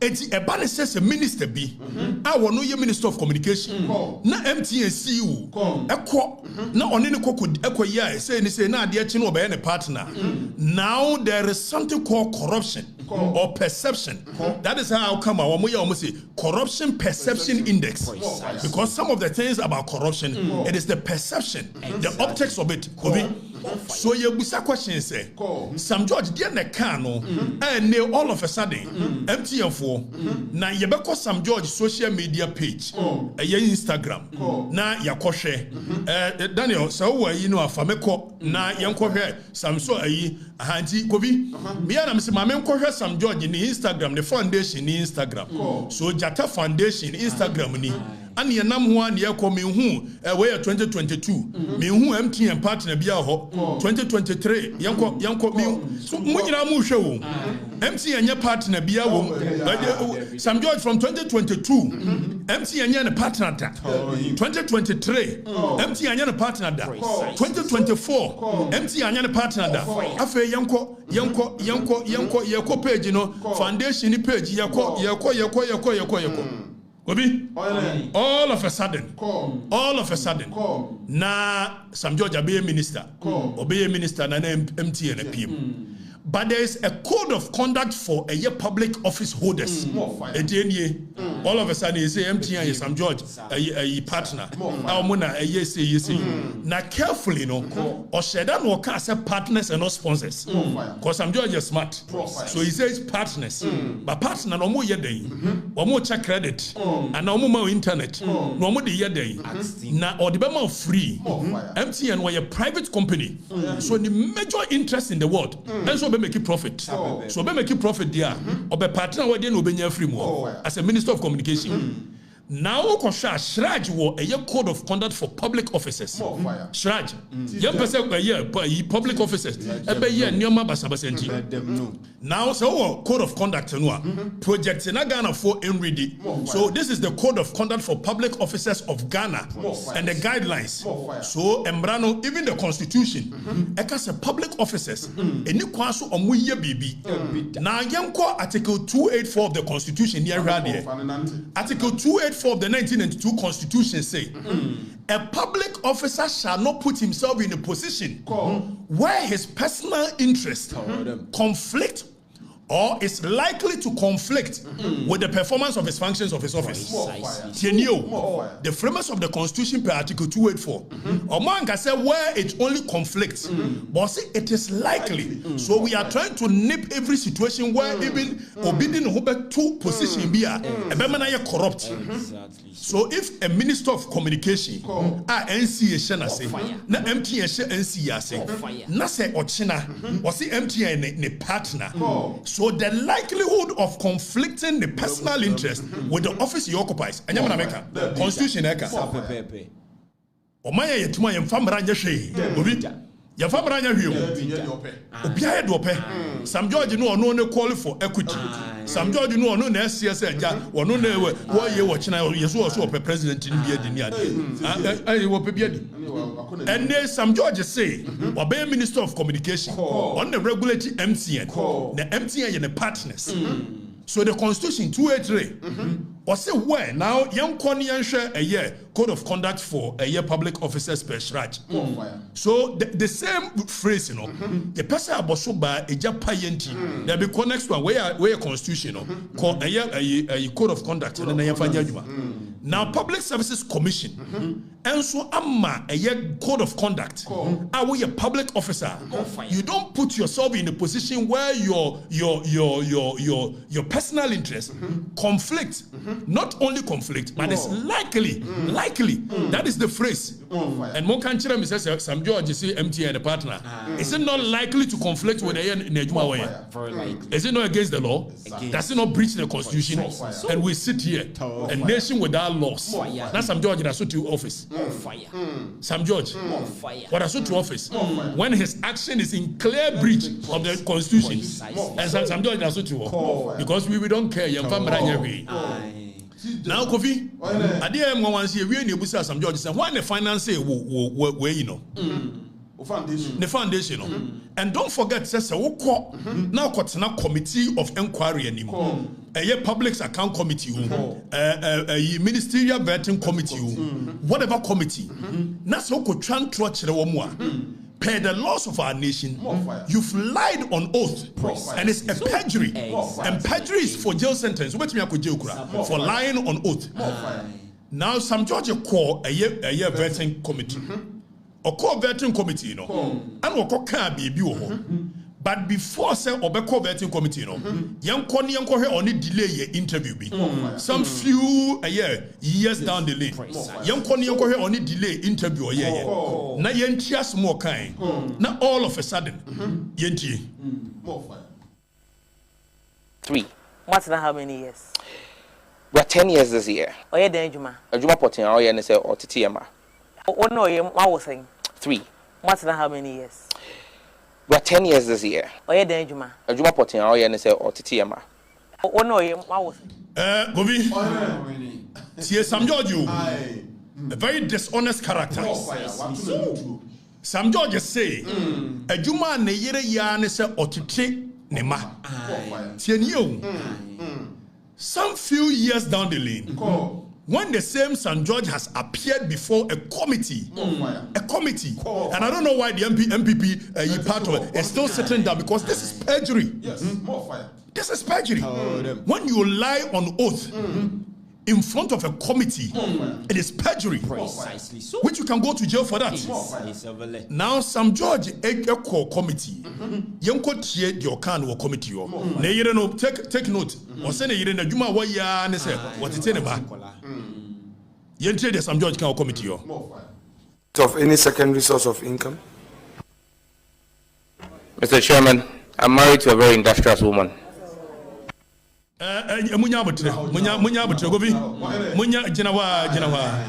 So in less than 2 years, all of a sudden, what it mano? A very industrious woman. Meaning, Sanu mailing kolau, Sanu making kolau, Sanu mentiasie. St. George on delay show. I said the Nigeria and so what it 2 years down the lane, when he appears before a committee, St. George say, Nigeria industrious, but delay interview nibiu.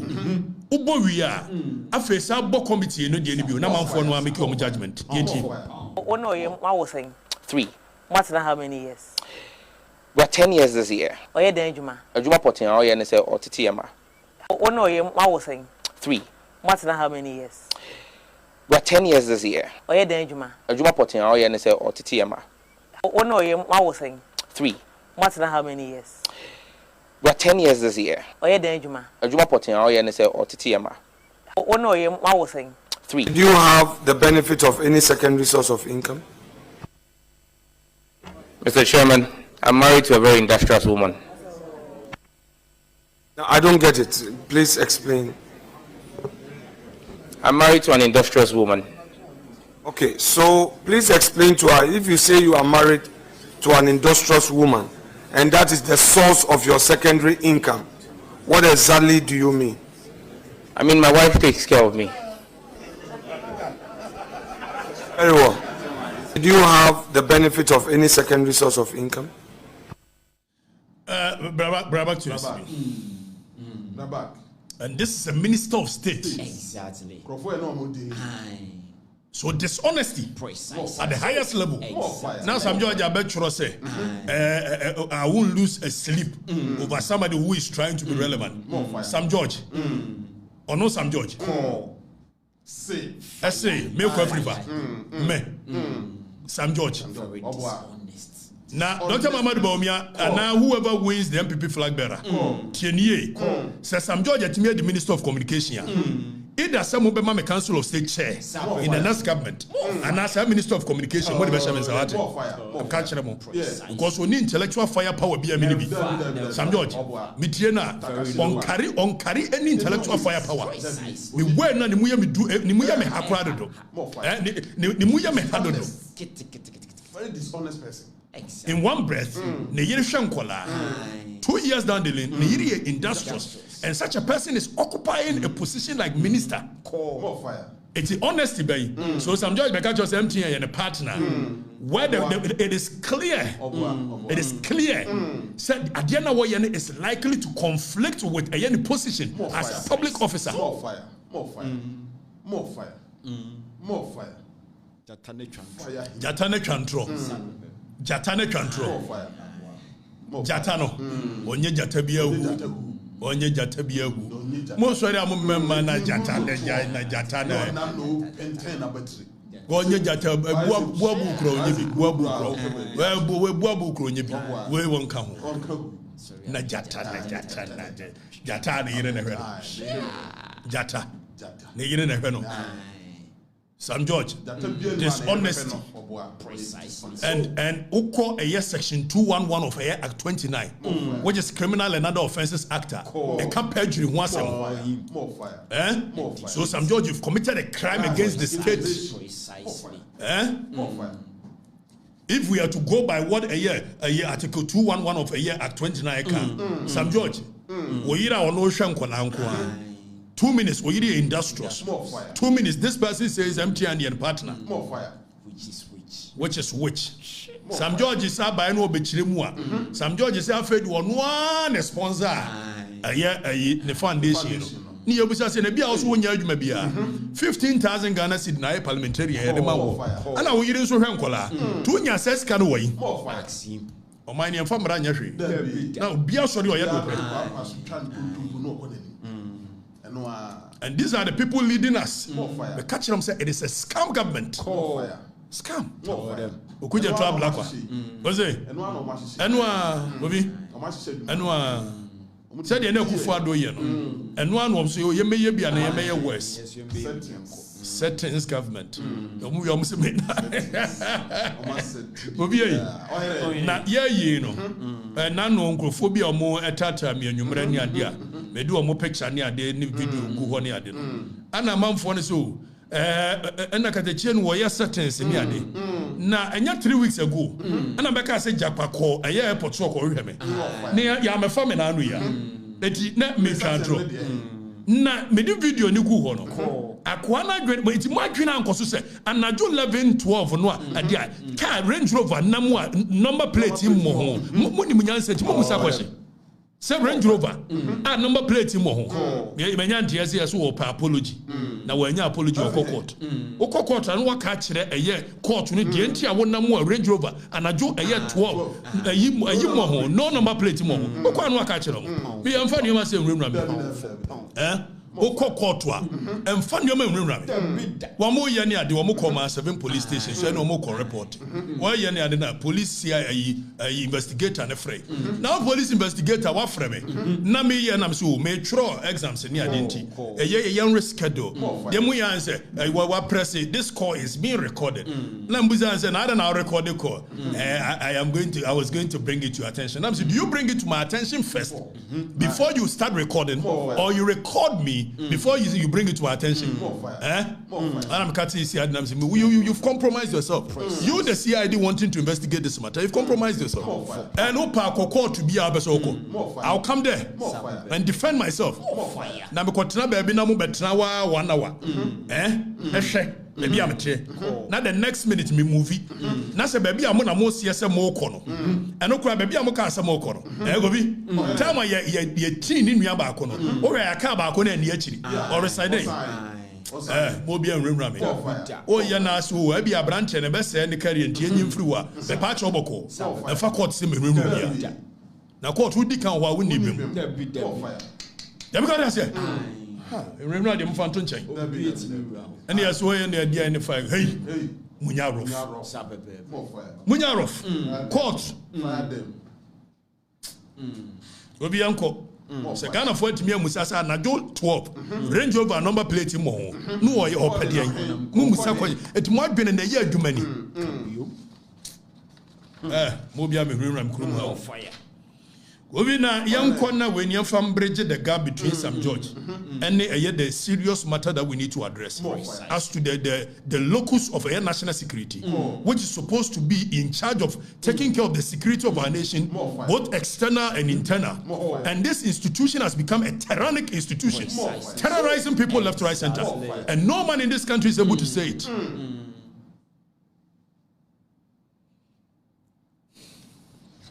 Nobody is going to intimidate me. Never. And nobody can intimidate me. Never. Bobie? Nobody. And we will never leave Babylon until the victory is won. I'm telling you. Tell them. We will never leave Babylon until the victory is won. Exactly. Tell them. And me offer him for detention 2 years in a military government. Na me se mu ye ku kura na mba ya academy ye no anka meyemu. And then come the card ye benya baby o. Come back here ku na civilian government. Am ran ye di adwuma. And ye nwura make adachi.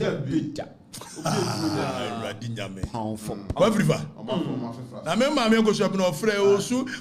And I'm say ma so ma say woman. Frɛ me so. Koko didi. Hey, you should have some now. Now, run dear is many. What is the achimia for the tea? Bian over to me, Rami. Twakono. Nay, Baba, one more betray the sea. I will be Yaya de Malam John. I remember this one near Boo. Someone near Boo. we are yes ya appoint we ade chin na nipa no ho so asira bi me appoint no munyi ni film ni obe yes ya draw ade we chin yes Ibrahim so appoint bi afa kire ade we chin yes ade me nya munyi ni film am say hey Kofi kam hu yi oka so obedi oman animu a it is a serious business. Leading a nation is a serious business. And by the time we hear kwakoto aba no, you should be clear in your mind the kind of people that can help you to lead a nation. Precisely. More fire. Ashasi na kwe baby. Yes, for Hanabisu beto so. Yes, the Hanabisu akoto a year by one common fund. Adia chinya say there be Yayi Hanabisu say you reappointing from a district assembly common fund, you know. You the co administrator of minerals development fund. I'm say, I don't know fund. Now John no more and one. I don't know Malam John or more and home. No the way fund where the faha, no the way of her. Hey, Malam John. Eti ultimus what that's right we there be okay, Mumfa. So what goes through his head when he's making some of this appointment? Unless we are being told that the president is not in charge of the government. Precisely so. And that Callistus and the rest are making the appointment. Exactly. Other than that, after Owana, will be for Frako, District Assembly Common Fund. Bobie, and now no deputy, we say Michael Harry Amsing, they say, administrator of District Assembly Common Fund. Naya the way and now you are branch Basentally, Youth Authority, the deputy. Yeah, no more class show, where's the minimum deputy? Where's the minimum deputy? Yes, hey, I'm a more Benny. Bobie, Bansa memu, Scammer memu, settings. When you're ready, after your wow, Musu, you had the Edward Bauer, a quad GMPC, yes, sir, communicate by no. I did some say, Edward Bauer to Fantoso. See Edward Bauer, they say, you know, free GMPC, you had never share a hey. Madam John Mwano, he is not in control. So I'm sure say or more appointee will be for next year. No, who knows say no, I don't want this. Bring him to somewhere. Hey, after no master appointee before Nako GMPC go be. And I thought to say be at the initial stages of government, you know, and a bebasa, and you can clearly tell it is a warring trend, very warring trend. It tells you your mama is not in control of the governance. More fire. He's not. And me him. And I'm who did that. So John, when you control, or a fine gentleman, fine gentleman. But bunny leadership, he lacks what it is to be a leader. Or need the temerity to be a leader. John, Onibi, Mr. John Mahama is a fine gentleman, but fine gentleman alone does not make a leader. Precisely. You need some decisiveness. I don't know your mama natural when a kratem, the bookum, my first coup d'etat. On one true, Mr. Wosha Wobenano, dear a hanepa, New Year's, how indecisive he is. On to me, Sijina yet, and we are seeing it in his government. On Sijina yet, me appoint you in now, and yet Chani are far away their question has. And that is indecisiveness. And no leader should have that kind of sickness.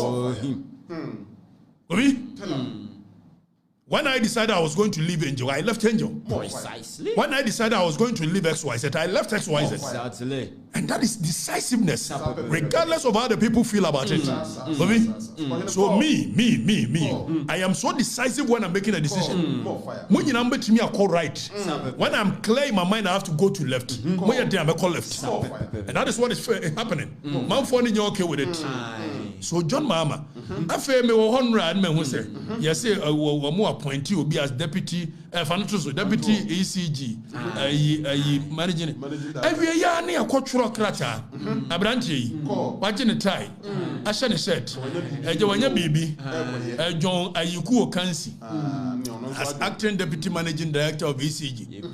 After we answer as you withdrawn, a minister of a year, energy, actual crataba. So I withdraw your appointment. Hey, I didn't remember the when you have a Kratane da in Sofabra, away a withdrawal of appointment, a John Jinapo, and an Ansah. So it shows you how indecisive John Dramani Mama is. Fire him. And it's becoming a trend. A very worrying trend. Bobby, John is not in control. He's not in touch. He's not in touch with government. More fire. More fire. Sources from a grapevine, deep sources. Omukandi oya oyambesho. What else were you no? Mfano. The catcher pain.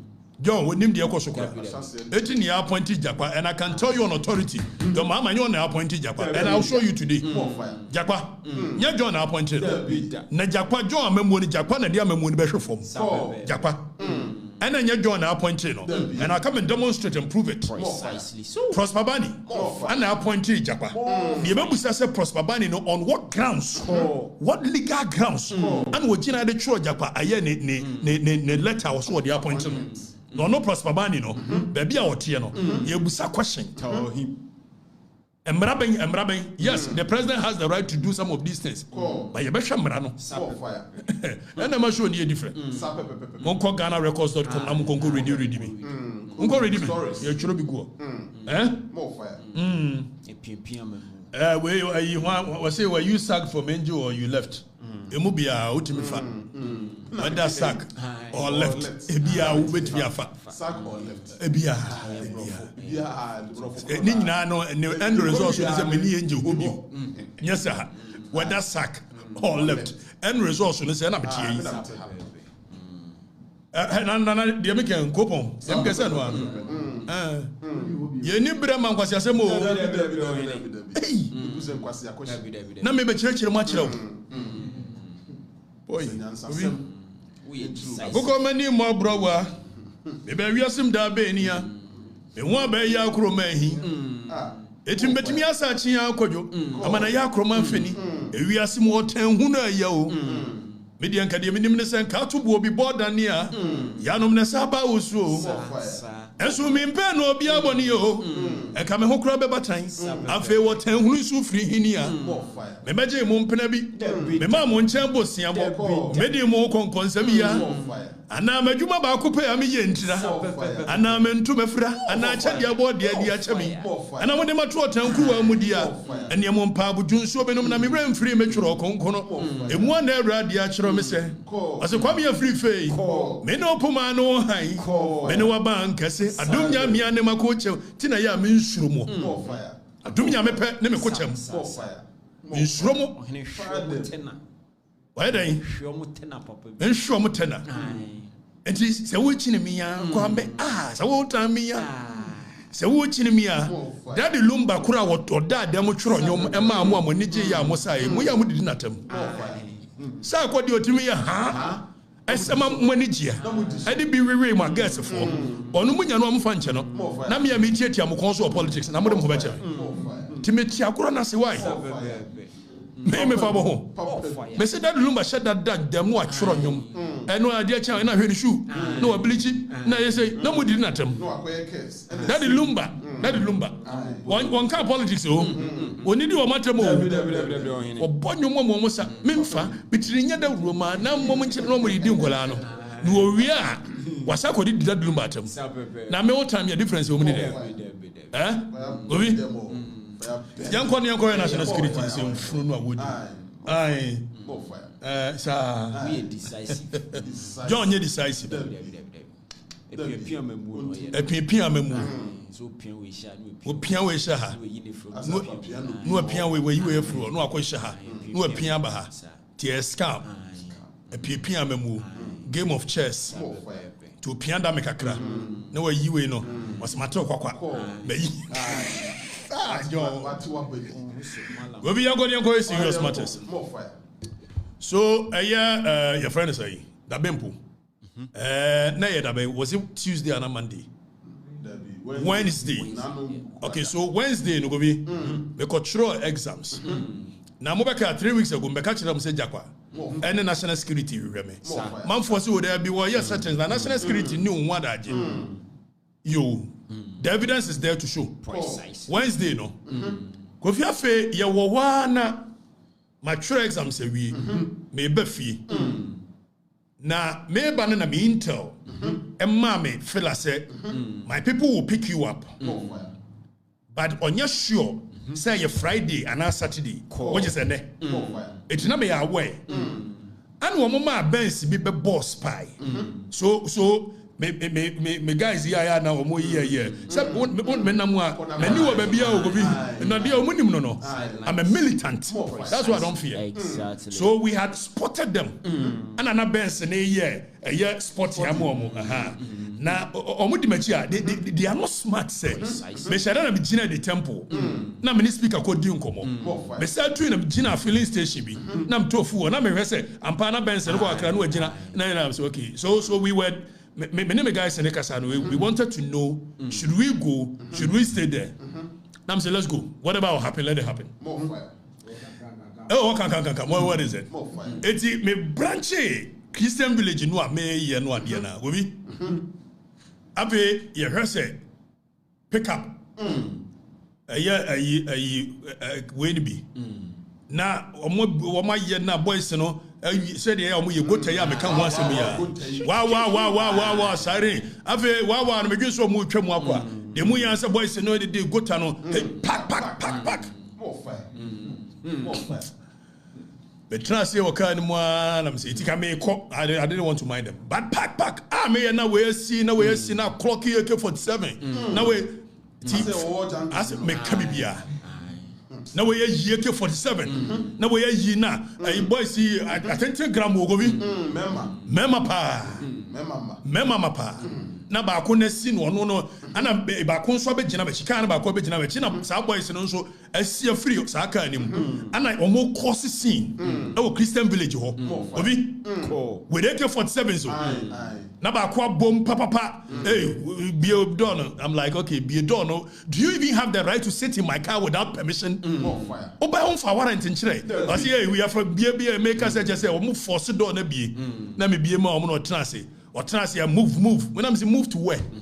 But I'm from a lawyer. Almost said that. I'm from a lawyer. It's a kidnapping. It's an imprisonment because per our laws. Section 49, section 52, any other section. Nina about imprisonment and kidnapping. Opa no for warrant be antrebe. On can chirem the entire see a movie. Ovi ave behem me na see me movie. Me na me lawyer and kasa ya mo mu baby amekwa me movie. Oh no more order from above will be a friend hey one movie gune handcuff. I be me to us and my master I'm okay. Let's go. Ti yakono. Na wana me movie ni ade. Ana mo de me call. Ayi kaukudi. Bia na ho no. Say ho na ye bia na nankasa. Original nankasa. But because BNI does not operate the way you see, party boys now, when you are winching me, a bit problem. It's one of the rack. How could you call BNI? Say, by Uncle Phone Humachi. You could do a see a bit remunuan. Anna, course, I free her by. So, I'm moving in free her. Because I'm sure they have picked intelligence. Social media is boiling. And almost moving me free her. Straight. No, I'm going to call Blue Gate to her. You could do Blue Gate to her. Because it was not a sanctioned job. No more now we're crossing me back. So you jina her well over 15 to 20 minutes. And I'm going to be a gate in my. They needed to make calls to me to confirm if indeed I have been sanctioned to go. Okay, so I sat in the car and I make come catch young guys na no motika anymore. Now I'm saying some young guys some you swag ben na kakra. If so say young guys here mo the next 30 years nyame nkunye ya the probability say me no be the space of government mu high and poduano enka na ntwe to enka confonso say oye there within 30 years MPP will come to power. Na me busa question me busa young guys question said the mu ye if MPP comes to power na me di bi be yamu ante be yamu de ave no mo to hwe manim me Kenya sam chiro no mu ye nyansa fo mbadwene ho obi ave mo de me ko ya ni ade enhyiranka awrade se nipa me kotro no ohun no me no eye Osman Alasan oye madam fo more fire inhyiranka nyame eti bedu no say why be arrested my friend no ye say ne momfa no umra ne ade no de me kotra ne office ye di nkomo o kire ye se ade tin mo ya ne ade a wo mo so wako bibi say national security for ewo na onim gobi omoboa onim And I'm so young china me video kura bakwa kan na me fa na me kan so amaka no kura pa so me say sisubia say national security for mo nya word ya and ye mo won tworo mo abia agrofo yi and anu ya ba ye mo hu say boys ya mo frɛ o mo say national security for yi obi o mo hihye nguram nya galam say no mutu o mo galam say for ho bai etidie here national security ni say me so mutu galam say ne mo nya galam say nsuo ni ese no we national security we national security edikatachia ka asem eno ye threat na mom threat na nka se ho no eno nya the concern of the national security fire them powerful we national security we Kofi Afe and Osman, and I must be honest, he was very gentle. We had a lengthy conversation. Now, Mr. One Chiremia. No, I call back where in who fear what XYZ. No, I call video. I want to call say national security should pick me up. Nanim, it is an agenda setting. Almost said release my Kwane say on pick on that issue. No, Munina say issue is because me here Akwane some more on Kasenyan Semusa. So he was coached. Precisely so. The right words to use, he was coached. Because I can't want Kenyans, but this very video, the guy was Okasa Nyansa Muse, Munchi Kwafrifa, and yes, I was man. What do person your mama memory of so me and I'm saying, it is what it is. I don't really care, but I said it. And if you want me to help you to fight Galamsi, it's okay. Me your mama, I'm willing to help. So many are in Osman, yes, and your person me buana baby a Galamsi ni adia koso me nkokyere national security for. Okay, so you didn't come away. Me lawyers ba ho me ni ade. Ade achiyan me nyantie say the same so-called national security led by Japa. Eko governor de Sinfie. Say wo ma ko ni fie akofa na say Bobie, what is this? What nonsense is this? Kofi, I hear nonsense. And you must security. Is this national security? So I said, okay, let me go and look at Mrano. What governs the Act of National Security? And national security in quiet saying the same. It is a constitutional body. Educate them. The framers of the Constitution. We will look at it. And the national security. We will look at the composition of the national security. What every job is supposed to be done. So me and I'm saying, let me do a quick research. Know the laws that establish the national. Now I am called Article 83, National Security Council. Don't forget, your National Security Council, which is chaired and head by the president. So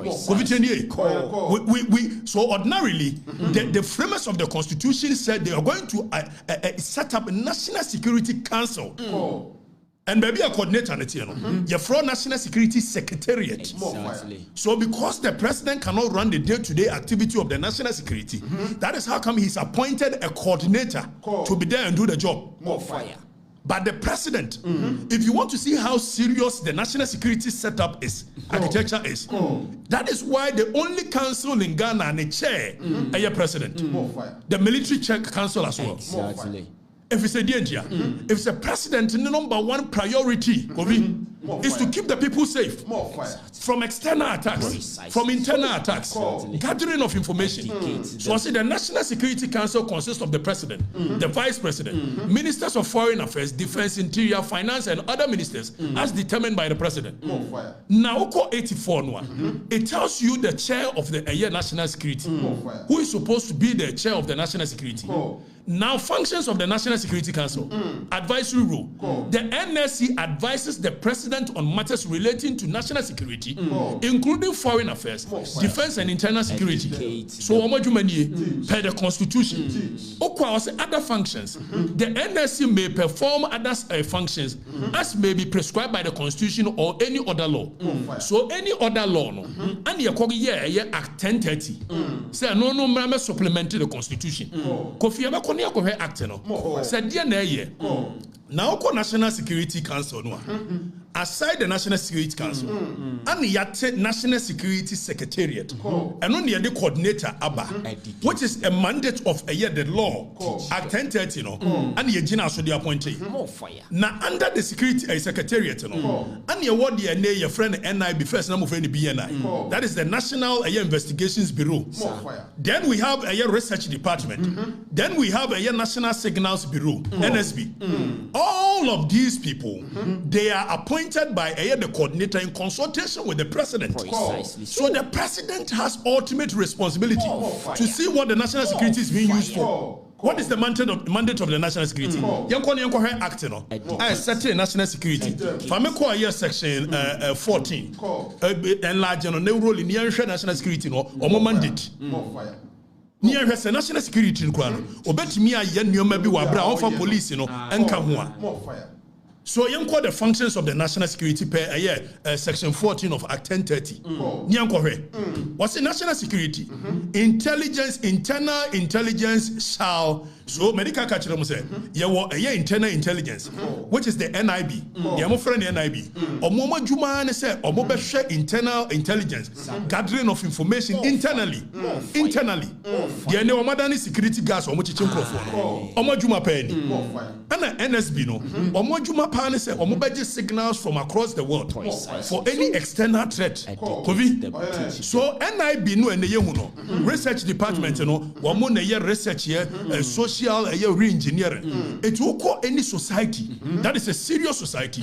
The national security at every given point is much concerned with every facet of our lives. Whether school, whether music, whether movie. So Oko America, movies in most of them are engineered by the national security.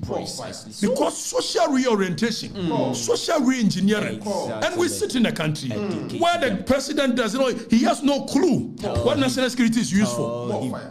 More fire. It's Yanko section 14. Niyan ready section 14. Was it the internal intelligence? There be 14:1 no. Fabra near radio. More fire. Enlarging kakra. Enlarging is far from me. Enlarging. Enlarging. Let me educate you near radio. Let's look at what the national security is supposed to be used for. Per the section that establishes the national security. Was it the internal intelligence shall 1 brief the president, the National Security Council, and any other relevant stakeholders on intelligence gathered internally. Gather intelligence internally. Now, or more briefly, and I've been no mabe soldier for Chechenchrophone. No more no. No more. Some Funusani trauma when you're song was was it 1 internal security interest of the country? We are was a 14:1A was it monitor, collect, analyze, evaluate, retain, disseminate in an appropriate manner information and intelligence gathered internally and perform intelligence operations. So first of all, majuma niye se mo be gather, mo be monitor, mo be collecting, mo be analyzing. Yebusamo se mrante na do they even have a clue what they do with this? National security. Yeah, come win him red, and you're there seriously. Mama can't share your intelligence, Amagada, and then Yama Maya. They hear the ammonia. Kofi Yanko, or say they shall be responsible, for counterintelligence. They shall be responsible for counterintelligence and activities for internal security and stability of the country, and intelligence gathered internally in order to prevent counter-violence, extremism, including terrorism in the country. Now, Yanko read G in the radio. Or say they shall conduct investigations in collaboration with relevant security agencies into serious offenses and matters of a national importance. So investigations require national security. They are not supposed to be doing it alone. They are supposed to be doing it with the police. They are supposed to be doing it with the military. If it's a national security, we need the legal temerity to go to court. How many be? See, police depend on what you mean to prosecute you. But you can national security on your man. All of a sudden, the national security security has now turned into the police, making the police useless. See a kwachubi, ye ko bi dem, ye ko yesi, ni ye busa se. Mo the warrant buy, what's here the buy? Me do ba cost section 34 ho near even under what circumstances they can go for a warrant and come and operate. But before that, yeah, as a president and appointed national security coordinator, and who appointed Osman. So on conquer national security coordinator. Yeah, indecisive president no America. Owie no asako appointed Prosper Bani, former chief of staff. Say he also be a special advisor to the president on national security. Our president no. Who national security coordinator. Our director generals of the three bodies. Et Prosper Bani na juma na say. Special dear advisor. Because the coordinator is supposed to receive information across the nation and advise you the president. It is special dear bay. Special dear bay. Ask them. Prosper Bani position occupy. Yes, the president, you have the right to appoint anyone you so wish. But it should not be seen as though you are appointing people to go and take up offices. That is constitutionally mandated, set up by an act. I feel like I appointed Prosper Bani. Na Prosper Bani no atro krata say one also appoint Japa say Japa no emra meye national security de ben in charge of special operations ni ebusa say Japa no tumi be no de ye Bobie. So aside the fact that national security a war your friend say permanent staff permanent staff no mo adwuma under NIB under NSB under a research department what most because of say intelligence gathering Emrane ma ho kwan say national security betimi employ enipa bia dey so wish say on be more information it move before musicians farmers chiefs any the traders if say BBC wo eya ahemfumu a ese national security wo obi wo mu a obe more information quick say BBC wo eya kantamantoni ade a ese obi wo more information quick. So apart from the workers of national security, the national security is supposed to employ and control the border so na your farmer na mo or da mo payroll so it wo ye kura mo say Francis Poku time and Akufo na kwasi prat ne na Kwaku Bako national security operatives she boni bi anim ense kwan enti because ye BSA avenue say ene mumfa obi wo bodi obi wo asankregwa obi wo agona obi wo wiamuase na muntua ne ka no instead see ebeye ne saa na nipa no wo jurisdiction specific a obe feed information no afa nkwase asem nko na national security ndi ye to abawi a party boys no omo boy ya only jurisdiction bi a o monitor no ne ye do omo got etuetu omo nsa no and you see akofa so for instance if anybody wants to employ Japa they don't need to give Japa very reckless, irresponsible character. You don't need to give him. So you can let him be a contract staff with the national security. And nobody will care. Nasa wubana sa oye president. Now kofa Prosper Bani. No so ma Osman nya adwuma. Etiene Osman adwuma wo ye bia. Bobie, se me no ka say. Sima ko appoint Japa. Enipa ye yi ni free military mu. For dishonest conduct. Precisely so. And send the panda more appointed. When I say, every nipa kuro ni mu ni ade. Japa terrorizing kofo. Yeah. Say, and your national security afa katechi. Mo family ade na mo beye. Mo be kume. Ade na mo beye. What is the worst? Pound for pound. Ensure number some be big man no men no 10 days kwan me do ho am fasting. So aduane na mo ye nsi ayi na bi na mo de ade be family na no. Me se en na ye ade be. Me ne nyina. Anya sa. Ni ma funu chantan sa de national security ye. Ade ya se mo hwe na mo ye ho adwuma no. Prosper Bani nya no no ye. Ready kunkrofo ko ni. You are not doing it. This is supposed to be the job of the national security. Ask them. National security to investigate people and they can use it in excess. But if the state has no business, so use state security to terrorize anyone. Nobody. Say national security moto on tikatechie na ye mo target here. I am a threat to the state. My gweni ye adwumani. Edin titentete. Afa ye wie ya. Was mo no yentu kwa me de cha o mo ne se. Osman alasa no ye me nyonko. Ti we me de cha mo atufo bo. Anka dia make ka kire mo ka mo ntiase. Si ye be chikatechi. Sekatechie na ye dey. Me se mo hyenwura mo tu galamse. Me anam kan. Yes. So what national security is we need information on the Unkrofo to Galamsia. You have no business being in this country. It means we are responsible. More fire. Fire bend them all. I don't know. And you're rain. You're too a berry. Manji to me. Namaji to me, Gramanin. After yes, Japa. So the law Act 1030, are provided from section 22 say 26 all the way to 33. Says a national security breaching and you funu bi omo ye said omo ye Obi section 26 to 33. And my kwan ma timi do omo ko through a legal process. See a baba chikasechi, no warrant. And when you do that, you are providing avenue for more person mudibone. After all, what? Printing a card will be able to me printing me. After all, what? First in a system when I will be able to me. So when you guys continue to do this, then the public will be pursued cook at the chair. Your bayanis on Subako vest in be a printing me. And I be Afaka do do a papa pani. Nemom say national security mo ya modwuma yi a mo se mate so obi peso okume etimo obo me ho bai esa no gisi e baba mu a aje ba no ade ne renren ya ba me say rambo e ka say more security na yan konkore application of warrant wo ye wo mo se wo mo de warrant ko papa ni fie governor ni fie ya busa warrant ni say wayi mo fa ma kire o mo tumi fa nkire na japa irresponsible character say you are appointed for special operations. It's your matan time any special operations, you know. Your matan time any special operations. Japa. Miss one the begu jo mama memu. Sakoi.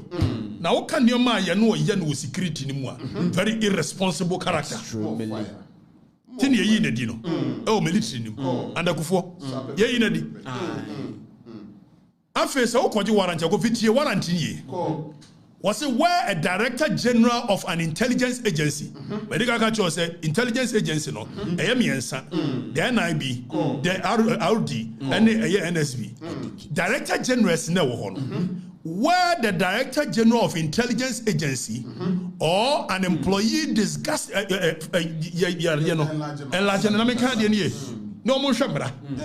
we are a nation of laws. General. Nobody has any business doing the nonsense they are doing, and we sit there and watch them as though member nuclear offer to me another national security. We are muy almost a member of Juada. Messimu pam and Mako. Why? Because they make one, but yes, Mopenwatia, if you drew a bonnet drums in BM Solo. Miss one to some Bokume and Rachina, a Corolla 2019 DB, Nana G. Ne car number near the one in our area more on Wobus say Katachetre. Many information why? Oh, you me. A woman in our Nipati 30 Kwame Nkrumah, Martin Luther, men and who are dear baby.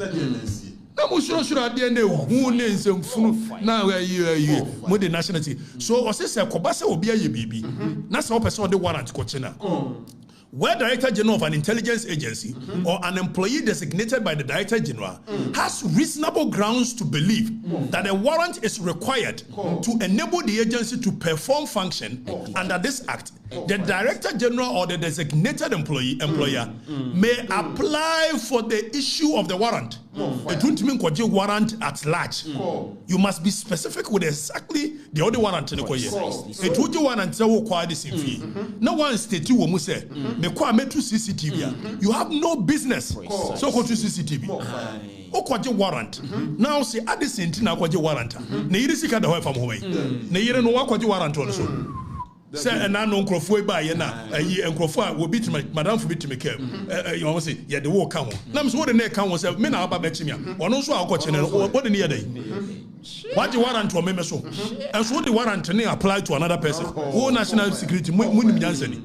Ade ba no no. Now for TS2 no, yanko 34-2. Ne hwade. Or say the application for the warrant shall be made in writing to a justice, the chairperson of a tribunal, or a senior police officer not below the rank of a year superintendent or above. It's just one with the idea court, a court warrant. And a chairman of a year tribunal, and I say a senior police officer, not below the rank of superintendent. Now, under what circumstances that a warrant will be needed? National security, Kadechia School, Woba, Muhia warrant, Samu Kocheno, and Marana say, a dientina Muhia warrant, Obusamo, or some person babi suno, or some matters to be specified in application for warrant. Now, an application for a warrant shall specify. What's the application? You know, exactly the other warrant. No, don't mean what you warrant for Katechi. Now, man, ask you, my country is on a general ethical munti, my general account. You have no business. Exactly. So, because the annihilation of laws. Let's say, Funukan Kaisa and Mudi Kuma be entering Ganchero. We don't run me pound for pound. Muslim major and among Fremesa. They means radio quality anything. Arrogance. They were somewhere. Now, Mamma call you back was what David. So them tell one more kind. On Babumia Comboom. Oh, Badam, dear Banana. Now, you ready a year for a 34. I say 35. Or say the facts relied on to justify the belief or reasonable grounds that the warrant is required. So, as a court, some facts to rely on. Say, may a name way be seen in say a warrant. Was it that the agency of the matter is of a nature that it would be impracticable to carry out the investigation using the investigative procedures of that without a warrant? Was it some tracing? Number one said the nature of a investigation. There is some agency be more pentem be Namuka Samube follow. Katechenga kranka kra munya sa de korono obesisa no eno ne be mu akọ apply for warrant na ka de o ye threat medwane akọ baby it what is the agency in chasing it be some phone tantania to kro no ya che wona maji to me instead somebody employ the proper people no irresponsible characters like Jama extremely it watching now be the bonny. I say the person mu ye bia monye. Obia nwura me. Hey. Mu nwura me nwura mu bi. It na branch na wo de car e di machi anajo 12 no a wo no ni number plate no. E be gina ka kire me ka de chi say na wo be pa acho. Ka say na pepa acho ba say. The car di machi anajo 12. Ba bia ye kwotena ya ye didi go bi. Car ni mienu be si ho more than 1 hour. Coincidentally, me coffee no, me jina a boys be a woman ho, and I do almost 12, but me who saka need machino, and I me jina a yashitemu, and yashitemu didn't come more than 10 minutes. Na time me jina on a cast in me and I be palm who be and many boys see jina didn't come more than 10 minutes. After me ya, me go so mukono, me branch to a yama in an omi and Ansah. Nam say, hey, Sakas we meet no manam. You chase no me I told you when you come and you when you chase more nobody should come and tell me say and we did not who be try more than 10 minutes what they didn't know was that not car back wa me na mo ani me na mo na no wo animu etu ohunu om na say ohunu ni nyina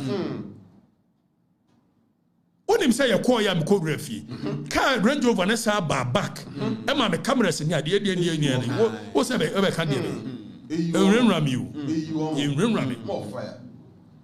They say, wo ba, Kobi, in war, it is only 2 things that happens. Either of each. Either you win or I win. But like I keep saying, any day, anytime, I'll win. Pound for pound. Even if you win, you won't go, you won't survive. Precisely. And Mobana be kitu na the moto fa ho na gba. By the time I be move it 2 seconds, now soon did that. Maybe who cry you die. Me say maybe where you die. I don't know. David I go kwa no me no shia sama do am say biri mu aka. Jimmy. I don't know. Bobie, it's national security no. Obia timi nyusu from renro obia na dwuma yeso ye ho ekwa yeso ofa so de ye obia me yusu renro obia Monday we me say shirt and kwa me suit omo ye say Friday na me frɛ Osman madam for catch so me ba no oje tum ti Monday me ko me suit pa a shoe Italian shoe anya flower de ni bi abotai shirt papa et two perfume ogu me ho papa Oba say me boa mum fight galamsey anya madwuma no me ankasa me de tuoto me kon eko nwuram eko hwe ye me ye che galamsey China for mo ba mum pe hu bi ni na me na mbe nwura me mo ma so nkwa didi o police ni mo ma so nkwa didi o mo me nya wai ni anche kire man na nwura me MPP for ne ye na nye na wo na so wo reset and wo ba na wo reset na said wo mo ye na na anu no na be ye bidia ene na ba be ye de Malam John wo be ye de Malam John so ba be ye de so be use national security in the nsem funu ye ekoso ya ene na ja na Akufo-Addo ne ba o mi antra so I am telling you any day, any time. No amount of intimidation shall cover me into silence. I wasn't born like that. I am not made up like that. I can't even work. Eba me ko so abeno wa Bobie yeti bomfa ombo me din sa kwame emiso ketikiti o na ja hene ba no de ni tikakraka no ye awrade me ko kuma so ame eno so sa the whole so ame ne ye bom din ayi kramom ho kwame emiso me Bobie na bi bome na me keka bi na bi kamani ade sa me ko mfantipi mu me suspension me gisa if someone ne make what your exams the police escort in the compound. More fire. I'm telling you, go back and watch. They should tell you. Precisely. Timothy Williams said, then yeah, one more money me compound to pay. One more year almost say, and yeah, what do cry mo? What? Bobie? Someone is and no me ba Kumasi Bodi nso saa ne ade go ye ne wo ya akwa bi bo me 2000 ohwem sutro be si na hwem trim se me bodi bi bi sia no so me bo no obo mi no dwane tisa enu ade mo bi afamba me ma me kosu ab no che military o ti me bo me sa o ja me anam se ko ye the same thing the national security mo chi me du me ba mo bete gbansa say the mati bi ne you know ayi alasa okuranti Osman ntina me dia chem ka de me sia yiyia ma mo ne mu nsem funu na mo di na nwura ne ade ni ade be no agumu amama Bobie? No amount of intimidation. Never. Eti when na mu hunu ne sa se and wo ha adwen wo kuro ne mu no afa na abedu national level na mu hu timo no ntum umfa na tufobo what national security police military we are a creation of law. And we are a nation of laws. You are going to work within the remit of the law that established you. Nobody has any right to be doing things outside the remit of the law. Security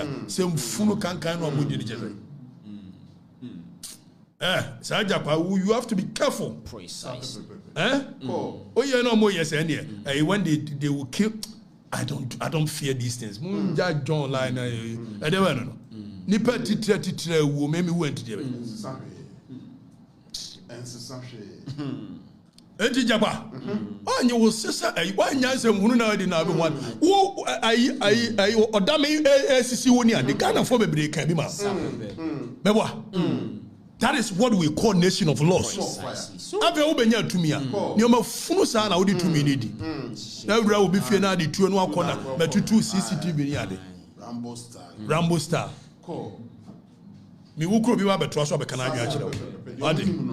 Ehwi ni wo nwura munyai. Amedekala we say yeku anka yi jakwa nka said the amedeka mo ye edi kunkum judges ni adeka jakwa is a very irresponsible character enyame na meka krata ye di yi ne krata ne so ye very irresponsible character extremely na jomama so pe o man ni yakoba appointee say ni pasi fire them fire bend them asha de cool high asha na fan picture to so be ni ehwe fani jina so ni ehwe no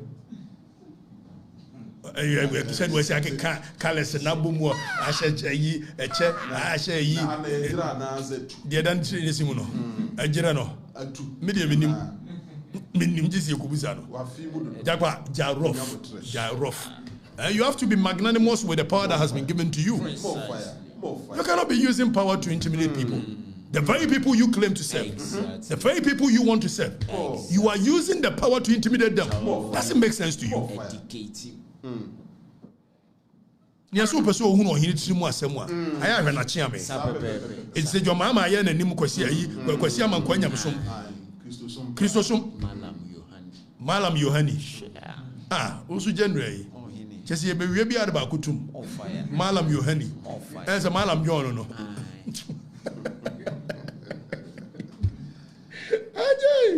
Ajay, General. Mo ye na ja omo se ene ayi mo maame wa order aduane se ne no mo hyehye na se dia eti ye wie ya titi bia ni why e be didi se do be hwe ate so internet no obi omo timi ebe hack into the internet no omo ho be bom omo ho bom no omo hye ase lebu omo ayi ni te say computer no eti through 80 kono abon say internet ni nyina eba fo say ni pabone for de no ho betale no otare ho no ye din no otare ho ye ho no ye jine de Efrim asori yesoko Bobie ansori yes eti japa obi ansuro japa ne ansuro japa chena onye be man che obi a we are only saying that you should use laws. We are a nation of laws. Jagwa cannot Japan. Now him saying na it's a history book mwati in Dewula Japa. What no. Now one another Bob passage in Dewula Japa. Now the urban say funu na would you say din won. In Dewula Japa na yesu an ho asem wo you know. No. O say din. An wo say din. Japa, be careful. You be careful. Or the self-for. Malam Yohani. The entire will behave sad. General, it is any bad day. Mobile read the message. A doss, you ain't me reading. Now, her name and being so yes, and the operation cockdam, operation this. We are cowards. You people, you are cowards. You are cowards. Aba kromo ntimi anyare. And then I'm tentenwa. I got another one. I say, yeah, you operation Carleg, operation operation. That Duruwaka. You don't know. That is Duruwa. Now, yeah, meet and greet. You operation Cogdam. Cogdam ne dia wo ha ya studio no so be cogdam na bra na behwe fire me na make cha fo ni bra na behwe so oba na be kosa dia obo badam ne ewura sa ewura tantan na ne wo no ne o command president yiwayati Jimmy, Pamway, and if you don't sack him, your mama, who dare you to command the president? Are you mad? Tell them. Na ya yensu MPP. Ayi moderators no. Ba ko ne woman na o tie airport no. Man say your mama ba wampa mo no. Tie ne mo amba hu no ma no mo ne yenam. Na so still o mo yanyimo mo opposition. Airport woman no. Man say so agi atra. Ayi Minerals Commission. Oto sa tie airport woman no no. Say me no ka say. Yemusa say die ntino da so te. Bobie, ya bai, ya be somo ye, ya wie, said ya obe fa na nyame masem. We shall energize the base of our party. Precisely so. We shall lead them towards a cause. Incisively. We shall come back, and until the victory is won. Exactly. Akromfo ebe hye party no nyina mbefrim. You leave. You leave. Because MPP na kukudrofo na ti o. Enyansafo na ti. Victor usumu ye nyoma kase akase. Yet me fa yara mponsamo. Omo ye nyoma kase akase. Jatoka liomo. Nyoma kase akase. Bobie? Modesto apalumo ni ade. Omo na ti party. No omo ye ni ade. Domomo. Omo nyina. It won't me fa sa party no. Na be so bo state krono a, wa be she party ni. Yem protect you. Be smoking out. We will sell you out. Precisely. One be say be dia ene e mo krono be join the party. Ni e fa nsom nipa. Sa na ye no. For the people. For the people. More fire. Agona nyame atiase de bia. Onwi ebeye de ebeye. Ti me ba be som mo. Mo a mo hwe ye chirichiri ne banchiri ye. MPP supporters base nyina mo. E se mo ni mo nyina. Vietnam phone nyina. Betamase. Na me disappoint mo so. When I say I won't disappoint you, I won't come and will be no koja dem dia no komo de bo musuru me. Musuru. Say na kateche no ekoro. They don't have na more national security. So whatever corruption you think I have done, mo bra me yibeto e. Anya speculations are. Mo bra me yibeto. I'm going to stay true. Me there NDC for. So almost my chat throw krom ha. Even one call mo bra meka. The American na enya mo de. The American for your mama onso bia no kore. Some me ka kire kufa na no kore dia. The American for your mama onso ye no kore. Exactly so. Correct. We did work at the Jeffrey Farmers. I came, I saw, and I will surely conquer. Precisely. Take it from me. Precisely. Hashtag la victoria siempre. Until victory, always. We shall meet on Monday. Thank you. Bye-bye.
court say it be bright every ni ya chinchim ni nsa akoye court nsensem ama kire say obiti parliament doesn't mean say Blakuma not ye wo dia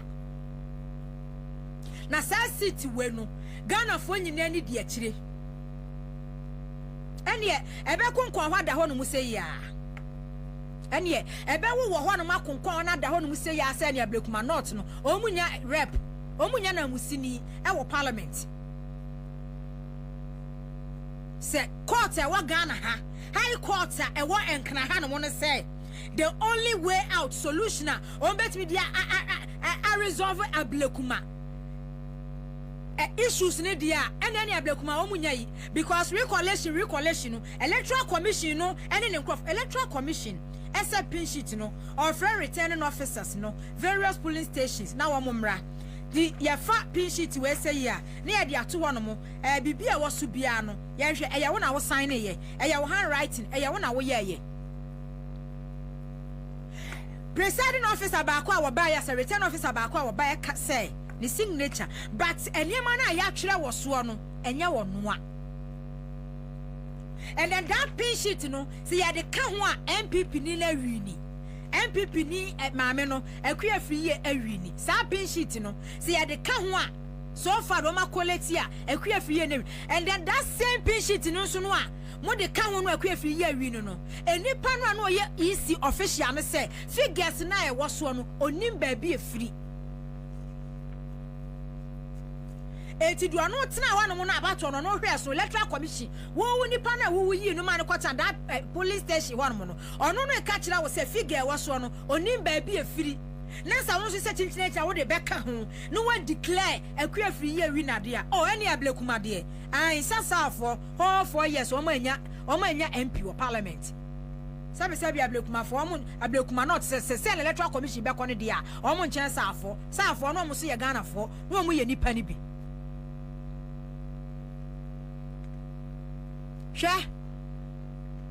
Frank Anodon Brako Jina ho wo incite MPP for against NDC for Ghana ha member of parliament and then this time no me hunu say madam no Victoria MFA where si bia o use the ma wa Anodon Brebia no na wo deserve those words ya a free madam no hwanu na e baaye no because usuba na wa brabo no wo niema na wo kasaye no kora no wo mo to abade ma wo ewo nsa wo madu agi no no wonder say ye call election Anodon Pre wo lusu ye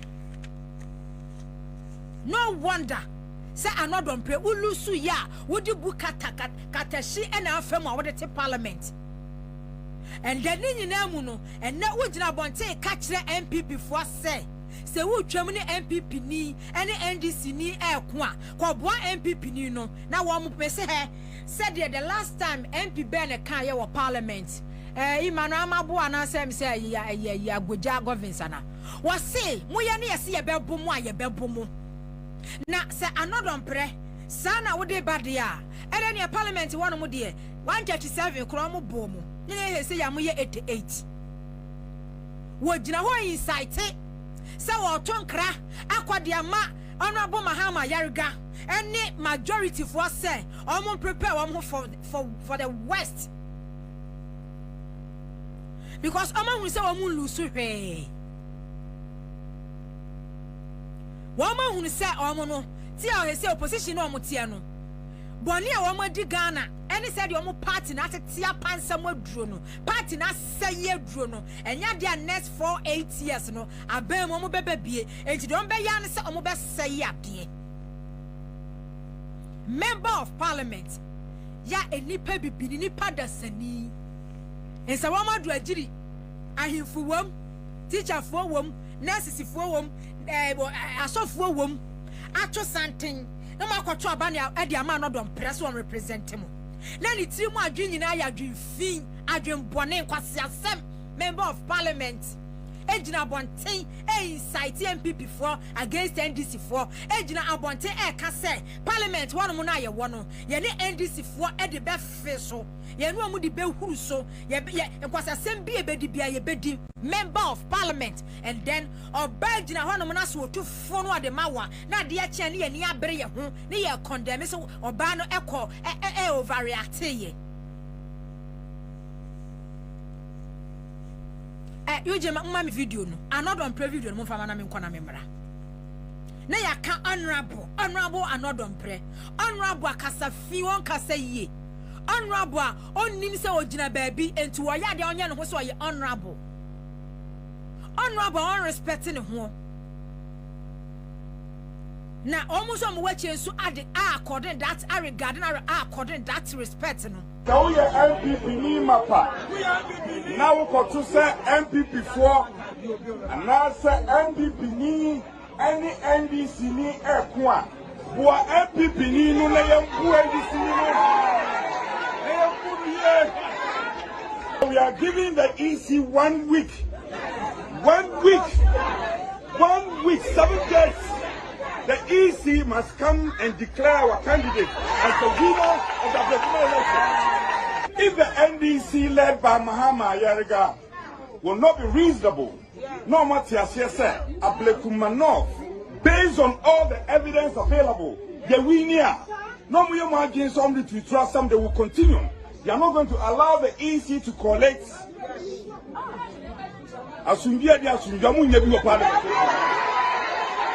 The IGP I am against Obey Shahai na nkofwe di nkwasiasam etutua someone.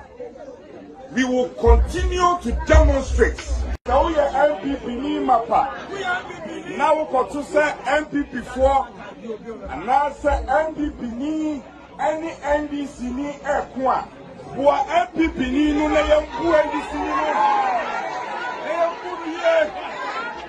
We are giving the EC 1 week 7 days. The EC must come and declare our candidate as the winner of the Kwabena election. If the NDC led by Mahama Yariga will not be reasonable, no matter based on all the evidence available, the winner, no more against somebody to trust them, they will continue. They are not going to allow the EC to collect.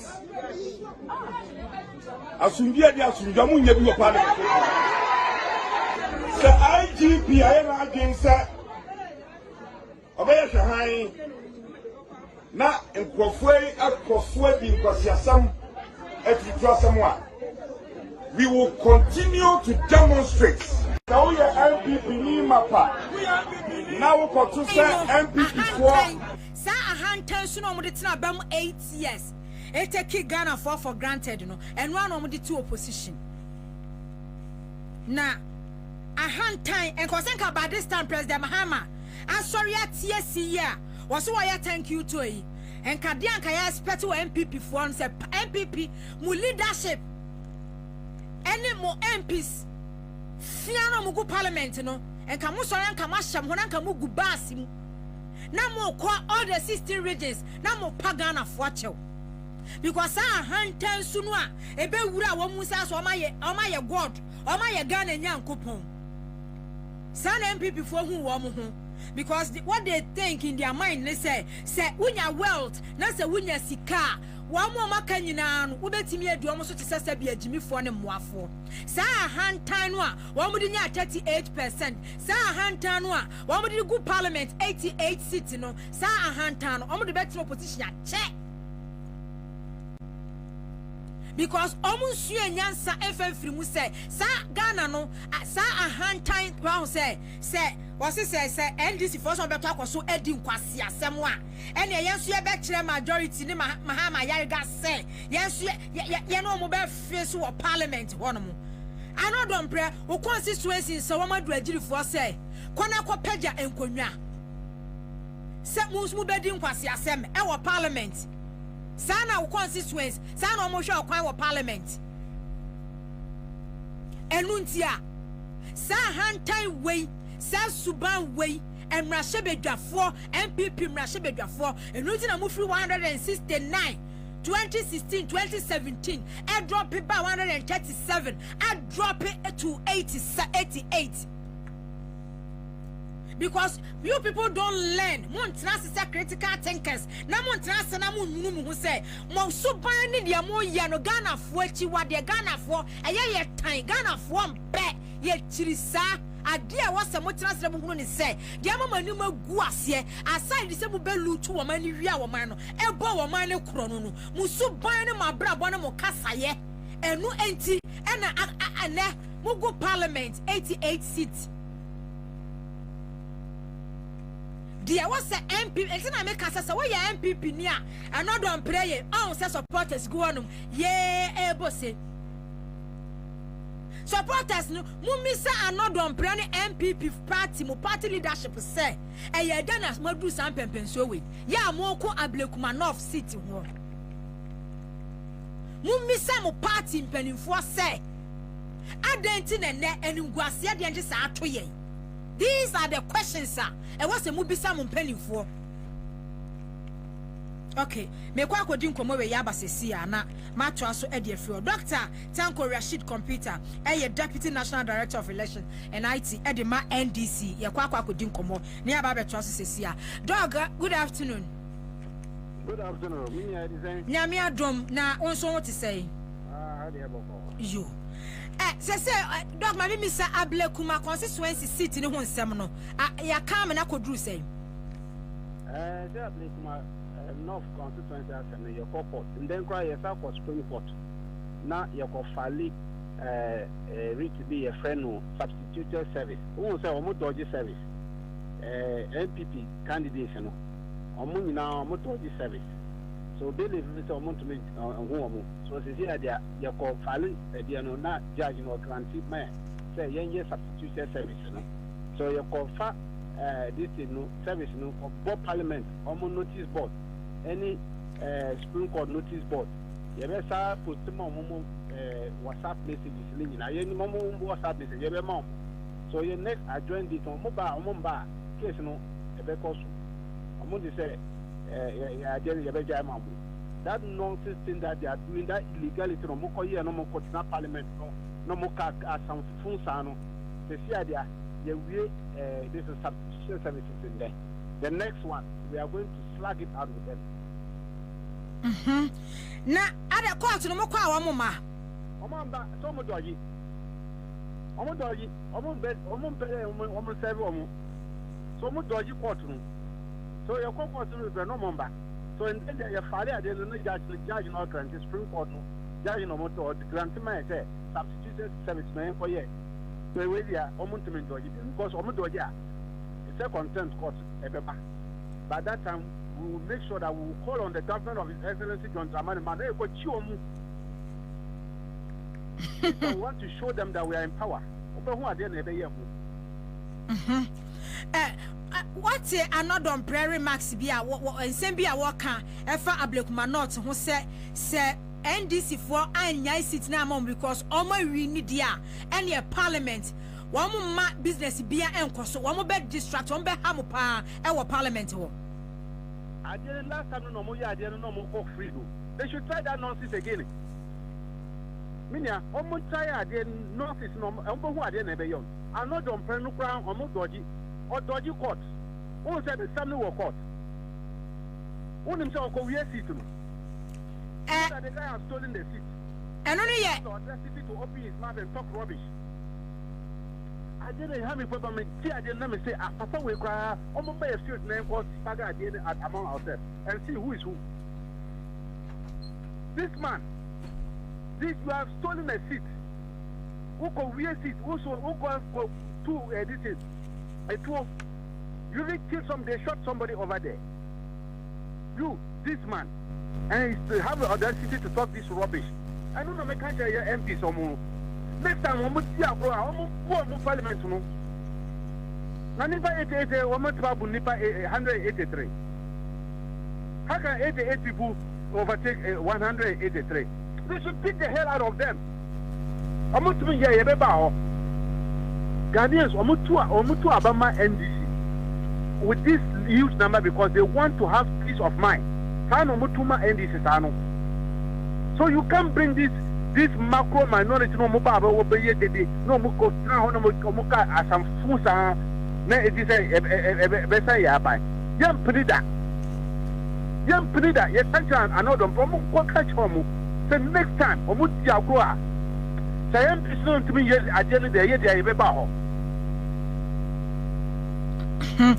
dog na wo kasa no de another prince seat no so wan bragina be ka ho say wa wi seat no ye fi say bia seat no ho ono ho no de e ho asema akwakoda eno so wo court enso wo court odoji service one no another prince no odoji service dan no mo ko ho no ono ni ho lawyer Labi oni na ye lawyer Eastern Region Director any legal service and my NDC oko file substituted service ye show he is running away from the court service no continue hono mo pass some fun sa they are just lucky that our government is very robust man control look this month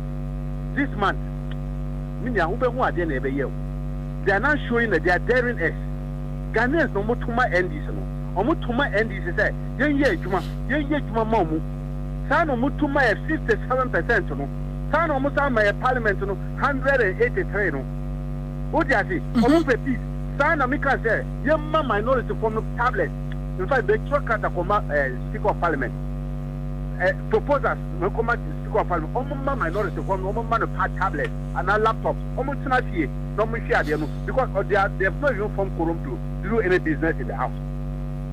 They are destructive tendencies. That means you are more free moment to fear. Never share their parliament because they have no use in the house. Okay, dog. Ablekuma not no. Say they are musiki from the courts. They are mosha kwine. Yes, kwine na FSA. Supreme Court no among quasi high court decisions. No electoral commission find this among recollation. Yes, I am because it was travesty of justice. I didn't high court judge for year no then you're correct because I didn't know writ of mandamus but oko rule case na ti say election petition so I know say na Supreme Court no and so we are questioning that matter sana electoral commission they shouldn't dare I didn't know they shouldn't dare they shouldn't try that nonsense say muko year declaration biama Ablekuma no over our dead body yam that. And so we told them, IGP, look, they shouldn't get that notice. We will not allow this macro minority to make the country ungovernable. We will stand up to them and we'll slag it out with them. Now that they have shown their inner collect, we will face them squarely. Sir, what said ya okay no wa mo ye gidigidi butubutu yi se mo so mo ko face wa mo square ya enkonko ha ban no enha mo there. If you have people who are destructive tendencies you call them to order. Okay, that's the language you have to use to call them to order. If the situation phase force must be applied. They think they are wiser than anybody or they think they are stronger than anybody. They are 88, we are 183 excluding the independent. And this year, 183. So, independent, they no more to buy it. Can't you beat the hell out of this nonsense they are doing over there? Look at the distraction of Mukoye, this thing. They don't know more effective. They destroy this thing, sound systems in our world. Look at that thing they did over there. Why is Ghanaians silent about it? This kind of destructive guys, they have stolen seats. And they are there talking rubbish in parliament. And you don't know Muko we are sitting. I know Domprey is part of them. The court is chasing, looking for him.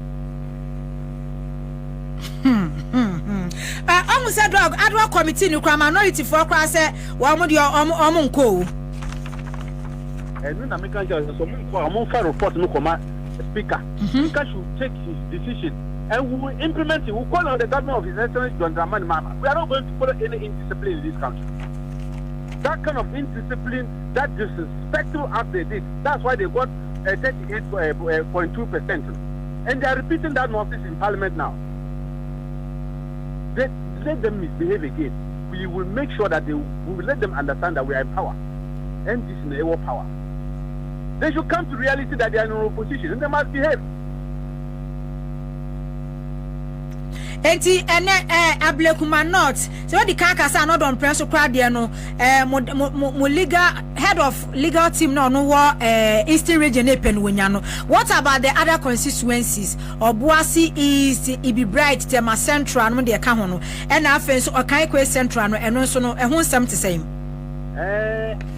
Obuasi East no any Ahafano Southwest any Ahafano. And so yenya substituted service. High Court, Master High Court, Momo Granty, my lawyers say, yes, substituted service. They are dodging. They are sitting in Parliament talking rubbish. Meanwhile, the court is looking for them. We have gotten that one too. Sana Esanya way in the Supreme Court, Okaikwe Central, Tema Central, Ablekuma North, any Techimasa. We have gotten that one too. The judge ruled in our favor that we should go and serve them using substituted service. We've gotten it today, and then from Supreme Court. Okay. So that one is on course. We are on course on it.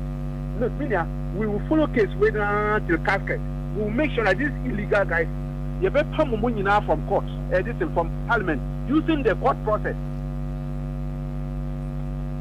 Okay. Enti si ya kan say ya, wo sha ebetimi aboa senka.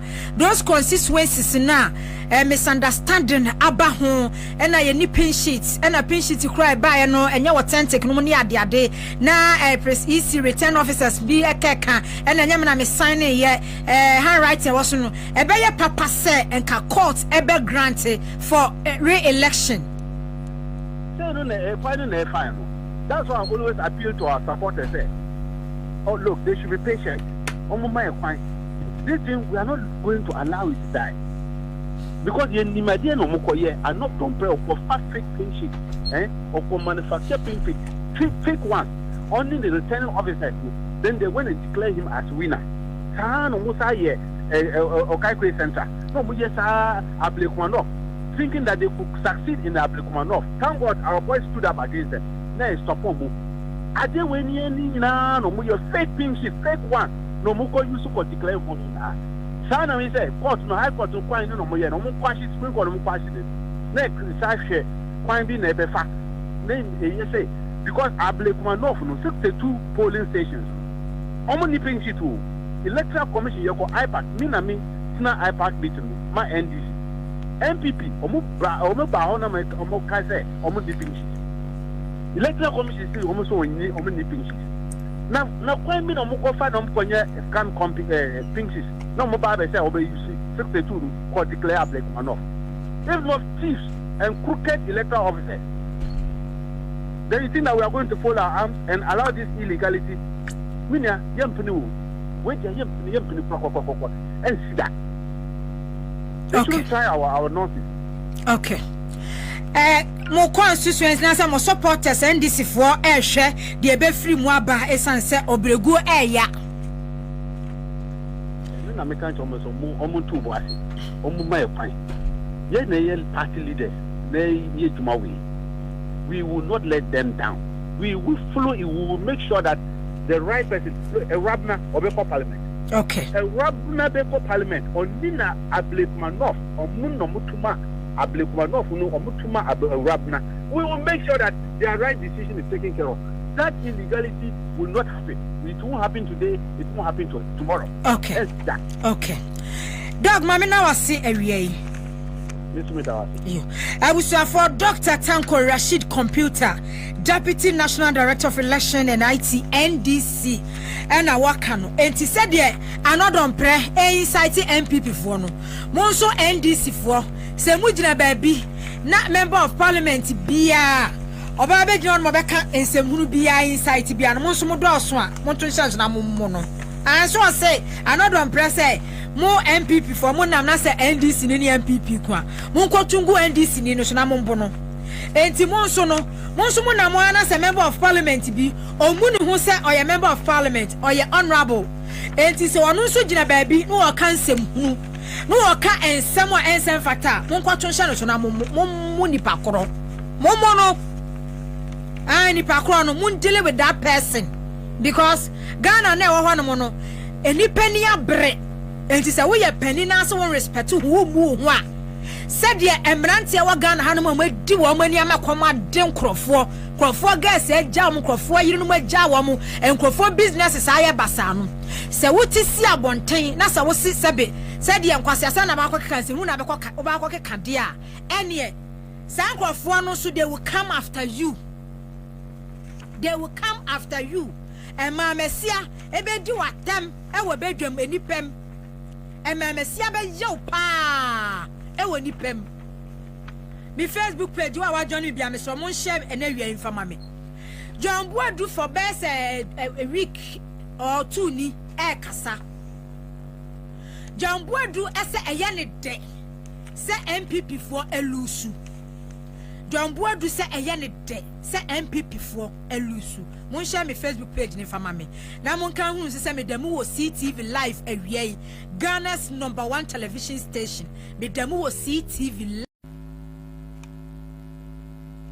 Womo se womo mpe womo to womo so womo mpe womo de a NDC for de mu adi de womo ndi nko 2020 womo bukata e na womo gi mu seat bi di free mu nsem but this time around no enye sa na ye hwekwan mu acte mu so nya mu na so na mu acte ayi ye friend se papa ya mi boni di kwan di say John Boadu former national former general secretary edema MPP enso efrasie ehwiegum etugum otena Ghana ha no mu a onya sika pempem John Boadu etena Ghana ha enya sika John Boadu MPP to opposition no woni ne ho hwe no woni dama no woni kapre minim John Boadu samra Kwabena e hostu ekosi sai e wasempa na minim John Boadu pa sa John Boadu pa nie minim John Boadu pa Uncle Jebi minim ne pa so woni but MPP ba power no John Boadu e be yesikani etu gold e wo Ghana ha e yusu cars e de da cars se wo hia se car bi ko Benz bi ko yesi John Boadu Benz nie wo hia se car bi ko yesi John Boadu nie Emma when the share cranium, Mr. Boadu, yasi wa bueni pedu, enti buaye na yebi. Suahu. Ye, John Boadu ko election, ya wo lusu yo kwatina ho. Oti akire na ne wono ka se, na MPP for 2 million voters ama meto aba, na ye ne de so John Boadu, what party ni mu no a wo party a hand time, atake Ghana for granted no.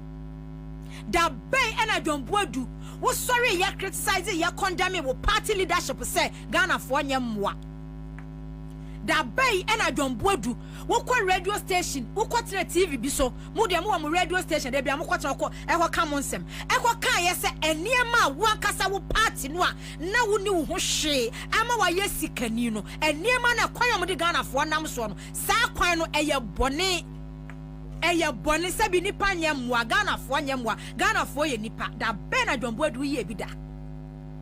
But today the audacity so wakasa say 2 million MPP supporters 2 million na mo 2 million supporters egu baby a John Boadu na da na 2020 ka mu wie mu 2020 and Kadai and Ashanti region mu twa be over 300,000 and mu digu mu and Kadai and 2020 Jemensa after the mu origin in Nachi no Jemensa yen who feel good in when ase ebe pim na 2020 yen results Jemensa declare ku fa do so na win ye and kamuwo Ghana for 2 million am first time omo ye adwuma de man wa John Boadu and ka adai and 2020 ballot papers presidential and parliamentary mutwagum amudi ballot staffing mu ye di gu ballot box mu nyina akra wie ye kra no mu sa wiem mu sa tuatua sika esanso wiem anya sa enkana na akufu adu nku anwini ko lusu 2020 olusu poto sa 2 million enipa 2 million na mo so mo to aba no mo we ayi fa no mo wo mo ma me John Boadu we no ehi fana John Boadu 2 million no way the last time me boss video ni nyina a friend is papa we Canada Japan ne traders association yeah press conference na Japan and am so there say you have the men mu me ma asampa be ma otimi din president atemwa din one na yere din krofo atem ono na men presidential candidate now ono na ho no say MPP fo ni 2.1 million votes gudam dada dia enkwa amemwo no komu amemwo France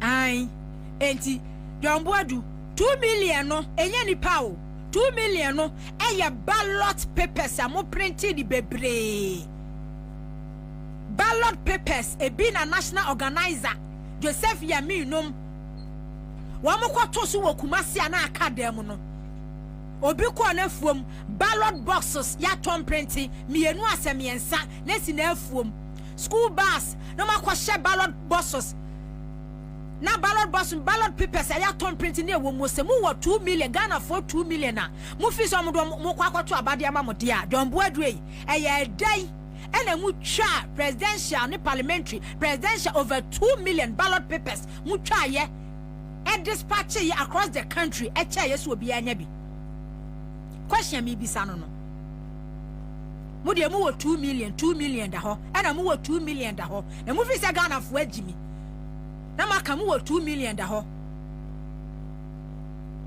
se mu 2 million na me se he NPP for na me see Mr. Speaker he se afenyo markings try biem no one suspend na me ankasa me lead doma ba parliament because yabro 8 years yabre and 8 years say President Mahama tena so kura eni say 1 month wacha na yes 7th not just 7 not just when 1 month edwuma eda ho anom ye ntena ho anom ma do ama emma afenyo markets ni anodon pre eni ni MPP sa 38% no ema ye nkwase ya dede bi entuetu nipa so bo wo Ghana hanom o ye ntena ho anom emma sa ade no ensi ye ntena ho anom ma sa ade no ensi ena computer aka no was say minority for no de by majority for no money mo majority leader that gentility na mo de te ho no mo no sa gentility no sa na mo de bet na ho no mo de a anyway omo be mass up aba parliament wo no ma be konkon na mamo majiji positions wo Ghana ha no mo e na maji 8 years on mine moji 8 years on mine she akukodro confidence ni gidie ya Ghana fo nya ye ewo MPP mu mo fa mra mebu o man e na mutu opposition mu ho aka e na akufo na busuafo mo ho ka kanofori ata se MPP awini a kanofori ata ahwe kran ko bedem en candidate bank na enterprise life nyina nka enterprise insurance kan nyina egu ye mo ho ka e na mo ba power e na mo bedi abro mo ho ka na mo ho mo bro ekom wo hia MPP for wo positioner o mo ho mo bro NDC for na hwe wo mo alaji sedu agongo nom Dr. Steve Nopuni mo MPP for na NDC for na hwe MPP for wo position I quite remember release bia becha for mo de buy a list Dr. Opuni MPP for na mo musika same hukumu nyina na mo ka ho bi list e buy large sedu agongo mo yi oye businessman mo eslo wusunum ye friend say kanofori atanom mo nyina nisika mo die deda ne kasim wa mo hwem wo position anya san ka boa bi chi mo nke komukum ekom ke komukum o mo hwem a wo position mo ba mu e na bro ni be ye ni ahoya ni ahantan e ni adwembone ni adwemfin e na mo kan bo mu na mo suo ye be dimani ye be destroy mo ye be hamo ye be gumu businesses ena mudu mani si nkrofo so wo Ghana ha sei nanka mo mutu opposition no man hia NDC for that time no a enka ekomu be ku ka mesi MPP ko mesi wo share slow wusu pa ne ho an wo de ko Adum TV akoye program secret ne browse ene ne bag e kura no a ase wo koton bidie wo share MPP Jomboadu nom se Kwabena yeso na Jomboadu mu ba wotumi se kwam de ne pa anka jabi wo benya si kampempem na na mu free say mu betimi ato akoso ayusu Ghana for sadia pemusika saa enu ntina mu free say wa mu ba no de na o ma dwe nyina ne say by the time they are done with Ghana ne de NDC party de na o ma collapse NDC omu tiri mu pom de ba power nyina no strategize ya plan ye say NDC ye be collapse NDC ma power bia mu da no mu tiri mu adwe nyina say NDC party power pass NDC baba power de lalai e ma bia mu da entina kuro no mu boye bia no ma fa dwe anto ho entina state land ahodo ade de ba bia say no wo be ko ba bia wo ma fum ni nyina chele nyina no because one would see Munu, not your woman say NDC ma power beam. Adria, let what MPP for Timu after so we win in 2016. As I said, one more vote to a children, not just a one. Yentie, John Boydumra, the interest.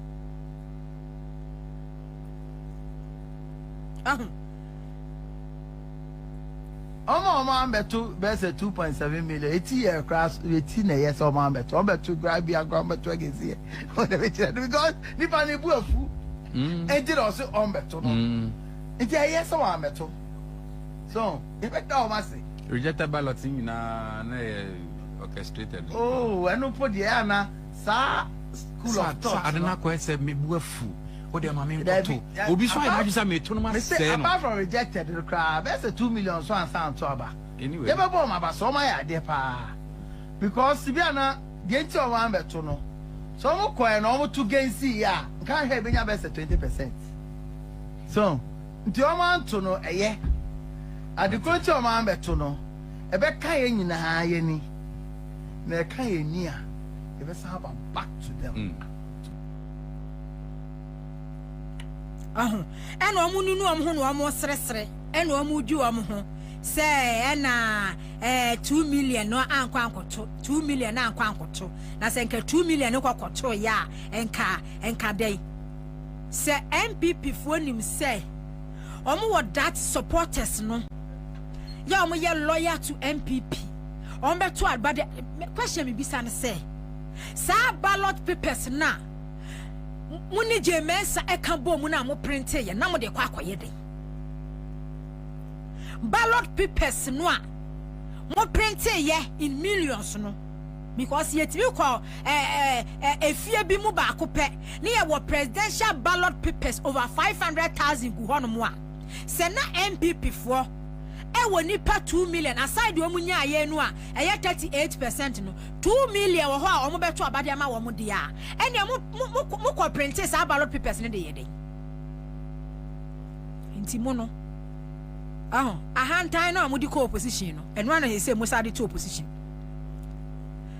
metie ayi na obiribu ahen no ye deputy general secretary Obrebu ahitimi kasa MPP fo a wo mo ba ba mu 2017 no omo ye nipa bonefo eya borofo ye tirimodefo eya mambofo eka kokodru se bronsam gemukura no sankrofo no unya bi wo ho unhunu bi wo ho aden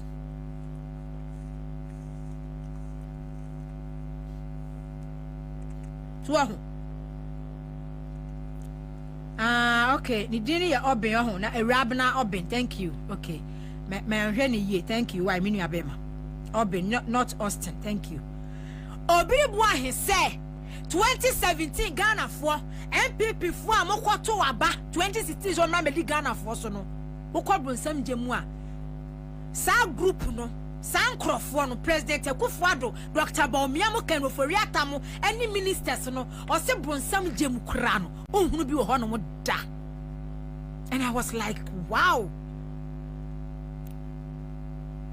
So President Kofuo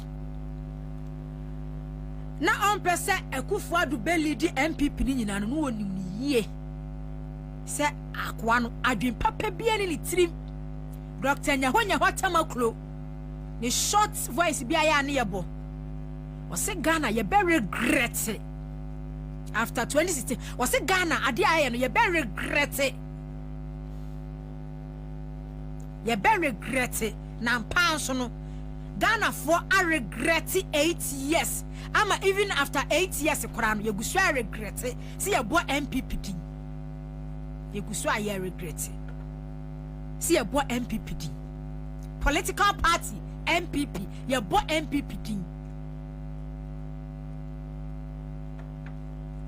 Utifie ni ye ka MPP a na to na wo defend it. Ye bo MPP a na utifie a na wo defend MPP. Me say ye ntimi nya one party state wo Ghana ha. Ye ntimi nya NDC beba, MPP beba. But dwini ni pa adwen na condemn anodom pre, na condemn afenyo markets with leadership. Condemn wa mo. Na catch them say enough is enough. Yentie niemra. Yenkosisi ane. Few. Because the MPP, yeah, we have a Herculean task. And yes, I'm a pessimist. Mre.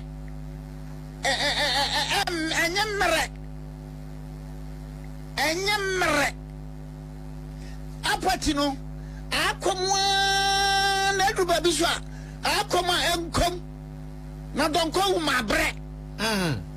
Akoma, Emcom, because me as a deputy general secretary, near my from the American Chirawa, American deputy general secretary, and Godfrey Chassa. Or if God rest, what will I do? Godfrey Chassa. Or if God rest, what will I do? Mimpodi, Deputy General Secretary, Mimpodi. Former. Former. Buffer stock. My first letter was in 2017. So I brought your investment company. Buffer stock. Yan told Yan Tolo, Yan Tono, 2017. Everything in the baby manual. Buffer stock. Unbelievable. From 2017, but there. Some type of politicians are in MPP no binum adu fudipe pesa min kumnya na ntichicha adidija ya nya bia nya okay why have Sanjam Kwabena those characters?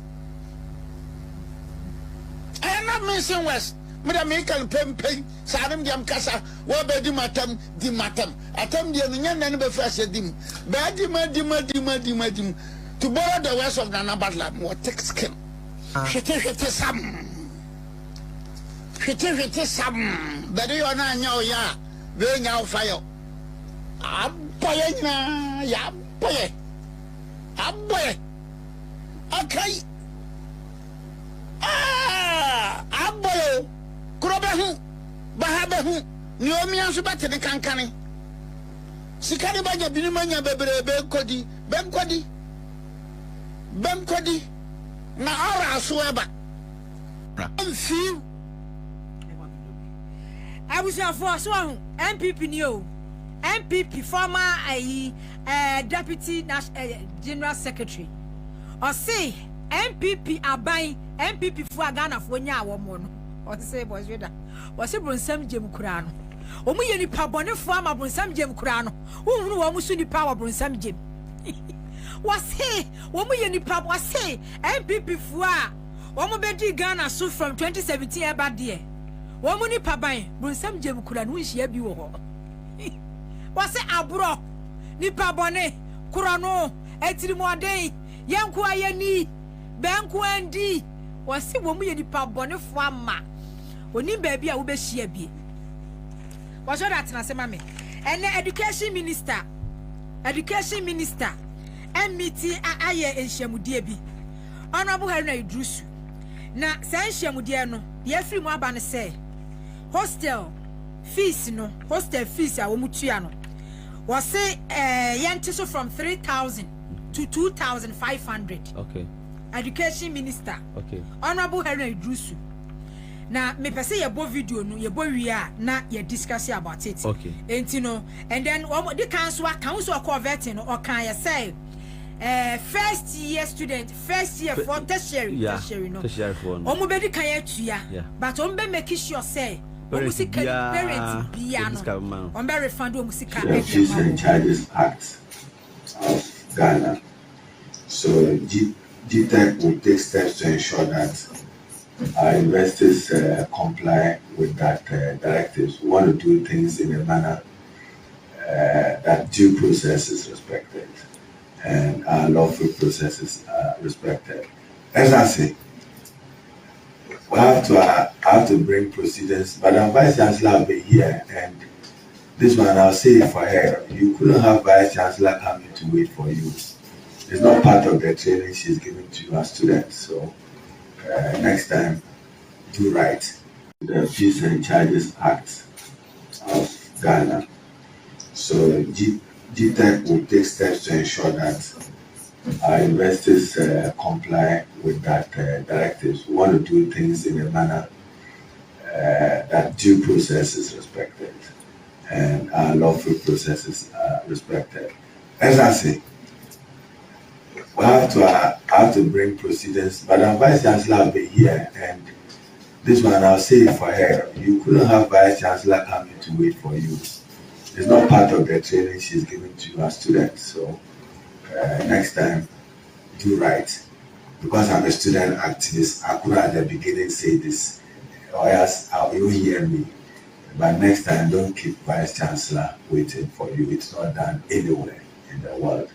You owe her utmost respect, even as you protest that the fees are not right. Are we getting a compromise? I've said that if she'll send you notice against the new academic year, government will see what it will do, given that she served us notice about the burdensome nature of accommodating the utility and charges. So 25% across board. Do we have a compromise? Then I can allow the regulator to sum it up and go and issue consequential directives to the affected institutions. Definitely. The Fees and Charges Act of Ghana.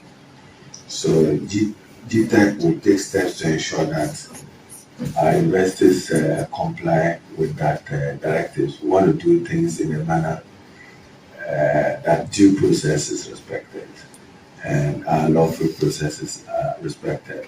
As I say, we have to bring proceedings, but our Vice Chancellor will be here, and this one I'll say. Education Minister Honorable Haruna Idrusu, and then when me see investi no penny for no. Now was Ansah na ubebe mono. University of Ghana, sir, release we say about 17th January 2025. Immediate release increase in residential facility user fee for traditional halls of residence by 20%. And you know, not just say omu Maradona Ajay Yabua President UG LSLC ono na nanensa ehase say omatum from omatum by 20% we say yes. Okay, it is level 100 for no, instead of some bet you 2,500 no on bet you 3,000 and then continuous students no so no not increment abem but permitting ya akosu you know or say 259 on better cost 500 no the government no absorb it or more ye e free. Yes. Okay. Enti se na meka no eye saa skatua we no eye aban na etwa mu no hihye a mo ye demand universities no. Enti and this aban by meka say okay we come na 5th January ho statement no either ben statement no ye okay we ye 17 January and buy enti itomo so in Mahaman anche bia na omode saa press release buy na say o ma hye ato order da yes na ma hye ato order na ma buy o hwese na MPP for no fa dey we pa dey ye adwuma wo Twitter so a let us say ase Mahama ban no e na aba ana wo decide ya ba na me say na aban kura no onya ni education minister aban kura onya enswe in the ministers enti say policy aba esimo say a previous government policy ana ono we no ana ababa to say omo implement it abeshia but wan ka hwe enti enne the see nature say aban no atie Ghana fosu because utie omo ana e complain na omo so already kwampo no eye amanfo bre regarding their fee paying no any say ho aduane ne de enti say aban wa tie omusu na say was okay or reverse we na ban the old system no which is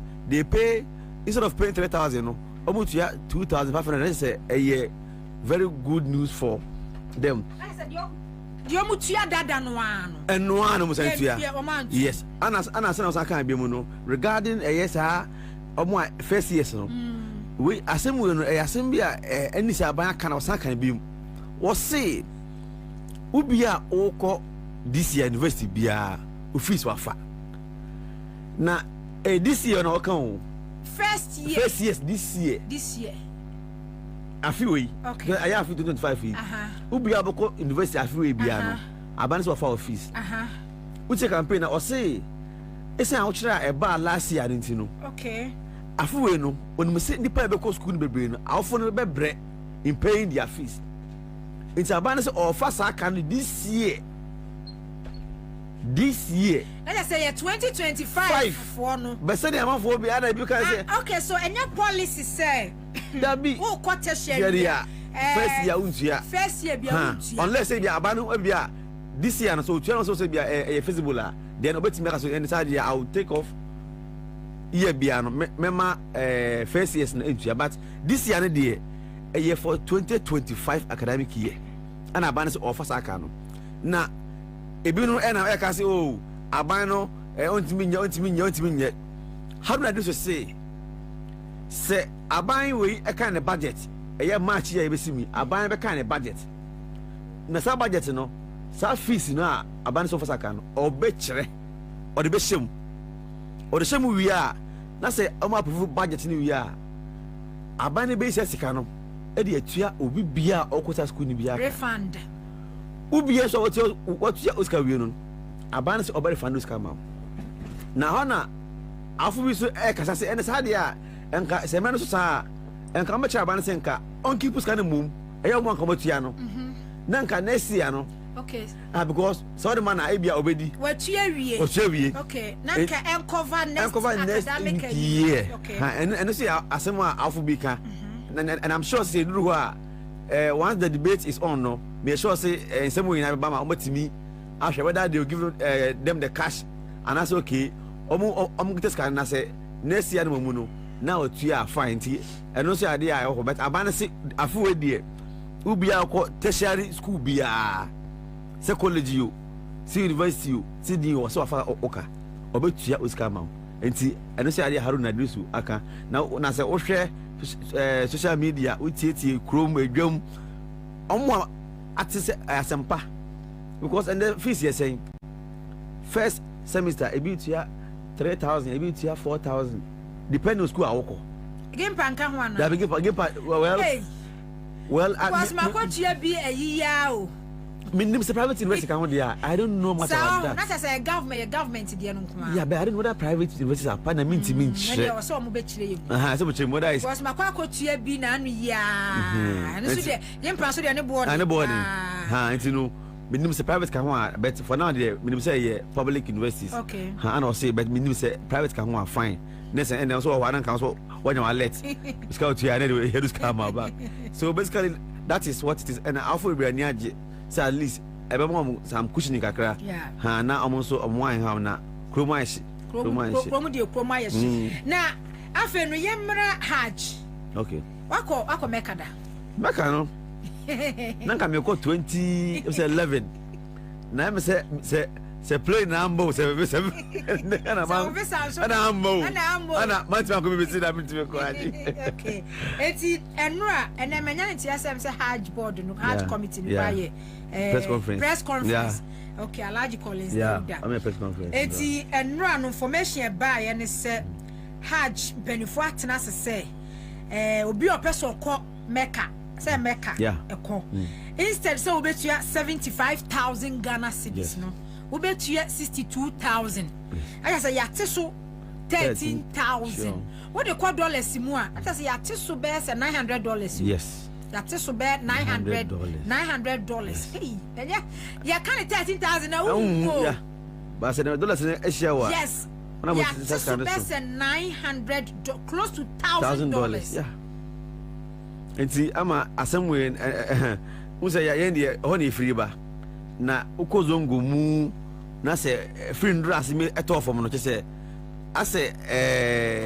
menka ne se ase de Muhammad asichiri akopete agu zongo nyina so because ani JB aba zongo mu no wow ama because sebi adeti na obi come kai so otua 75,000 Ghana cedis meanwhile almost say okomaka na enyi say bia unya an exclusive ibia o eye baby abeda adwana bedi any some other few things be it is naska na ne boy de do entu tie mo yakoya no say na de naska we it last year no ama nipa be efa backdoor ene komaka o okay ama nyisu hajj village fo anko okay enti omu yusu tourist visitors instead say bia omeji hajj you know omu yusu tourist visitors and am de call Mecca last year because now we any boy de do enti any saban ka say oh sorry any si tema no more opposition no am ka say omo ba ometi hajj first no so no na MP for say anya possible na obe na at hajj first so ampa any si ba pa we ye pa college order any si penfo bi call Mecca ho ekohia so the penifo no ema omo tena se e work e nyama ni na one by one what baby omeda omadidie bibia e kan bia no na so mo hwe na se omo betimi ate so $900 which is 13,000 Ghana cedis na endra me kan MPP ni bi post e wo Twitter wo ye MPP ni zongo ni wo se ono na onim se mama entimi ente so nde ente so china ema na odi home class o na mo be na beti hajj first so na o se ndra de esi ye no amana o se sa na MPP aban e ya aban ya obutim odi obutim osum esi ya metse na obo audio bi se video obribu ahen wo se sa MPP aban ya ba 2017 2020 no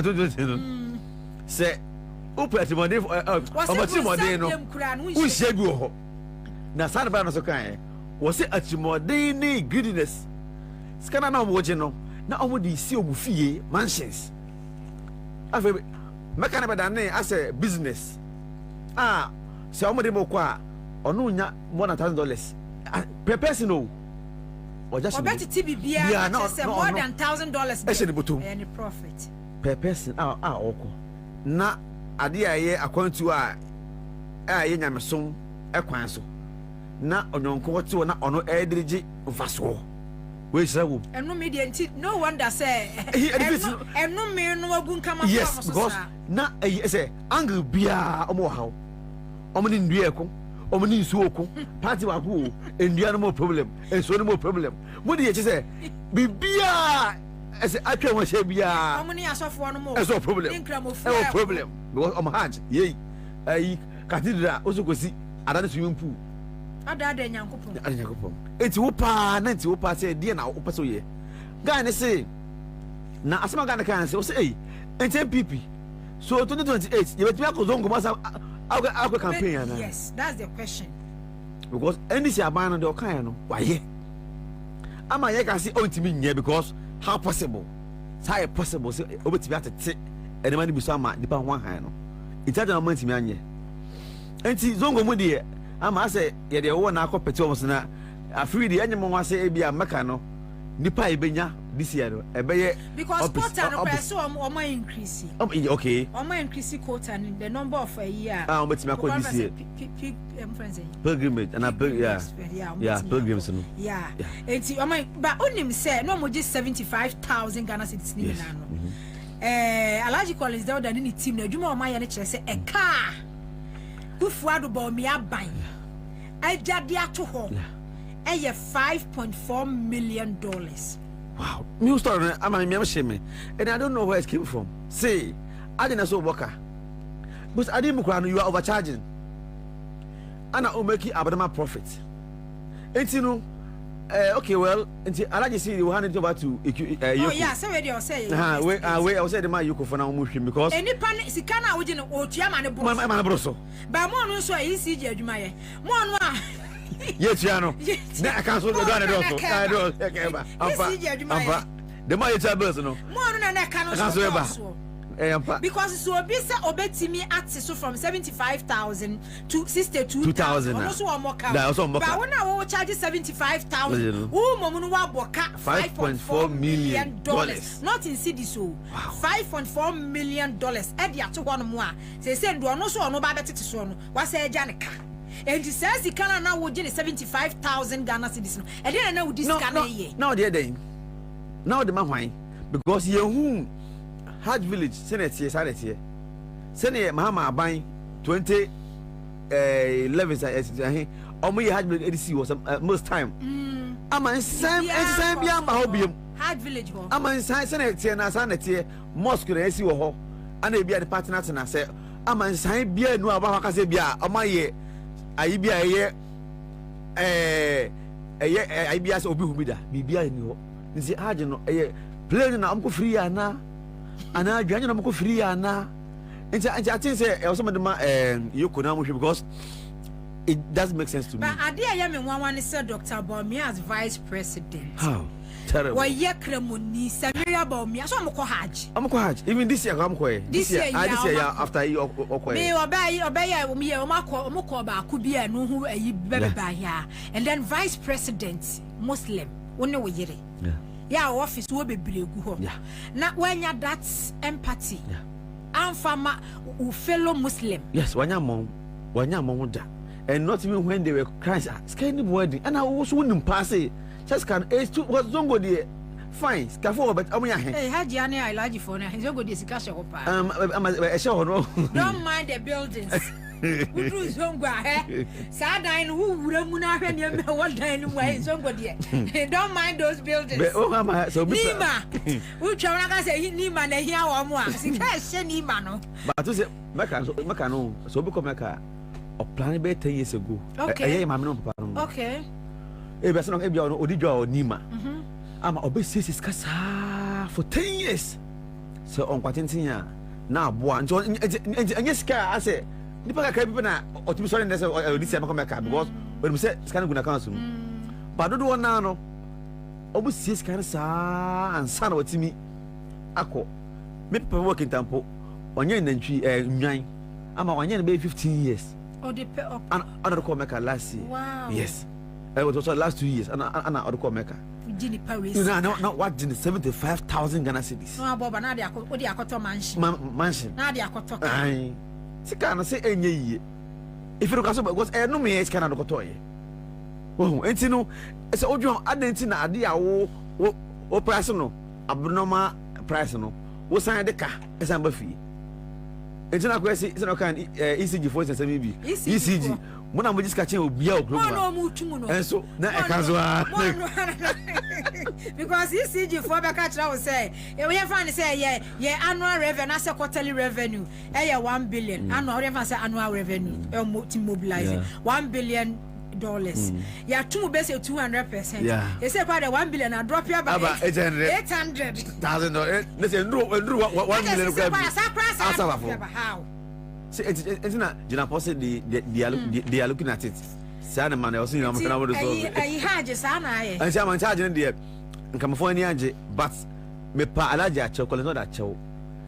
Omunya investigation. Yam pay and I mean way and I mean anyway. Because normally.